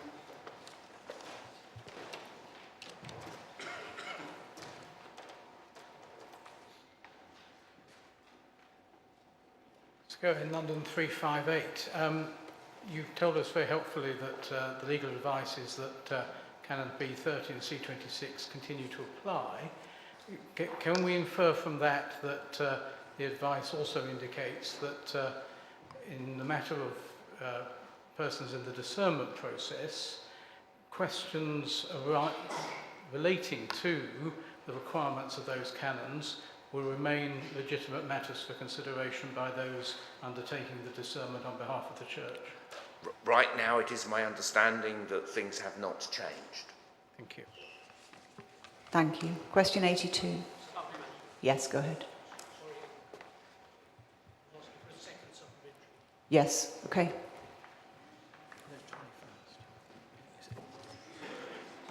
Which question? Is this for question 81? It's for question 81, yes. Yes, apologies. Go ahead. No, it's my fault. I wasn't quick in standing up. Stephen Hoffmer, Guildford 320. Could the General Synod be provided with the legal advice? With the? Could the General Synod please be provided with the legal advice? I will certainly take that question away. Thank you. Question 82. Thank you. Charlie Batchick Bell, Southwark 221. Thank you, Archbishop, but given your answer, I'm a little confused as to how my marriage is perceived to be a real threat to the canons, but if I got divorced, that wouldn't apparently be canonically real. So my supplementary is, could you please explain what you mean in your answer by the requirements of Canon B30 and C26 would still apply in relation specifically to divorce in the context of same-sex marriage? Well, that is the situation we are in at the moment, which I think we all recognise is an anomalous situation. I would need to give some thought to give you a clearer answer, which I'm not going to try to attempt right now. Thank you. Question 83? Supplementary? Yes, go ahead. Matthew Edwards, Lichfield 337. Thank you, Archbishop, for your response. Specifically thinking about the care of LGBT plus people affected by the delay in releasing new pastoral guidance, it's worth noting that some dioceses have appointed LGBT plus chaplains. I am one of those people. But there remains a disparity across the country in the way that we approach this. Bearing in mind the Church's supposed commitment to living out an apology to LGBT plus people, could a more concrete proposal of pastoral care or a national approach to LGBT plus chaplaincy be considered by the House of Bishops?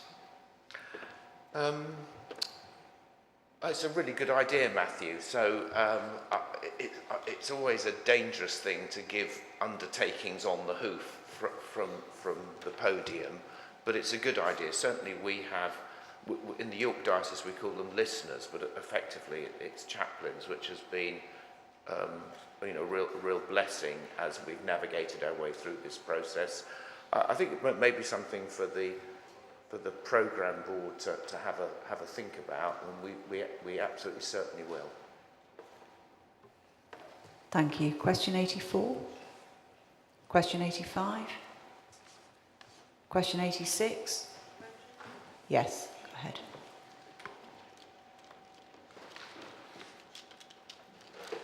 Chantal Noppen, 108 Durham. Given the Ordinal's call to support and protect the vulnerable and the very real harm caused by this continued delay, alongside the current climate that's scapegoating trans and non-binary individuals, please could you now prioritise setting up that promised working group on pastoral care for trans people and provide us with a clear timescale for this? Chantal, thank you very much for raising this issue, for the question. As I say in my answer, a starting date has not been identified, but I've heard your question, and all I can say is I hope very much that we'll be able to provide you with that information, but I don't want to make a promise that I can't keep. Oh, we'll make you keep it. Yeah. Thank you. Question 87? Supplementary? Yes, go ahead. Rebecca Hunt, Portsmouth 386. Can the Archbishop confirm that the teaching of the Church of England doctrine on marriage and the place of sexual intimacy is not a safeguarding risk? Well, I can say that, but the question, your original question was about whether the House of Bishops had yes, can the bishops, I read that to be the House of Bishops, and we haven't had that particular discussion. But you can confirm that that's the case. You've asked your question. Yeah, I've given the Thank you. answer. Thank you. Question 88.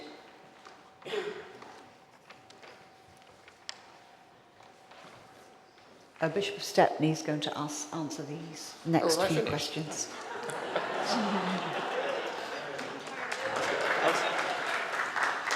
I was going to ask myself a supplementary, but no, I've got an answer. Thank you. Question 88. Question 89. Question 90. Supplementary.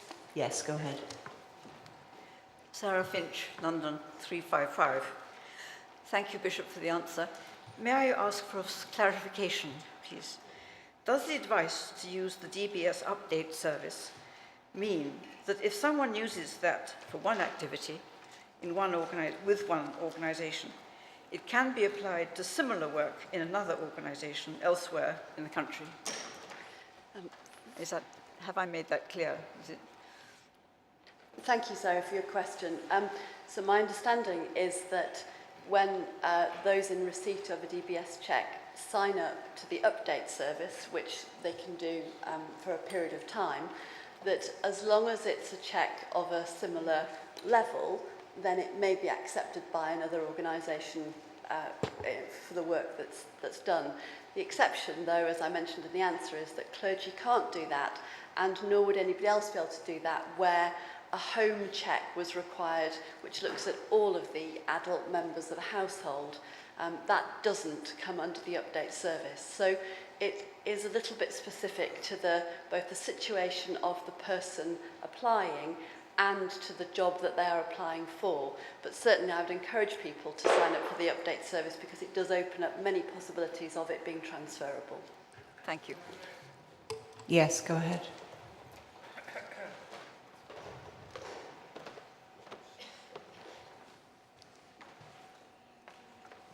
Go in London 358. Can the Bishop clarify whether what she's just said about the exception for clergy also applies to lay people who have a licence? Clive, I would need to go away and come back to you with a firm response from a safeguarding colleague to make sure I get it right. But the point isn't so much whether it's clergy or lay people, it's the nature of the role that's applied for where a home working check is needed as part of that. Well, I suppose thank you. Thank you. Question 91. Question 92. Yes, go ahead. Judith Maltby, University's TEIs 452. Thank you for your answer, Bishop Joanne. Given the importance of mandatory reporting and how we embrace that as a church, and also the importance of the seal of the confessional, particularly for those of us on the Catholic end, like myself, of the Church of England. What are the issues that the House of Bishops are considering in terms of not letting the rest of us read this report? What's the blockage? Thank you, Judith. I don't believe that there necessarily is a blockage. It's just that because there were other considerations that we needed to bear in mind, particularly around the bill that you've referred to, that we wanted to make sure that the report was kind of as accurate and up to date as possible. So certainly the House of Bishops can consider that being made public, and that's not something I personally have a problem with. I think that we need to be better kind of educated about the really complex issues that this raises. But they haven't made that decision at the moment. Thank you. Question 93. Question 94. Yes, go ahead. Thank you, Chair. Stuart Craddock, Lincoln 150. Thank you, Bishop, for your answer. Can I ask what efforts will be made to ensure that the training that you've outlined is informed from the perspective of lived experience? Thank you. Thank you. That's a really important question. So the work that the National Safeguarding Team does when it develops its training always tries to, and does indeed achieve, I believe most of the time, bringing people in with different kinds of lived experience to inform that work. So I'll make sure that the question is passed back to those who are overseeing this part of the training. I can't imagine they don't have it in hand, but it's obviously really important that they do. So I will make sure I pick that up. Thank you for the question. Thanks. Thank you. There was another supplementary from Fiona McMillan. Fiona McMillan, 357 London. Thank you, Bishop. I'm delighted to hear about this as chair of the CMDDP's Neurodiversity Working Group. Are there any plans to consult with us? I would very much like that to happen, Fiona, and perhaps we could talk about it afterwards to ensure that happens in the best possible way. Thank you. Thank you. Question 95. Question 96. Yes, go ahead.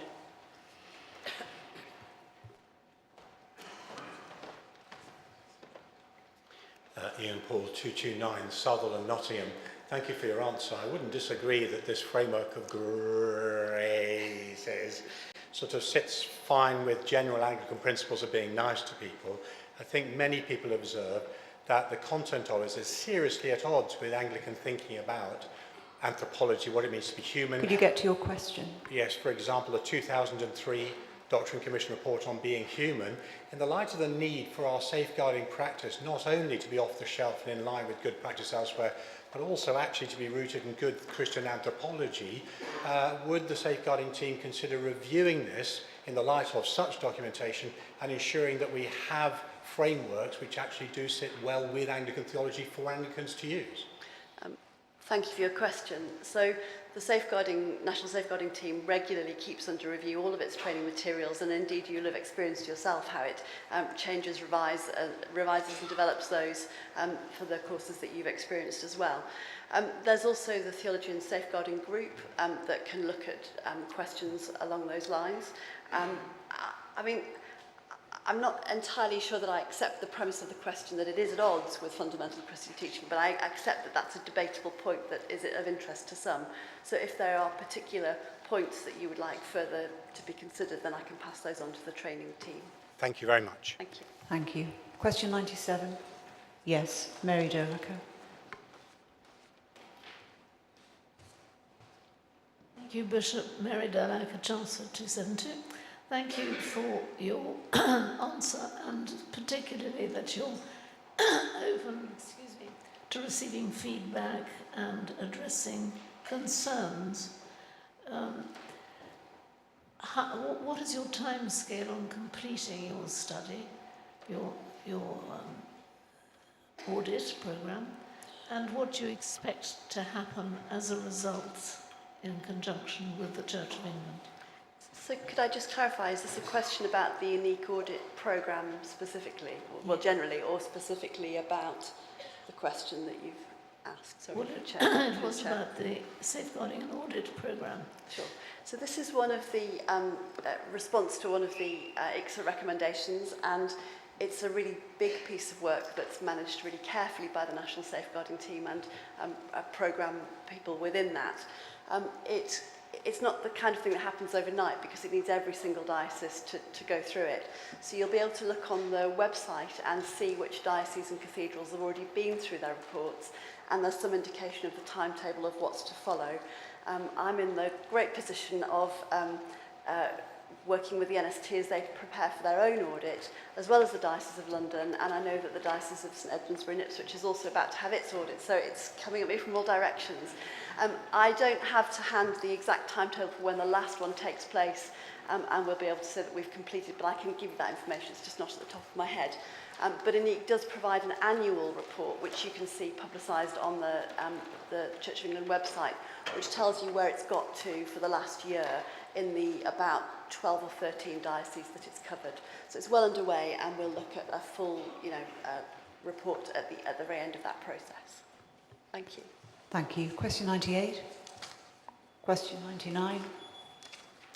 Question 100. Question 101. Yes, go ahead. Peter Adams, St Albans 392. Thank you, Bishop Joanne.